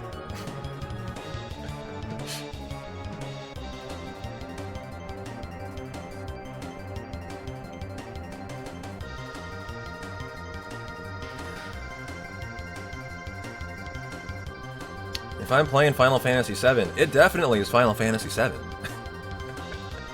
And if I'm playing 10, oh, my favorite is definitely 10. That's how it goes for me. Whatever I'm playing is my favorite, but like outside of that, I think I would say CT's my favorite.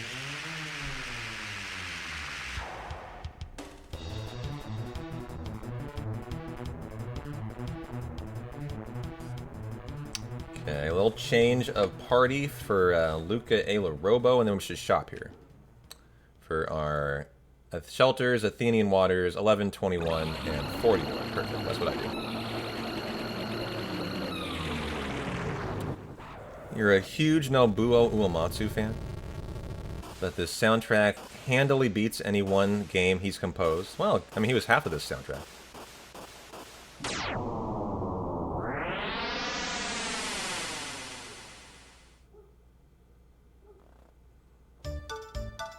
Okay, this music's weird for here. This is the epilogue after you've won.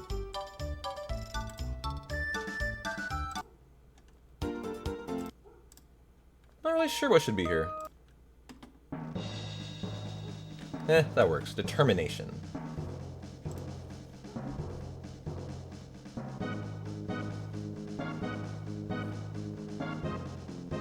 Mm-hmm.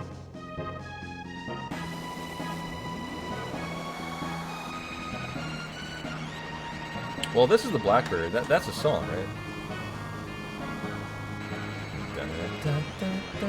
Black Dream?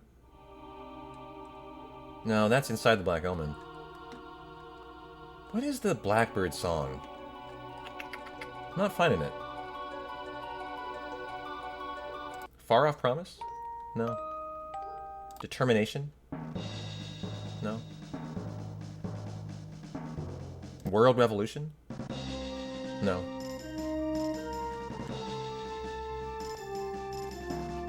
We'll go with this, though. Now, you should cat attack with Ayla. Yeah, I don't remember what goes on in the Blackbird, too.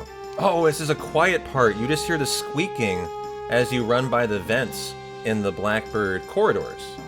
So you're right, this part was really quiet. There's no music here. That's why we're all struggling to think of it. So healing up, putting on the air gun and the weapon on Luca and Robo. Going on to 1 battle speed, I'll be interested to see this. I used to do this on battle speed 1 as well. However, if he switched to battle speed 1, what did he do the twin fight on then? And when did he go off of 1? So hold on, let's see what it was on that he switched from to 1, first of all. Where did he do the config? It was after the cat attack fight. Here.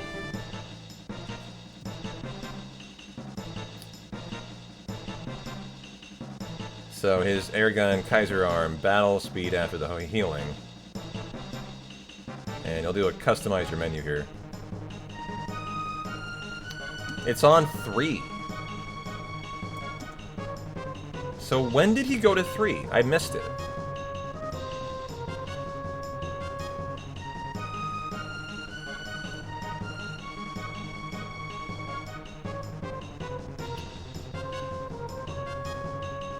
What is after the... And I'll be interested to see this on battle speed 1. The second fight, the first fight is just free no matter what. It's why you do it on 1. I was the first one to try this on 1, and I remember it being pretty solid, actually. It didn't scare me. And you want to do it on 1, because you can't change your battle speed from this fight to the next, and you can imagine this fight is... you don't do anything in it. So battle speed 1 is obviously the best. You just want it as fast as possible. But the test was, can you do the next fight in battle speed 1, and it turned out you could.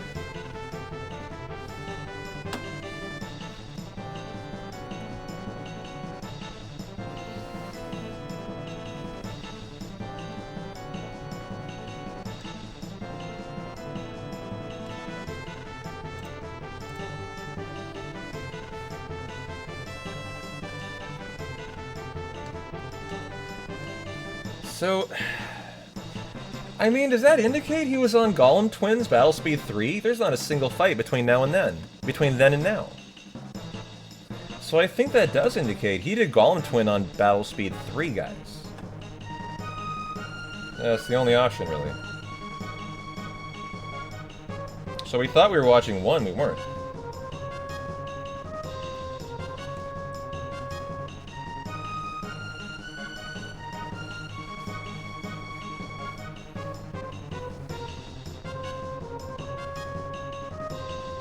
Yeah, it has to be he's on 3 there. So, I guess I've never seen a Battle Speed 1 fight then, Jericandra. Yeah, still haven't. So, you do it on 2, and it can be done on 1, so that could be viable. I'm just trying to decide what I want to test out tomorrow. So, try it on 1, huh? If you tell me it's viable, I'll try it out. Yeah, you do it on 2, and it works on 1, okay. Well, then we'll have fun trying it out tomorrow, see what we think about it. So the WR does it on 3, Jericandra on 2, and we'll try out 1 and see what we think. Yeah. I want to see this whole fight on 1 while I've been thinking about that, sorry.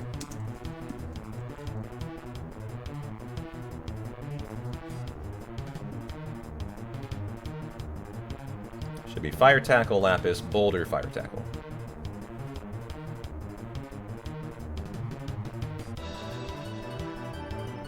The only important thing on Battle Speed 1 is you just have to queue your moves up while his moves are going. Because Battle Speed 1 slams the ATB full, then while the ATB for everyone is full and he's putting his move through, you have to queue yours up, or his ATB is so fast he'll get 2 moves off and you're dead. That's the only tricky thing about this fight. Is you can't be fumbling your inputs. As long as you're not fumbling and you just execute your turn while he's going. You cannot lose here.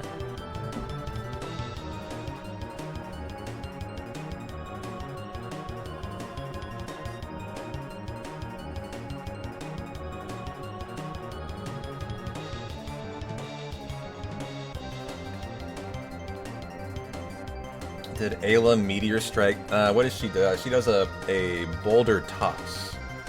Or she throws him up in the air. Yeah.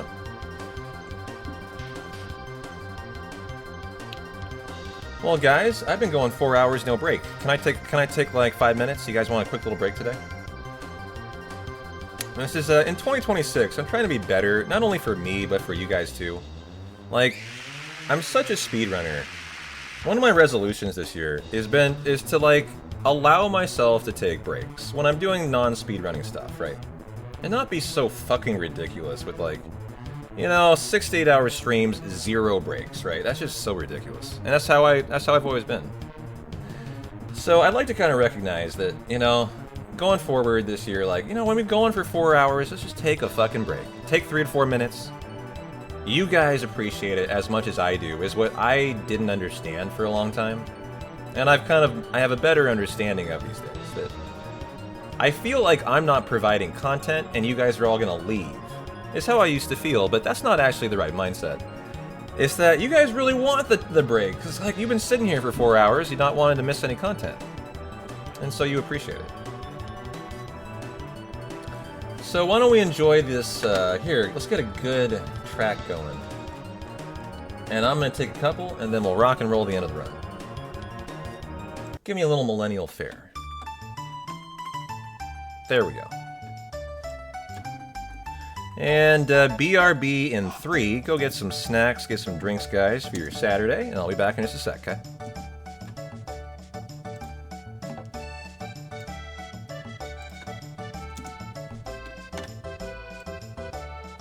And maybe crack a beer, as it'll be 5 o'clock when I come back. That sounds perfect, actually.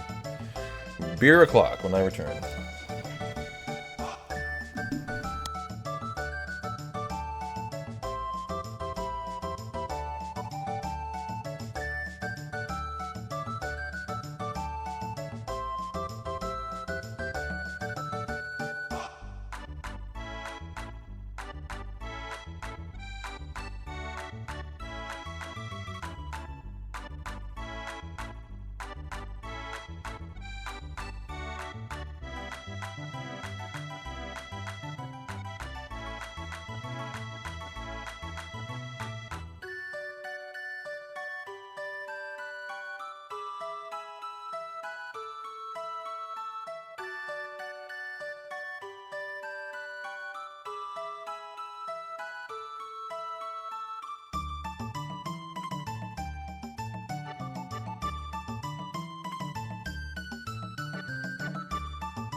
Alright, alright, alright. Beer o'clock, baby. I'm cracking a 16-ounce Budweiser. How about you guys?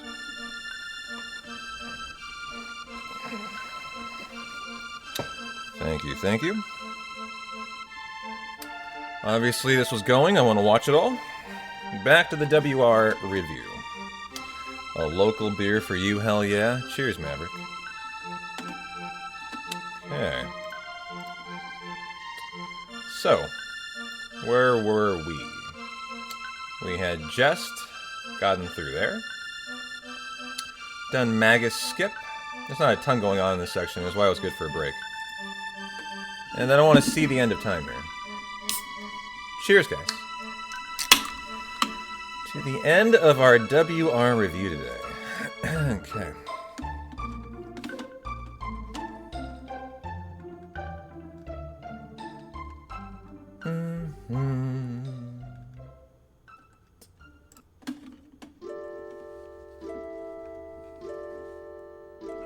Guinness again tonight. Yeah, cheers, man. To a good D-Rust arc for a new PB, or who knows, maybe WR, guys. Cheers to that.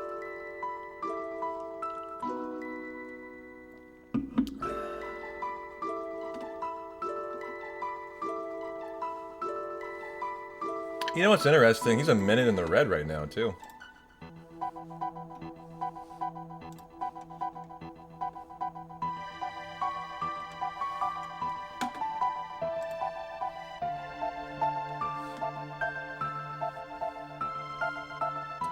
As we go south for the snail, the jerky, and that kind of thing. Yeah, we're doing the Lara code entry for Lucas soon and her mother. Her name of her mother.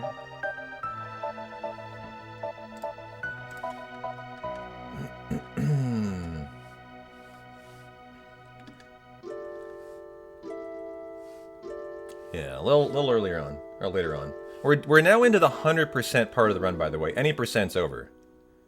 And we're now doing the Frog 100% Northern Castle, where you're required to watch the Cyrus cutscene to complete his chapter. And so we do. But fun fact, we actually only unlock about half of the castle. There's a lot more to do there.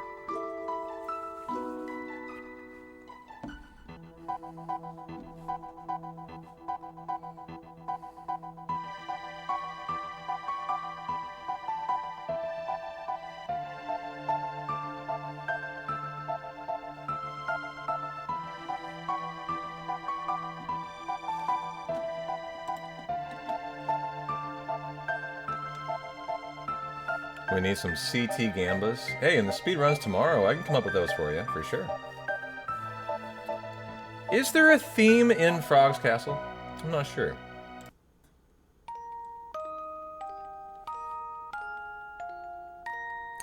Is this how we send Robo for gardening for 1,000 years? Yeah, the 100% parts of it are. That's correct.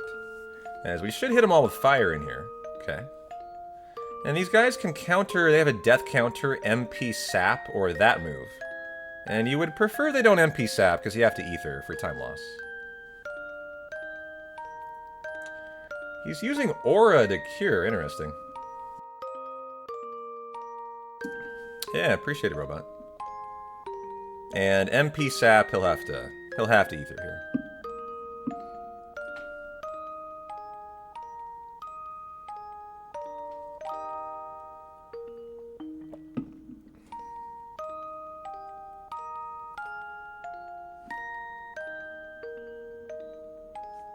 Oh, this piece of cardboard on this beer I almost ate. You know, getting some fiber in me today.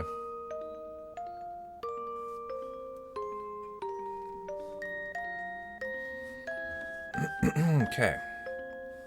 So we've unlocked the first part, now we gotta do the second. He's leaving the epoch there, I like that. I only move it one time too.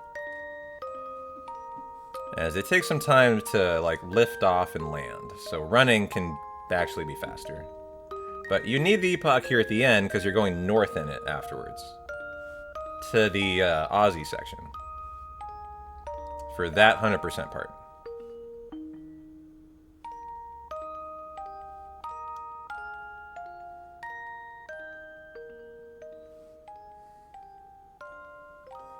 As we now get the Cyrus cutscene.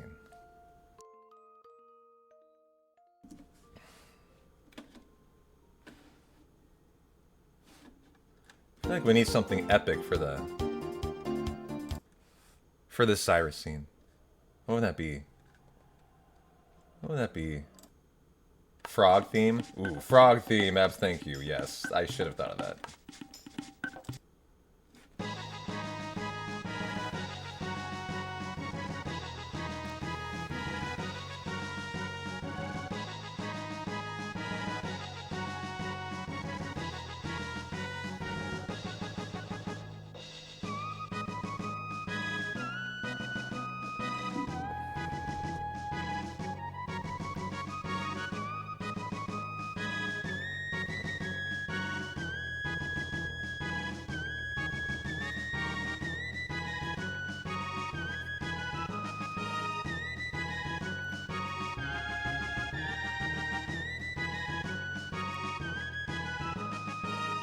A lot of Sea of Stars talk here. We're going to be de-rusting Sea of Stars eventually, guys. I'll be excited for that, too.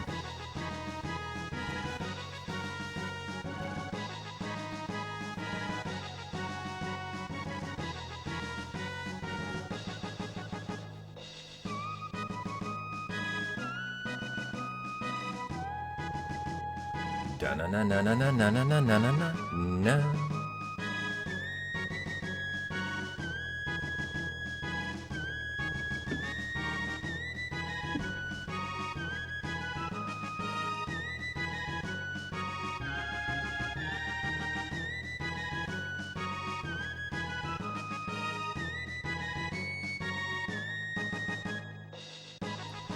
So we come to the castle here to take on the generals for the final time. However, we're going to take on Flea, we're going to take on Slash. We're going to leave Ozzy for later, because the fight is a tough fight, and it's a lot faster when we have our triple tech. So we're going to do 2 of the 3, and then we're going to hightail out.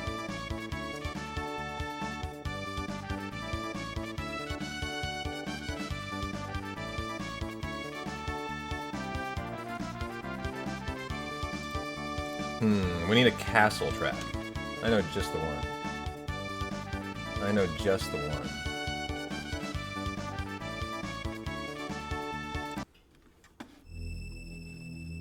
Magus's castle.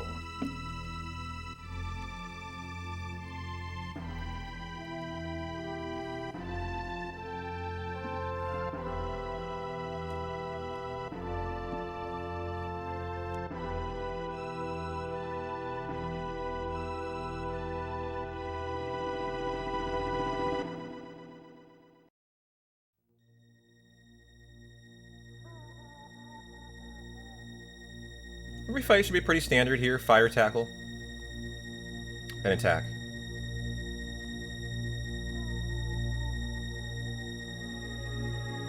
Just want to watch that one more time.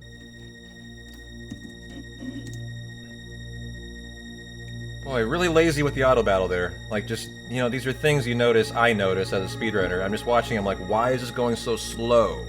Queuing up this right here. And now he turns it on. Little things like that, like, you can't help but notice as a watcher for things that are easily cleaned up. Like, this is just, like I've been saying throughout the day, time losses to being lazy. It's been a surprisingly high amount of those time losses in this.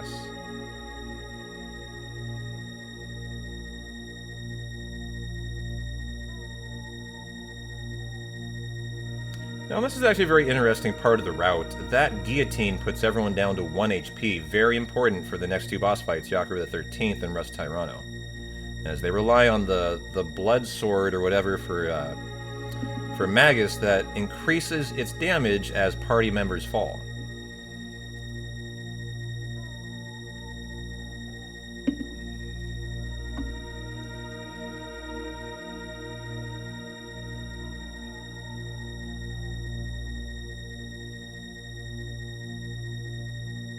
And now the Rust Tyranno section, which I'll be very interested to see. This is a fairly technical, complex section, actually. Gonna be learning haste for Marley. Very important for the boss. And I'll see how many fights we do here. I had the notes actually, the route used to mention you do 2 fights for the to get haste learned on Marley, but in my experience you only need to do 1.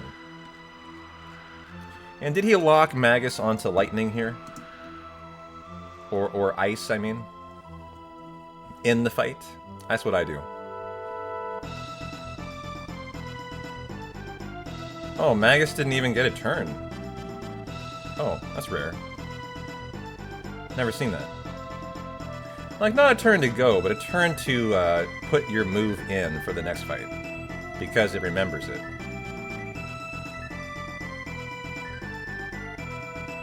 For this fight.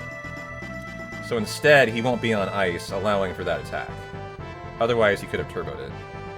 You know, that's all.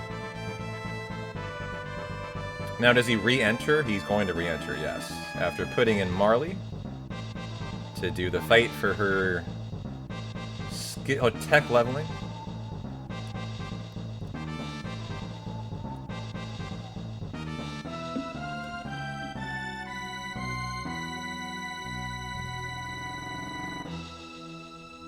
Okay. I mean, counter skips here a little bit interesting. That's about how I do that.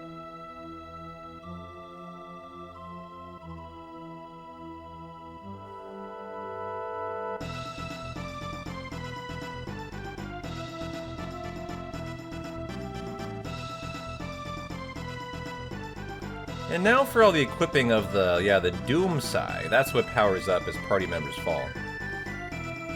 And so we will now need to take out both of the boulders for the moves on both Magus and Luca and everyone on Marley here. This is especially for the haste on Marley. As we should see, haste Cure learned here, and we did haste learned here. Yep, a random cat really did fall into that black hole. It did, yeah.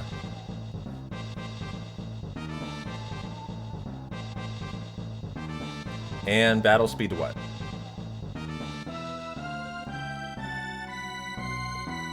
Well, he's on 2. So he's leaving it on 2. Which is what I do with that.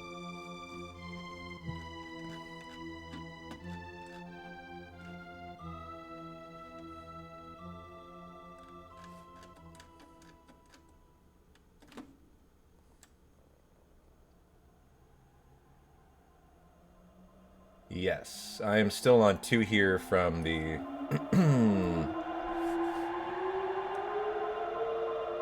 Dalton section.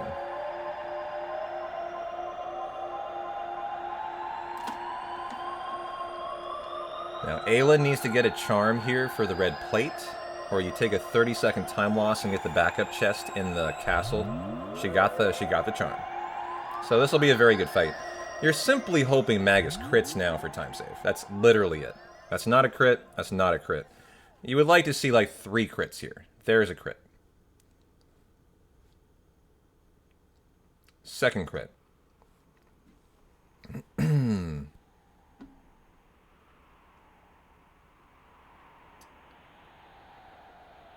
a third crit. For what I would say is a very standard Rush Tyrana fight. Not a whole lot going on there.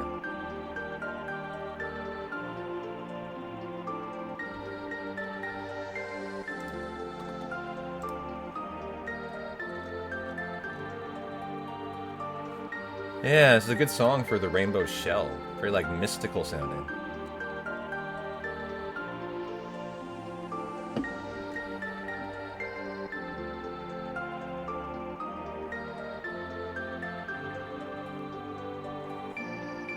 It's funny, still 45 seconds in the red.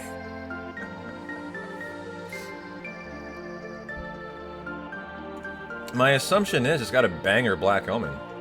This is the one black chest we get, too.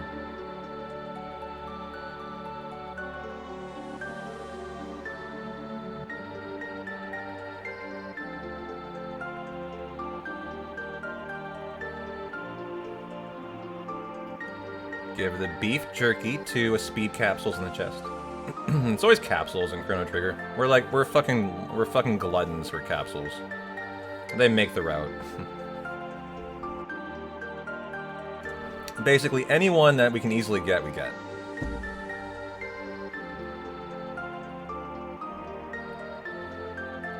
As in Chrono Trigger, like, your stats only increase to, like, 30. They don't go above that, I think, for most stats, right? So, like, every one capsule is a huge boost. And this is the most RNG-heavy fight in the endgame, other than the Black Omen. Here we go for Son of Sun. If you're brand new, I'm going to describe how this fight works for you. So the way this works is this. And I need to see what battle speed he's doing it on, too.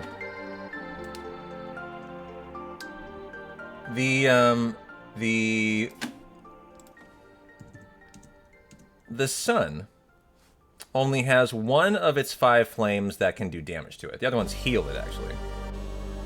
And so what'll happen is we utilize the flamethrower move with Luca, which can hit 3 at one time. That's the best we got. And so our hope is we always do this one, and this one here. The 3 that we target. If it hits one that is the right one, the outcome is it does not counter you, telling you that's the one to target, with Ayla and Magus. Oh, get out of here. This is a glitchless run. You and your manips. All your manips. So you can manip this fight? I only knew you could manip the Magus fight. That's interesting. What are they calling that category now? Just like any percent? I mean, but any percent is just win after Lavos. Like, what? Yeah, but that's no longer glitchless. How is that possible? That's no longer the same category.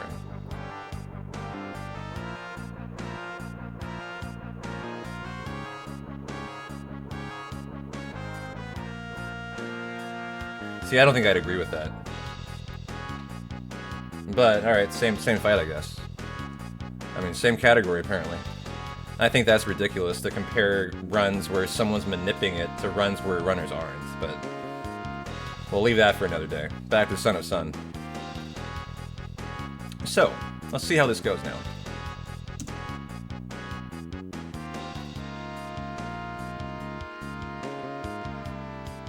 Barriers for Ayla, and then see what happens. So, countered, that's not it. Countered, that's not it. This one did not counter. We know the one.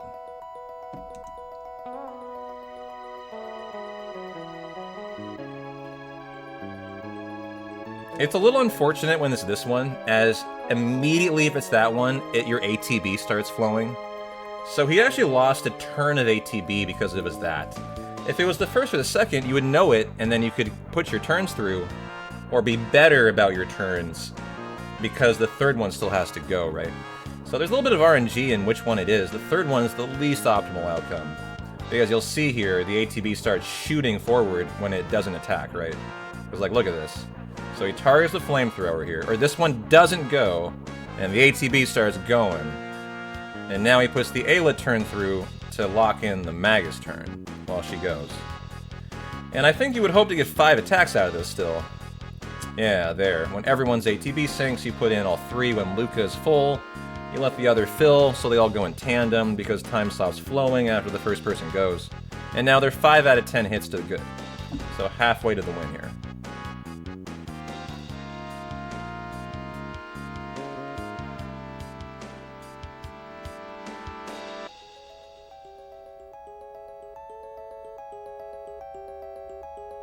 I mean, this isn't a manipped run, though, Jericandra.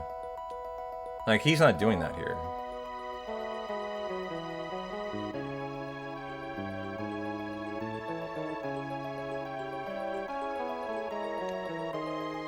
I mean, does that indicate that the best runners of the game think that's correct, that it's ridiculous to manip it and submit it to the same category, or are they all doing manip runs now? Because, like, my initial reaction to hearing they're in the same category is like, ew, that's not right.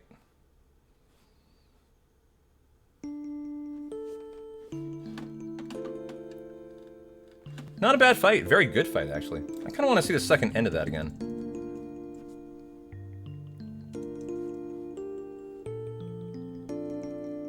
Was it the middle one that time? Yeah. And so 1 should see 5 attacks here. I want to see how the fight ends. Son of Sun has a dying animation. that I've always wondered if you can hurry up with auto battle. So there's 3.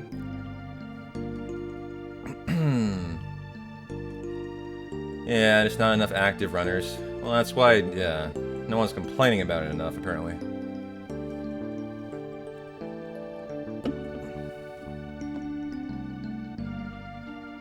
Alright, there you go. Nice Son of Sun fight. That is how you would like that to go. No fuckery, really.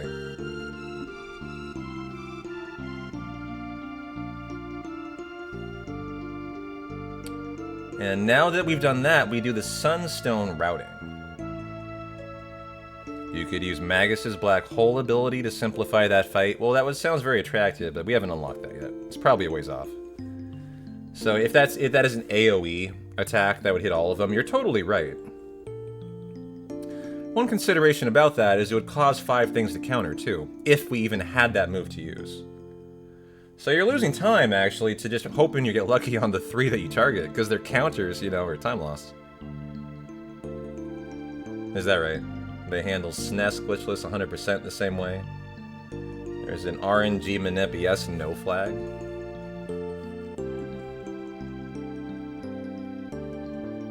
Are you starting the run on a certain seed, or are you, like, saving hard resetting outside of Sun? Like, what's going on there? How are you doing that?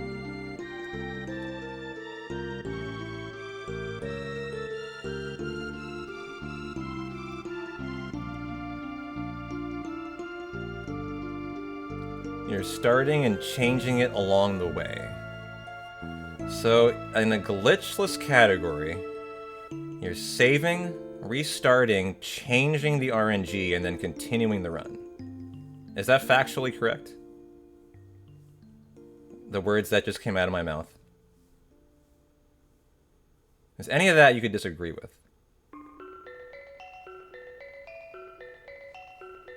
Well, then I know my answer. This is not a glitch. This is a glitched run now, then, if you're doing that.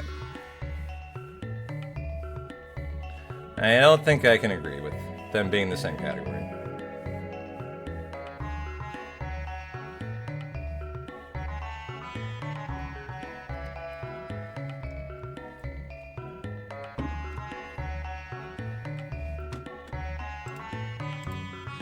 But I digress. It's really not important. It's just about leaderboard configuration more. This is more of a bureaucratic issue than anything else. So I'll move on. It's really not important.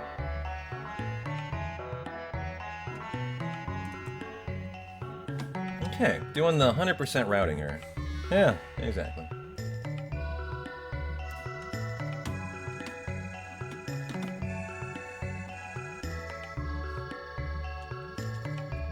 To our Norstein Beckler House of Horror here. We did Gato 3 times prior.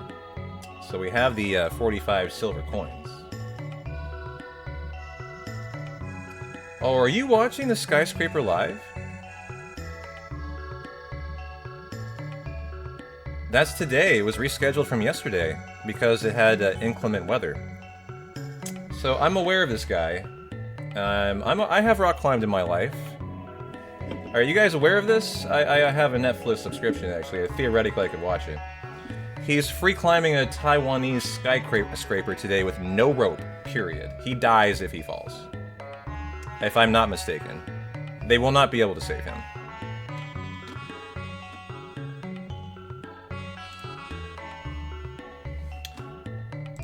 He's famous for breaking a lot of climbing world records here. Is he currently on the climb?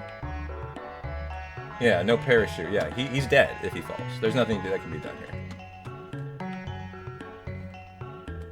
The skyscraper, if you haven't seen it, is inverted. This is a normal building. Guess what the top of this looks like? It looks like that. He is going to be climbing straight and then climbing this. With no parachute, a mile off the ground. Like, I mean, Jesus Christ. I'm getting sweaty thinking about it, actually. Like, seriously. I'm someone who has a very mild fear of heights, actually. It's not that bad, but it's just enough that on a very high peak, it could kind of affect me a little bit. I see the live stream is going so well, it is crashing every time I try to load it, guys.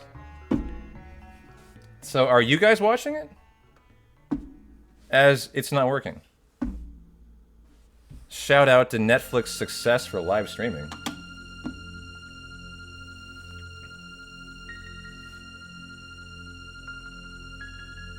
I got a spinny wheel. Well, you say you can't condone it. I'm not criticizing the guy's attempt. He can do whatever the fuck he wants. I mean... yeah, I can't watch it. It's not... so their live stream is broken right now. Well, that sucks. In this day and age, like it's kind of a thing. Like, you wonder if companies like Netflix can pull off live events, and I'm always curious how it goes. Finally, here, it loaded. He's 18 minutes in right now.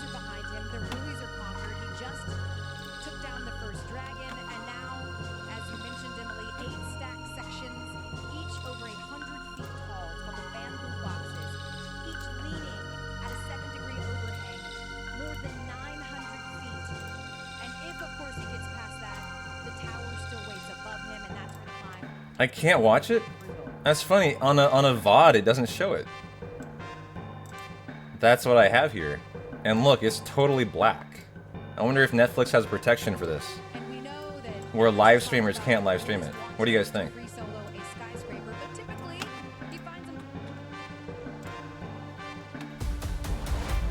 You can't show it? Is that right? Because, like, you can see that, and then I go in to watch live, and... there are ways. Yeah, I can't. All right. I didn't know this was a thing. I thought it'd be kind of fun to watch it actually for a minute. Yeah, now I'm watching it. Who's going to science explain for us all day and has much more on the difference between skyscraper and rock.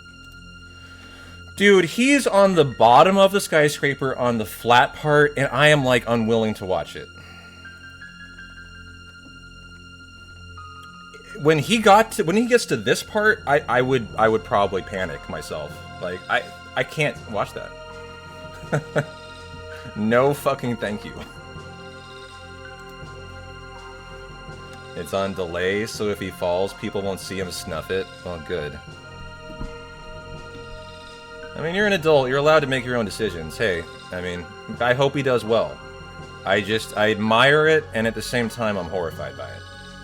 Having rock climbed myself, understanding, like, the amount of expertise and fear that he's overcoming to do that I can't do. It's just, I'm impressed, but man, it's horrifying.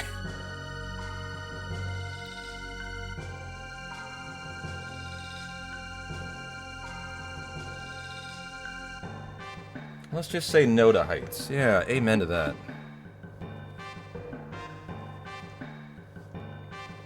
I knew I had a issue with vertigo when I was about 15 years old in Zion National Park. My parents took me up Angel Peak. Angel Peak is it's a very well-known cliff, huge cliff of a mountain that has a sheer drop-off for like 5,000 feet. I don't know, 3,000 feet, something ridiculous, straight. And you hike to the top of it, and then you're allowed to go lay on the edge and look down the cliff. I realized for the first time in my life that I had vertigo then. When I climbed that thing to the top, I went to the edge and I looked over it.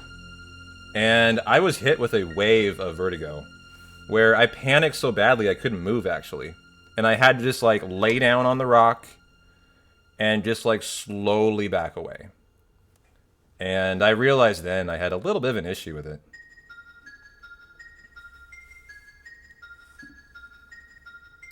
But you might say that's just a good human instinct to not die as well. As, like, it was a huge amount, a long way down, dog.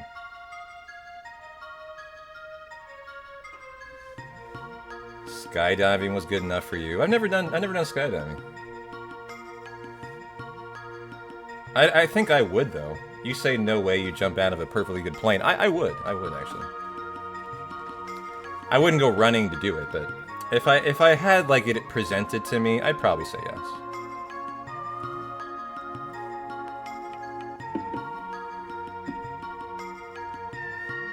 You've gone skydiving, Jerica? In Hawaii? Oh, that climate would be so good. Yeah.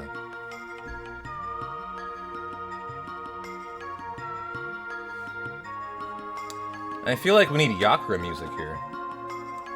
We just beat Yakra the 13th. Here's his boss battle.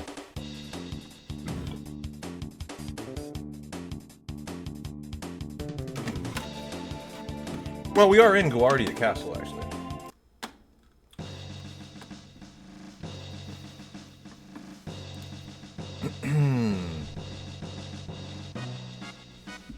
Well, I think I'm going to keep it up, actually. I kind of want to keep an eye on this guy as I watch the ending here.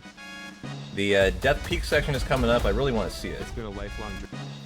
Mainly for how this runner handles the encounter skips that in Death Peak are quite important, as there's back-to-back encounters that you would expect the WR to get. Let's see if they get them.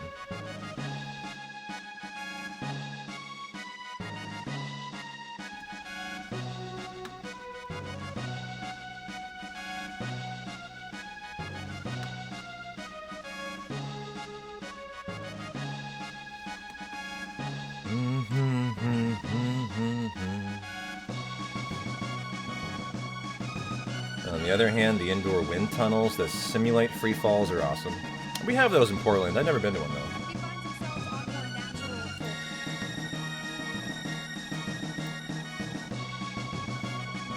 floor. Oh, I wasn't watching live. He's actually a lot higher than I thought.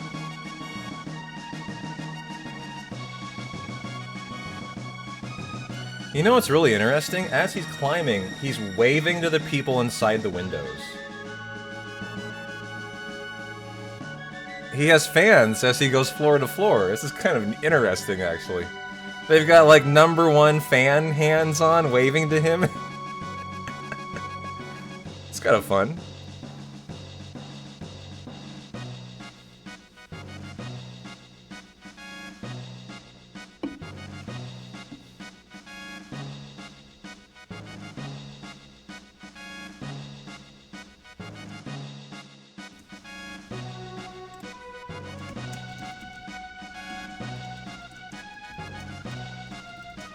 So here, guys, I've been mentioning this building that he's going to be climbing, like... It's funny, it actually is not as jutted in an angular way as I expected based on some photos I'd seen. This is a little bit different than I thought. But, I mean, still, ridiculous, actually.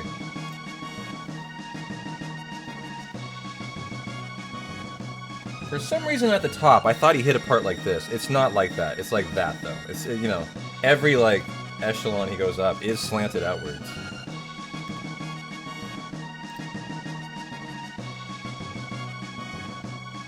But here, this is the view that I got that impression of from the floor. Check this out. So here's the photo of what he's climbing here. This photo, I looked at it and I was like, oh my god. No, it took me to another page. Hold on. Here, this photo was what I saw, and I was like, oh, no fucking way.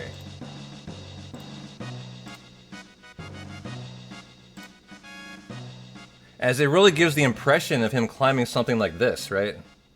When you look at it from that perspective. But if you look at it from a different perspective, it looks like this, right? Which is not quite as ridiculous as it looks from the ground, right? Obviously still insane, though.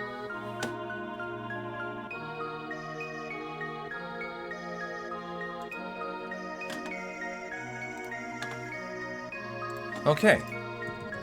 I want to see the skips I talked about. They're right here. So here we go. Take it away.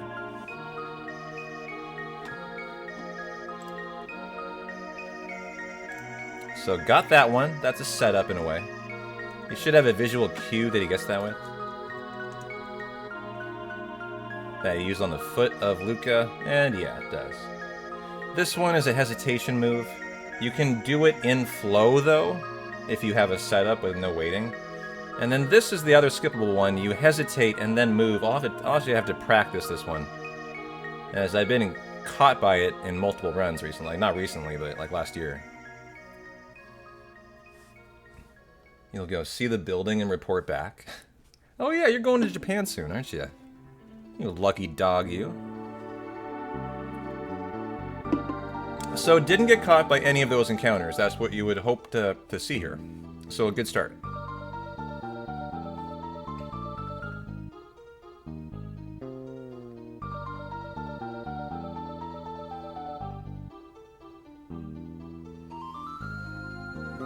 When are you going to Japan next, Airborne? Like, next week, next month? You already planned it? What's the schedule? Haven't booked anything yet? Gotcha. A lot of encounter skips they're doing here.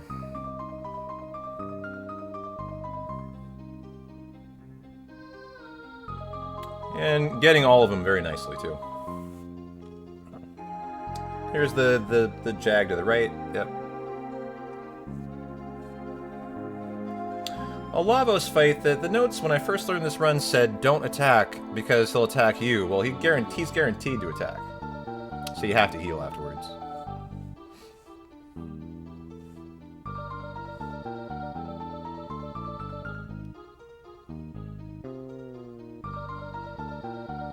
And now for the Blood Yoke Farm. 1, 2, 3, 4, 5, 6. You need to do 5 of these fights to farm to unlock. I think Dark is a barrier? Yeah, barrier for Magus, if memory serves. So that was the first. I'll repeat it 4 more times. And you can see he's got his setup. I do the similar thing. I wait behind this ledge here and then bump back out. These Blood Yokes have like 1 frame trigger. It's extremely easy for it to go by you. And if it does, you have to exit the screen and re-enter. It's a lot of time loss. So you can see how particular they're being about the setup. They've got an exact spot, and then they have a setup, which is required here.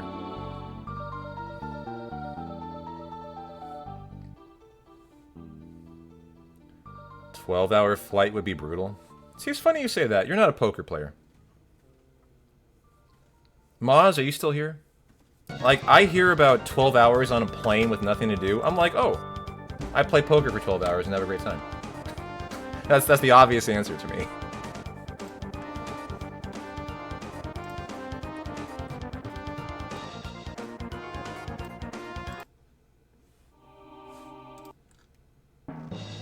What's a good final song here for this Death Peak? I'm not sure. At the Bottom of Night? No, it's a sad one. Here, well, here's some more delightful Specchio. Not in a shit tiny seat? Yeah, business class. I mean, regular class. Economy, yeah. On my laptop. Yeah. As you put in a particular party here for an 8-second time save for the cutscene coming up so you don't hug Chrono.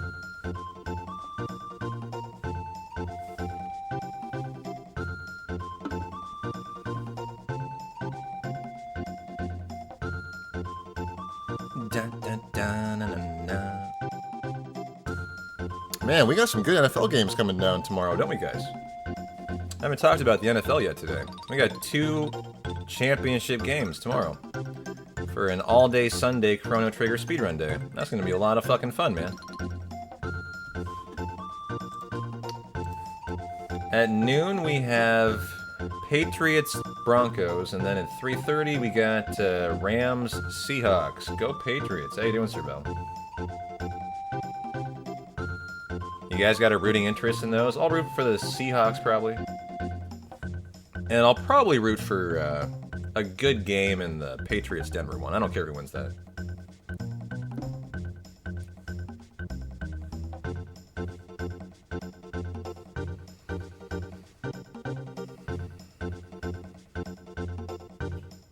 All good, hunkered down for Snowmageddon. Yeah, good. Glad you're home, man. Hope everyone's having a nice, safe, warm. Anyone but the Patriots? Okay.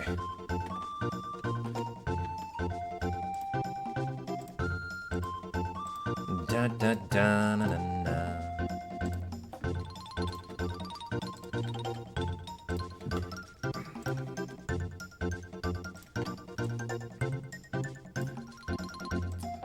Look at that swath coming through, man.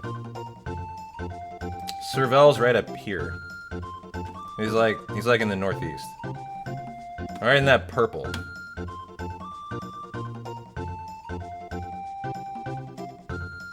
Hope you guys are prepared. Hope you got all your supplies. Not getting it in Portland. We got spared. But gonna be a chilly one for you guys. Widespread dangerous travel will linger for days, and catastrophic ice could lead to power outages. I don't know. What's with the capital fuck eggs? How you doing? You love coming into channels hot, I can tell. Cat snuggling in Philly. Already got the grocery store. It was dead and empty. Yeah, everyone already probably did their supply shopping. You got 5 inches here, and it's 0 degrees. It's 40 degrees in Portland. It's like a summer. It's like a summer day today compared to you.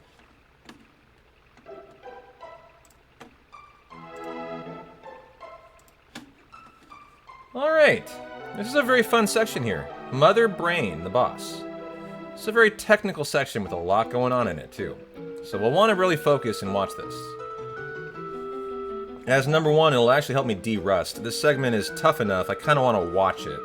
Just so I remember the routing and make sure I'm doing all the fights the correct way and all that. This is a series of like 6 fights in a row. You're just spamming Turbo and the magic for Magus. Very little going on here, but after this segment, the rest of it is all actually very fun. 95 GLaDOS? What is a GLaDOS?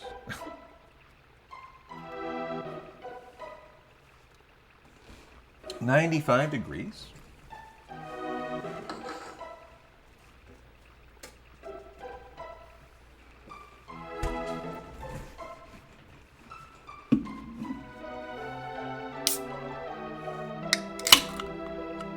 Okay, hit the button.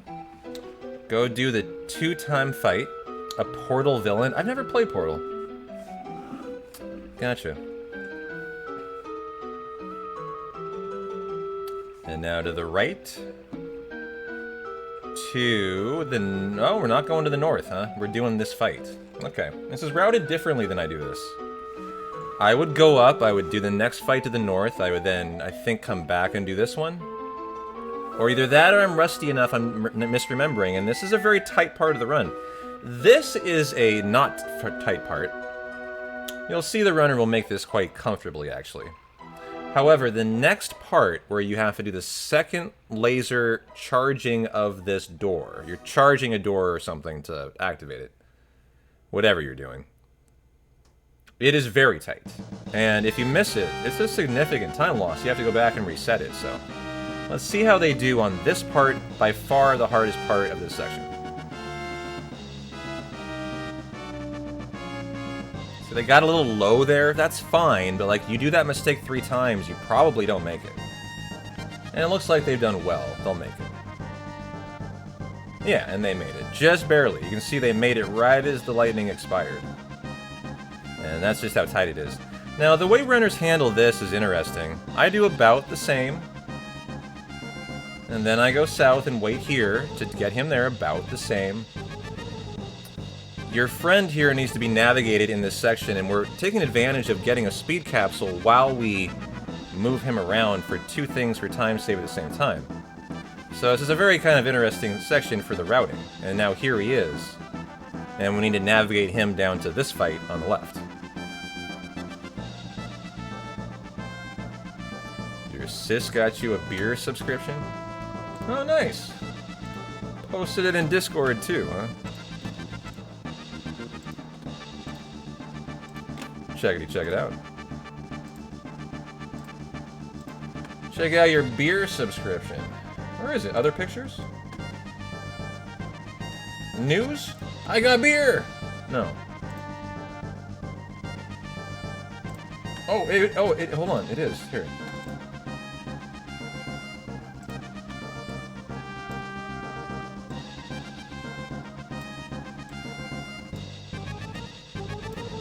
Dang, dog. You got quite the stockade going there. Perfect timing for a snowstorm. Nice. What a good gift from a sister. Go her. That's a winner right there.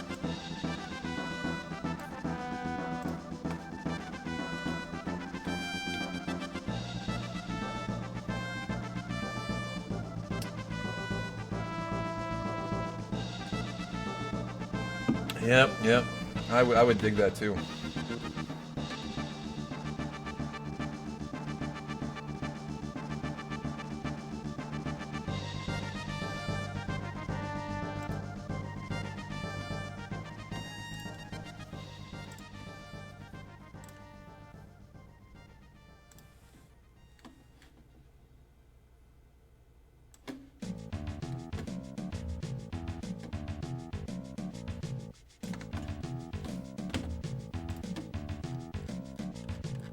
Okay, we got the Mother Brain fight coming up next.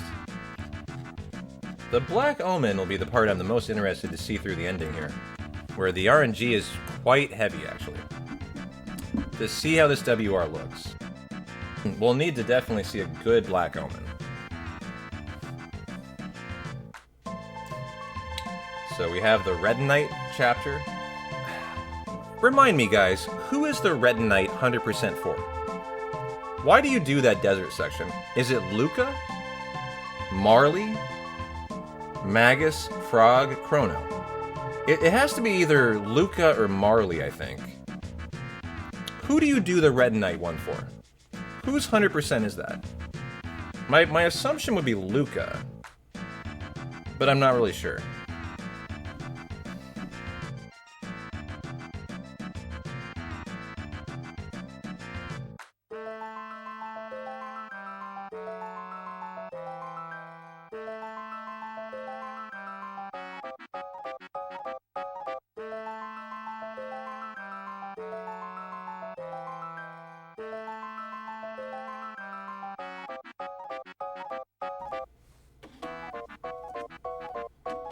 Okay, Mother Brain time.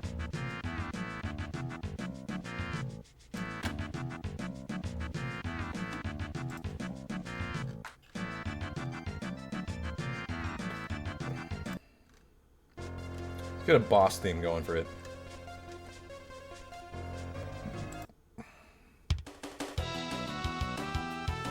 I don't know about that one. Can't leave out Johnny today, actually. Only listen to this one time.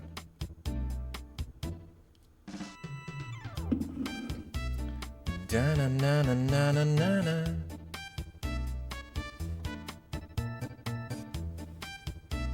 Here's Johnny.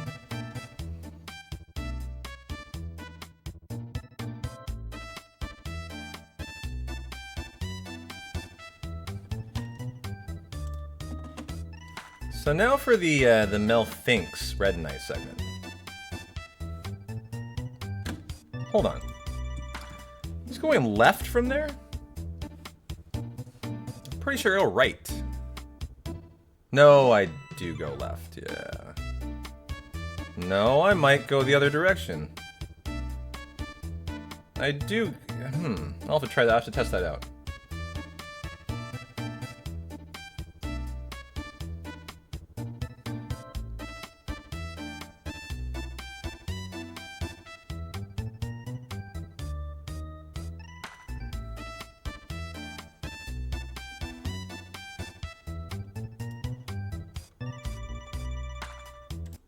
And the bike chase. Here, we'll get another Robo's theme in there. Get all the hits so as we bring it home.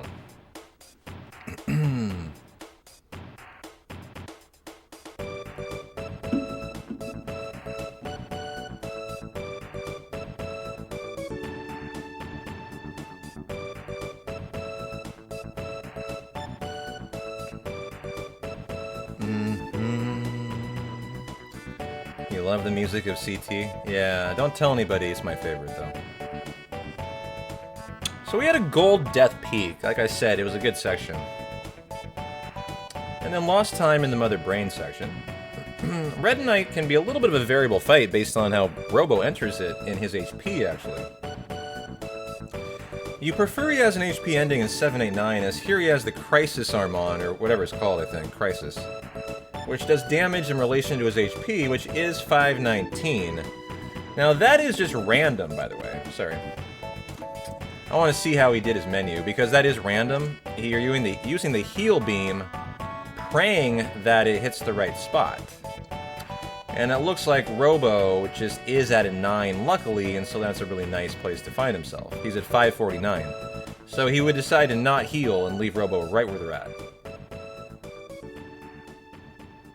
So that he takes advantage of the 9, and probably self-heals everyone else. Is he not going to bother to full heal Luca? I probably would have topped everyone off besides Robo there.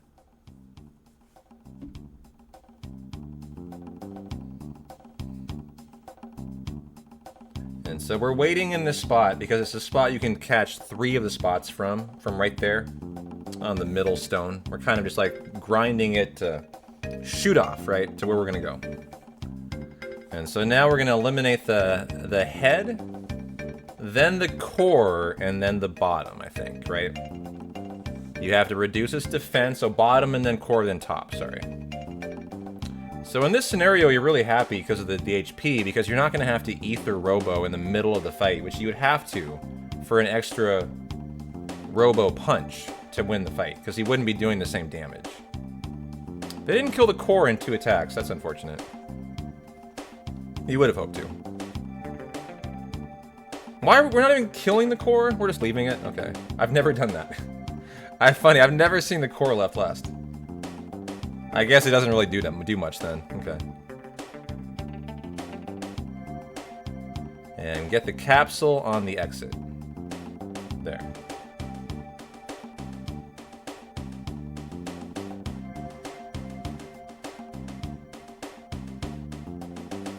Yeah, they do a little bit different routing in this section to me. I don't know, Sarah. As a speedrunner, it's funny, I don't know the answer to that, because, like, you know, we never see that. And so I mentioned when we did this section first, you come in and do flee and slash, and then we come back when we have the triple tech. This will be the first time in the run you'll see it, as this is your first instance of using it. So we should have just unlocked it in Retinite. Or whenever we get it, the blue gemstone. And here's your Omega Flare. Very fast, very high damage. That's why we like it. It's about the speed. There's probably triple tech that do more damage, but not as fast.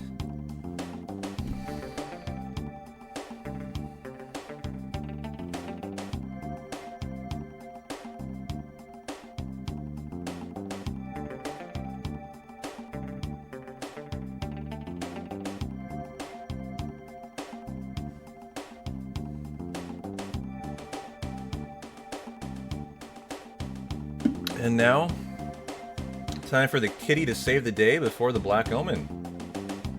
Which I'll be interested to see the charming and the elevators. And frankly, just the way the final Labos fight goes too, which can be fairly RNG heavy. And a fight that I need to put a lot of work into. In my opinion, of all the fights in the run I'm the least knowledgeable about is the final one, Lavos, because I get there and just kind of white knuckle it. It's a fight I'd like to test out this time, and really get to know, and get to perfect.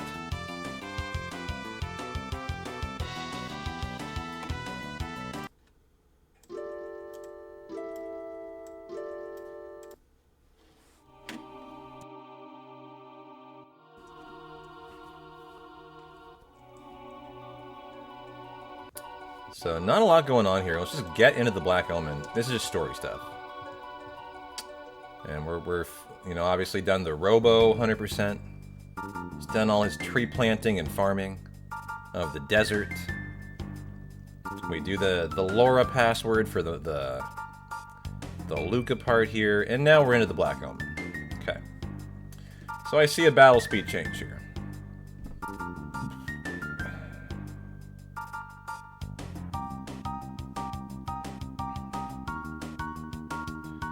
To 5 for the Black Omen. What do I do?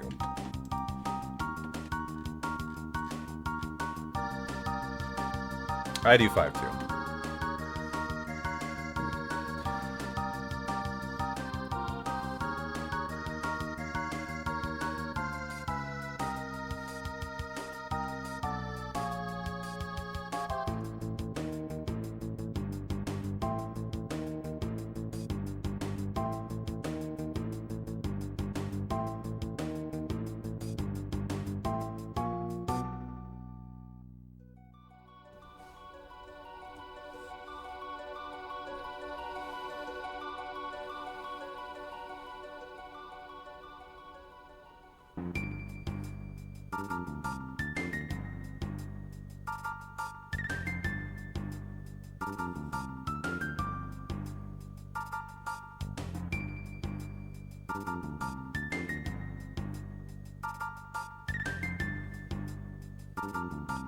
Na. Shieldman, you gotta escape from.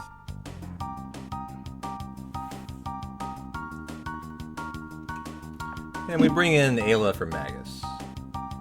As now is the charming part. This is a chance to get a golden earring for Ayla. You have to have.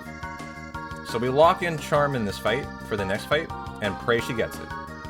And the capsule farm is next. Yes, this is the 3 straight charm fight that includes the golden earring and 2 capsules. Yes. So before the capsules is this, and he does get it. So success. If you didn't, you would exit and redo the fight until you did. And so now are the 2 speed capsules you have to get. And does get it.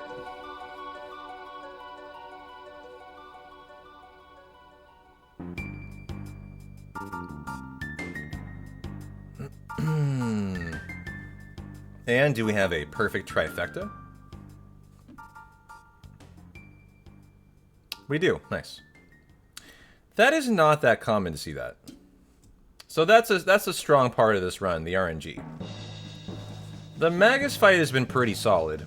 This Black Omen is so far solid. You have to exit till the eye is shut on this enemy here, which it now is.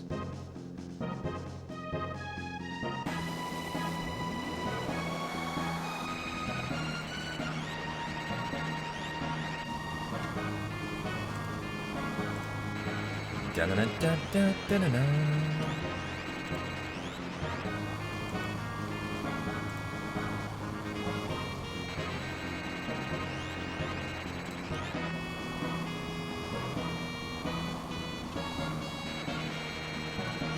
And Magus back in the fight.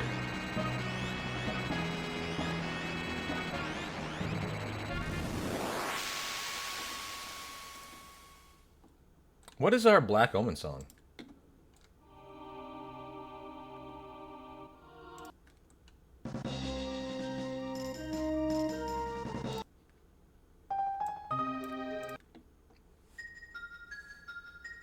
Yeah, it was that one. It's so fast, though. It ends so quickly.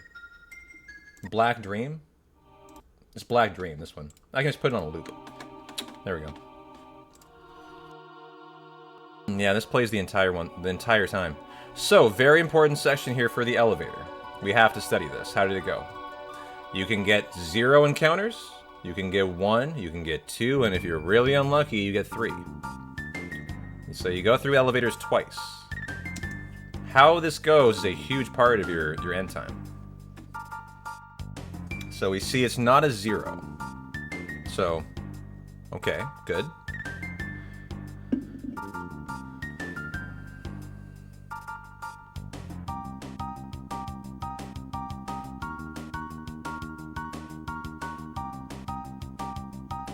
He gets a second? No. Okay, that was just a longer hesitation. I thought that ended faster. Like, for the WR, you would assume definitely no second. I believe he said no to a Mega Elixir there, that I get. There is a chest there, I think, right? Can't see it under my hat.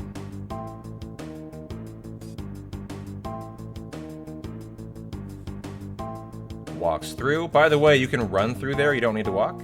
There's a faster strat. And that's how you do that. I'm glad I saw that. I had forgotten how to do that fight skip.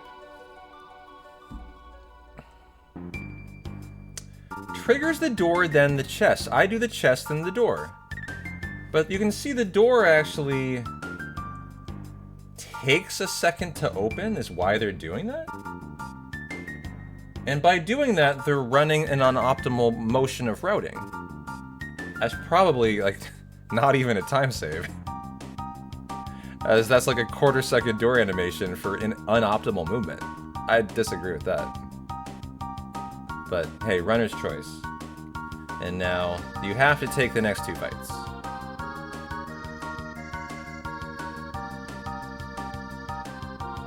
Unless you get lucky, you can hope to just get through there. Nice. This is one I remember I had to test out, or I got caught every time. How did he get through there? Yeah, that's what I remember. It's like a really weird setup where you would expect to get hit, but for some reason you don't. I did the same thing. I would creep toward the entrance. And it always blew my mind I wouldn't get hit. So I'll have to retest that out. Because it looks very unorthodox, as you can tell, right? Like, you're sure you're getting hit here. But you're safe. The Shieldman is random movement, so you have to guess where he's going to be. It's not on the runner. Yeah. So crazy that you're not hit there.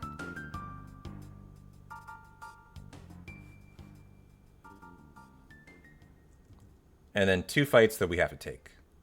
3 fights.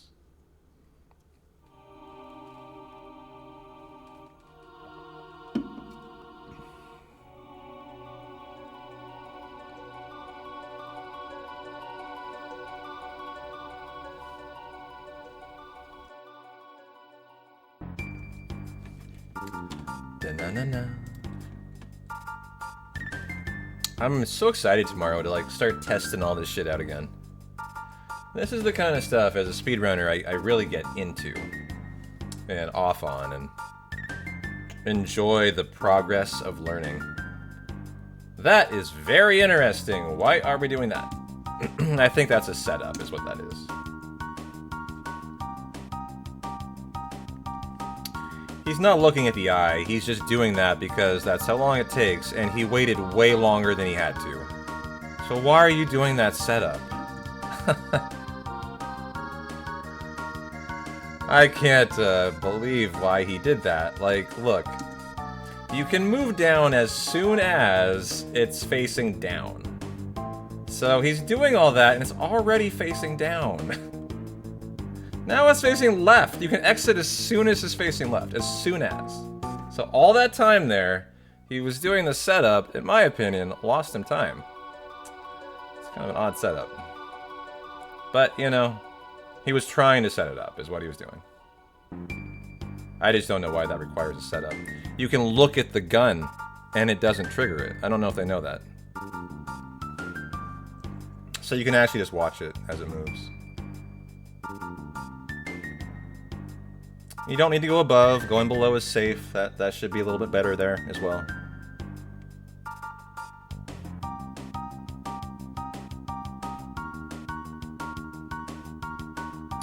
And now we're creeping up on elevator 2.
Elevator time. You can also do that button press faster.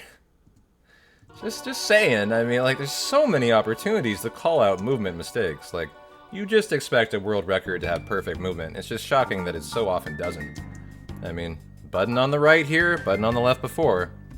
That's the better way to do the movement here. Going diagonally. I mean, it's small stuff, but how many times have I said small stuff today? 50? You add that up, you're talking minutes of time save. Like, straight up. For a 4-hour run, how is your movement not perfect? When I watch Fell, it is. He has perfect movement. Which is why last year I decided not to go for it. You see this, and you see just so much cleanup that can be left for the run.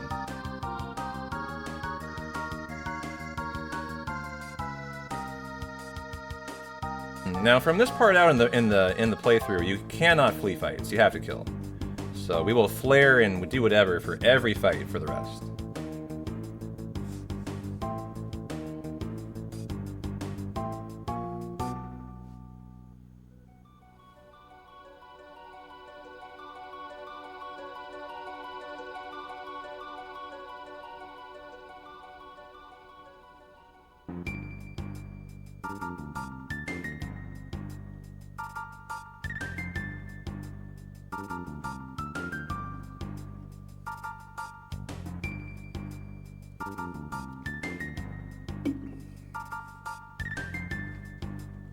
And so yeah, they got into the green there on Giga Mutant, probably because of their perfect charming for Ayla, his wife. They must have been going against like a failed or maybe a 2-encounter elevator. This section is all RNG, it's very little on the runner, except making sure your movement is perfect. That's all that you really can do. So to see someone not is surprising.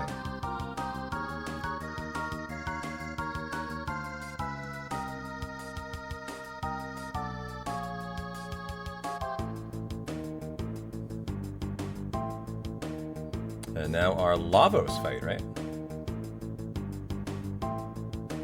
Creeping up to the end now.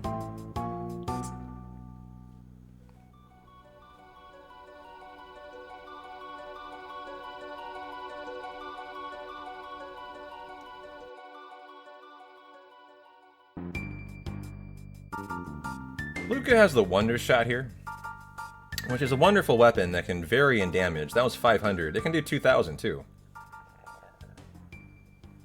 And it's just a highly variable roll. 22, 12 there. A little better than 500, huh?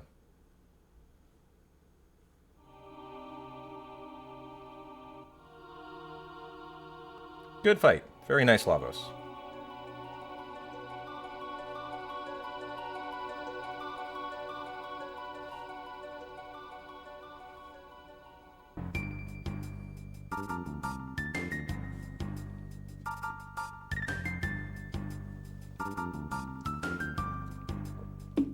Hey, Flaming Bee, how you doing?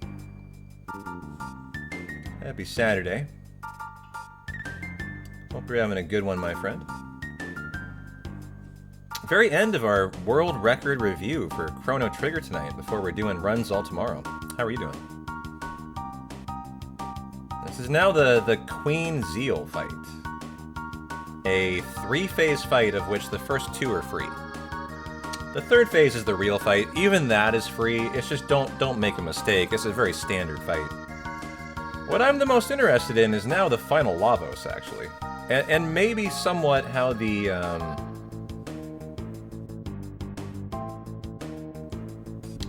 Magus fight has RNG to it.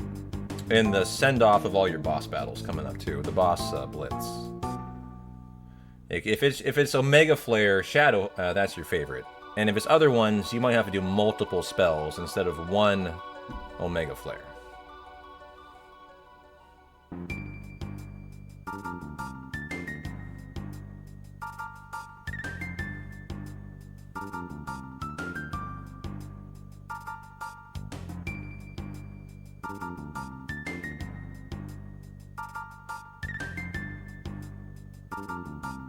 What's going on, J Dowd? How you doing, man?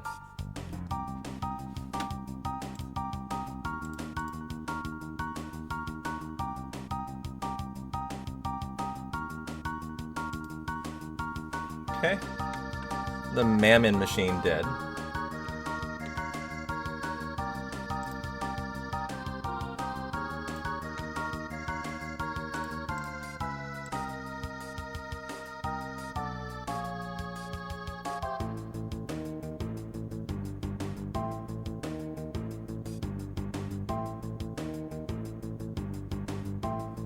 Just got off of work. One of those days that makes you want to quit. I'm sorry to hear that, dog. What happened? Tell me about it.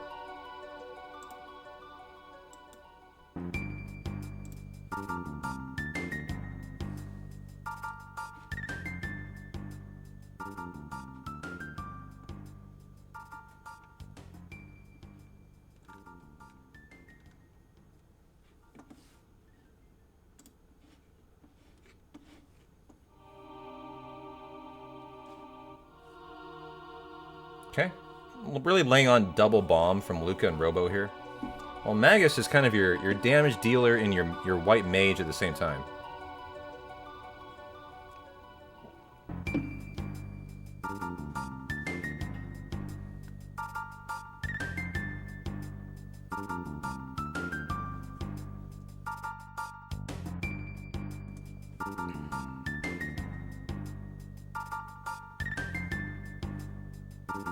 the Mega Elixir, and the final double bomb for the win. No? Oh yeah, you have to do another Turbo Ether because they MP sap somebody. So you have to respond to that for the final one.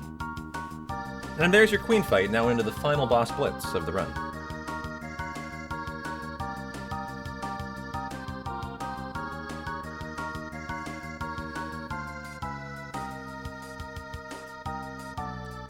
Pretty much a scripted fight, but, you know, performed the right way.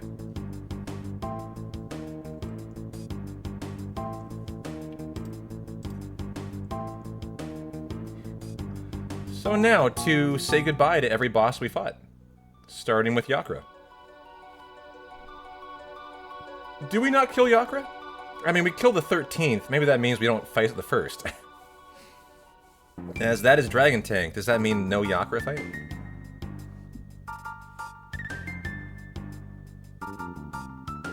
Huh, yeah, start with Dragon Tank.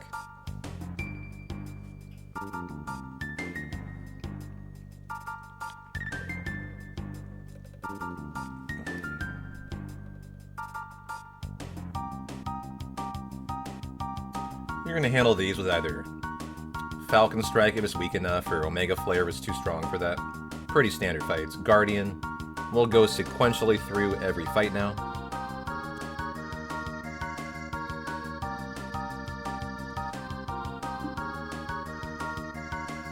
Just a bunch of annoying stuff over and over all day. Hospitals really suck sometimes.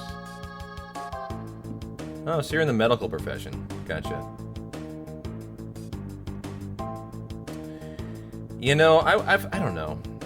When I think about working as a doctor, or a nurse, or in the medical field like that these days, where you're in a hospital, I think about how tough it must be.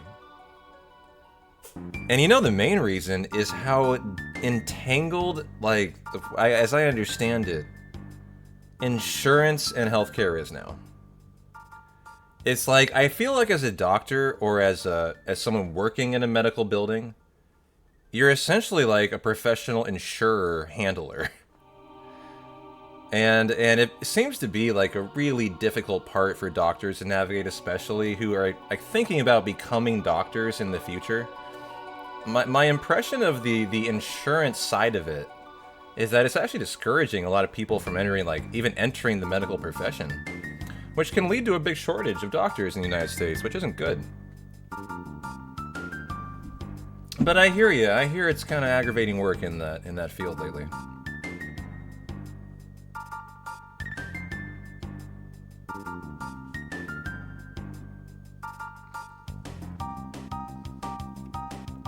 Medical billing's a nightmare. That's kind of what I mean. Navigating, like, the fact that as a doctor your job is to be like a professional insurance handler is one reason why doctors hate to become a doctor these days. I don't think it used to be as much of a part of it, but I think these days it's I was listening to some podcast about it, about like how we're lacking so many doctors in the United States lately, and they were blaming that as the main reason.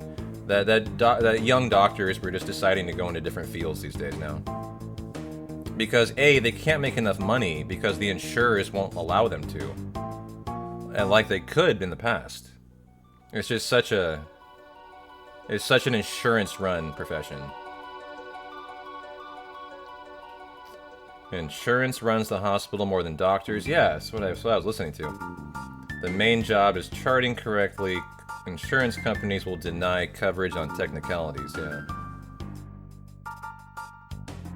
Well, I'm sorry to hear that, J-Dog, but maybe a week of Chrono Trigger speedruns can make you feel better, man. All I got for you.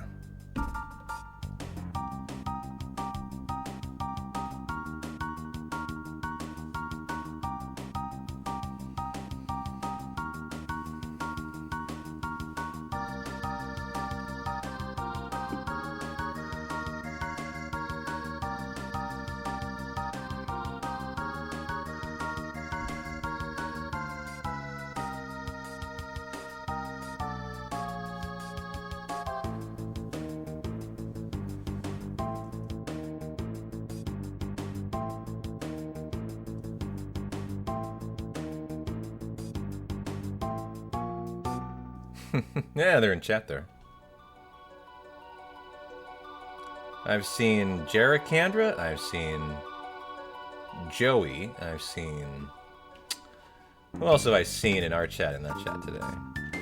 It's been more than that.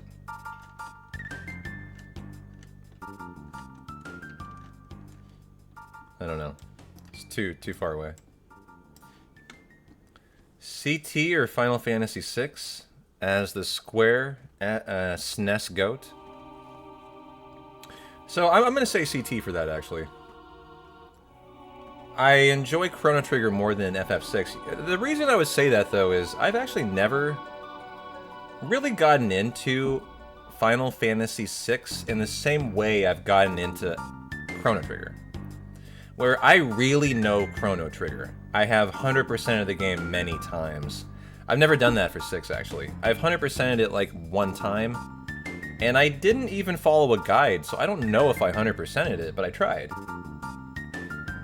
And so, if I had to pick one of them for the best, it would be the one that I understand the most, so that would be CT for me. As, to me, they're on very even footing. I mean, hell, dog, half of the Final Fantasy VI team finished Chrono Trigger. Like, it's a very similar game in a way.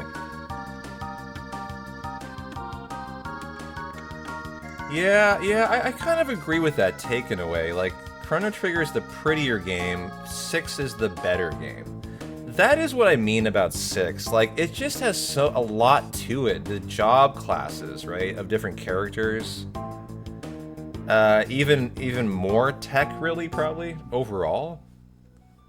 All the rages for Gao are so fun to collect. I mean, there's just a lot more to do in 6 than there is Chrono Trigger. Where the 100% dungeons aren't that big, actually. But I don't know, man. I'm really, if I played more 6, I might say 6 is my favorite. I think it's kind of like which one you play more. Oh, I really want to watch this. Shit. Sorry, Final Lavos fight here. I need to know what battle speed they're doing it on. I do this on 7, and I bet you can do it on, like, 2. Let's find out. It is pretty linear, yeah. The 100% side questing aside, pretty linear game. Okay, so we haven't Sheltered. He's done this entire dungeon on 5, which leads me to believe he's still on 5. However, I've been talking, I haven't been watching the menu. Well, yeah, it is. Is that why we don't play 6 more? Fear? It's because I've never learned the speedrun as well as I should. So, in a way, I'm guilty as charged for that. And that's why I don't speedrun it much, because I'm not, you know, I'm too rusty to do a run after a couple months, that's why.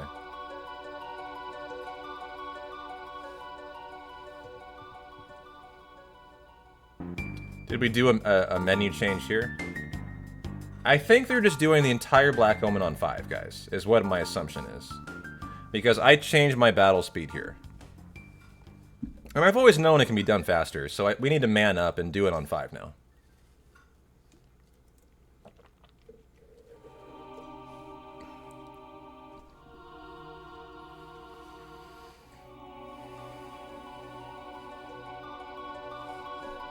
So you're looking at the final fight of the night. This is it. It's a 2-phase fight. This phase is fairly free. The things that can occur is you can get confused, which is definitely an issue, but...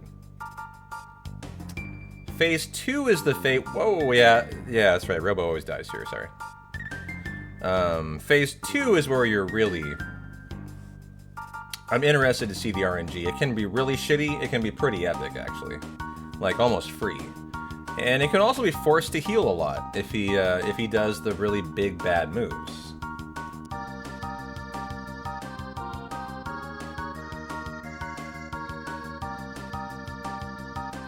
He's done climbing? What do you mean? He hasn't finished yet. You're talking about the Netflix guy? He gave up? Because he ain't at the top. He's already at the top? What? Last time I saw him, he was like just above the other buildings. This thing's huge. Maybe I was on a delay. I must have been on a delay then. I'm looking at it. Oh, I'm on a huge delay. Okay, got it.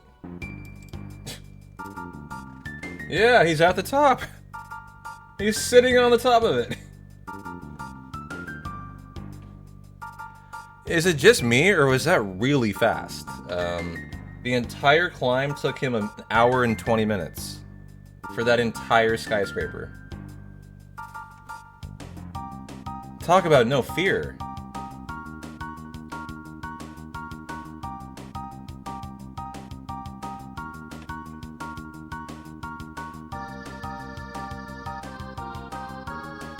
Incredible, incredible. I gotta stop though. I wanna watch this. This is the important fight.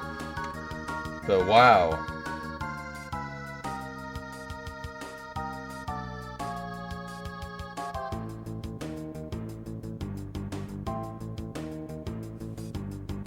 The rapidity, the speed is what I'm impressed with. Here, I want to focus on this.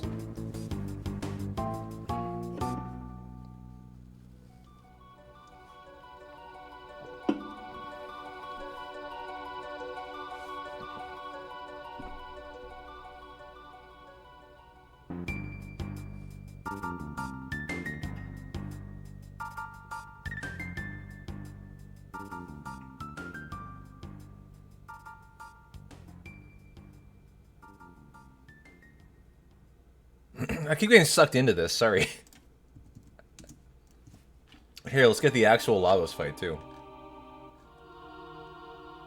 What is that? Is that this? No. Last battle, Lavos final. Here we go. Okay. Alright, no longer watching that shit, sorry. I'm watching the fight now.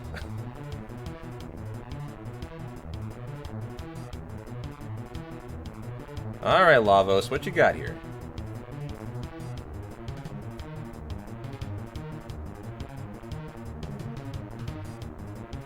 Magus always begins with a Mega Potion. And then we take out the left pod, which you hope to take out with the Wonder Shot and a Robo Punch, which he did. And so now you just Omega Flare him to death, if he allows you to. And he is not. He's gonna have to revive Luca. This is not a great RNG start, actually.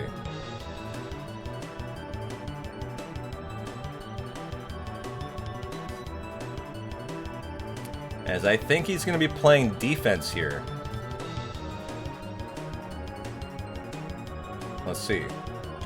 This is a fight, though, I need to get better at, so... that actually might not be a bad start. Again, this might be the one fight in the run I'm not knowledgeable enough on, and I need to improve. So... what starts are good and bad, I'm not great at, actually. Looking pretty safe, huh?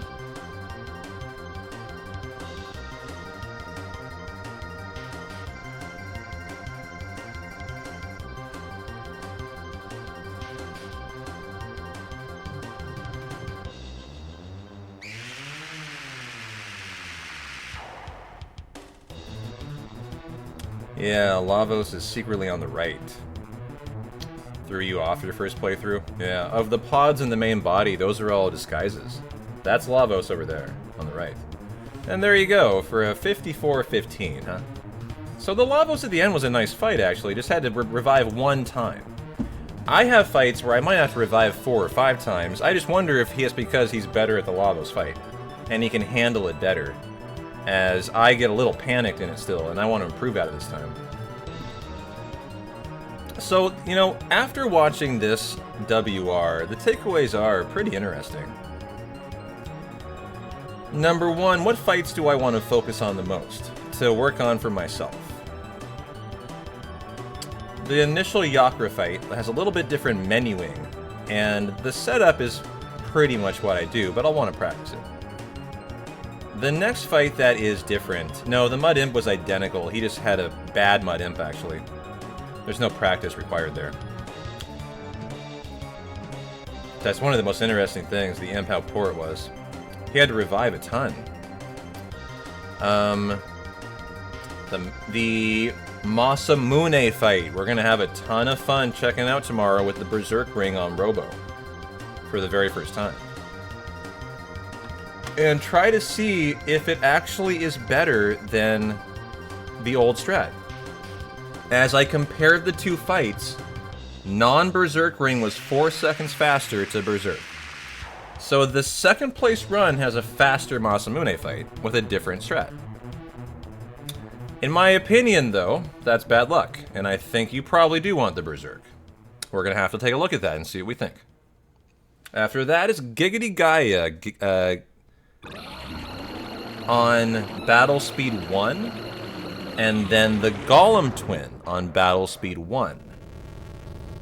Our new additions, we'll want to see how those go, so those will require saves and then running through it enough to understand the fight. And then finally taking the time to understand the Lavos fight through and through this time. That'll be tomorrow, guys. Tomorrow's going to be a big day of getting under the hood of Chrono Trigger and diagnosing these fights now, so that we're prepared for true PB attempts. So that'll be all day tomorrow. We'll do a speed run, we'll get to a fight, we'll lay down a save, we'll crush it 10 times in a row, and we'll move on. That'll be tomorrow. And then that should leave us for full speed runs all week. I got Monday off. I got a dentist appointment, actually. It's just like it's a consultation. It's nothing big. And then Chrono Trigger all week for you guys. Should be a great week. I'm excited for it. From what I see, I don't know, man. I might be interested enough to go for WR here. It just doesn't look that hard, if you want my honest opinion. I think it should be fairly easily achieved. Actually. I don't know about that. I'm not going to go that far, but... doesn't look outside the realm of possibility, that's for sure. Well, ladies and gentlemen of the chat, it is 6:30. I don't think I have any time to do speedrunning today. We're just going to consider the watch party our nice Saturday and then get into it tomorrow. So I should be live probably about noon. Yeah, Berserk on Rogo for the Masamune. And then we'll have to figure out the phase 1 on, you know, boy, his run got wrecked in that section. Where Robo targeted the wrong Masamune, and like, it confused Chrono, and then he lost like 20 seconds to the other run we were watching just in phase 1. But the thing is, he pulled back 11 of the 15 in phase 2 to the better Robo. That's what I am interested in testing out tomorrow. As that fight's so different now if you have a Berserk Robo. So of all the fights, that'll be the most important one, I think.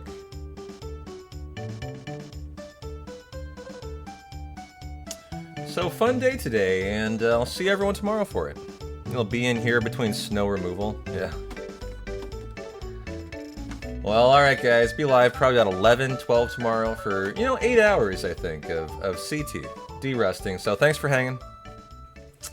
See everyone tomorrow for the de-rust process to begin. Have a good rest of your Sunday night. Saturday night, sorry. And cheers to this guy.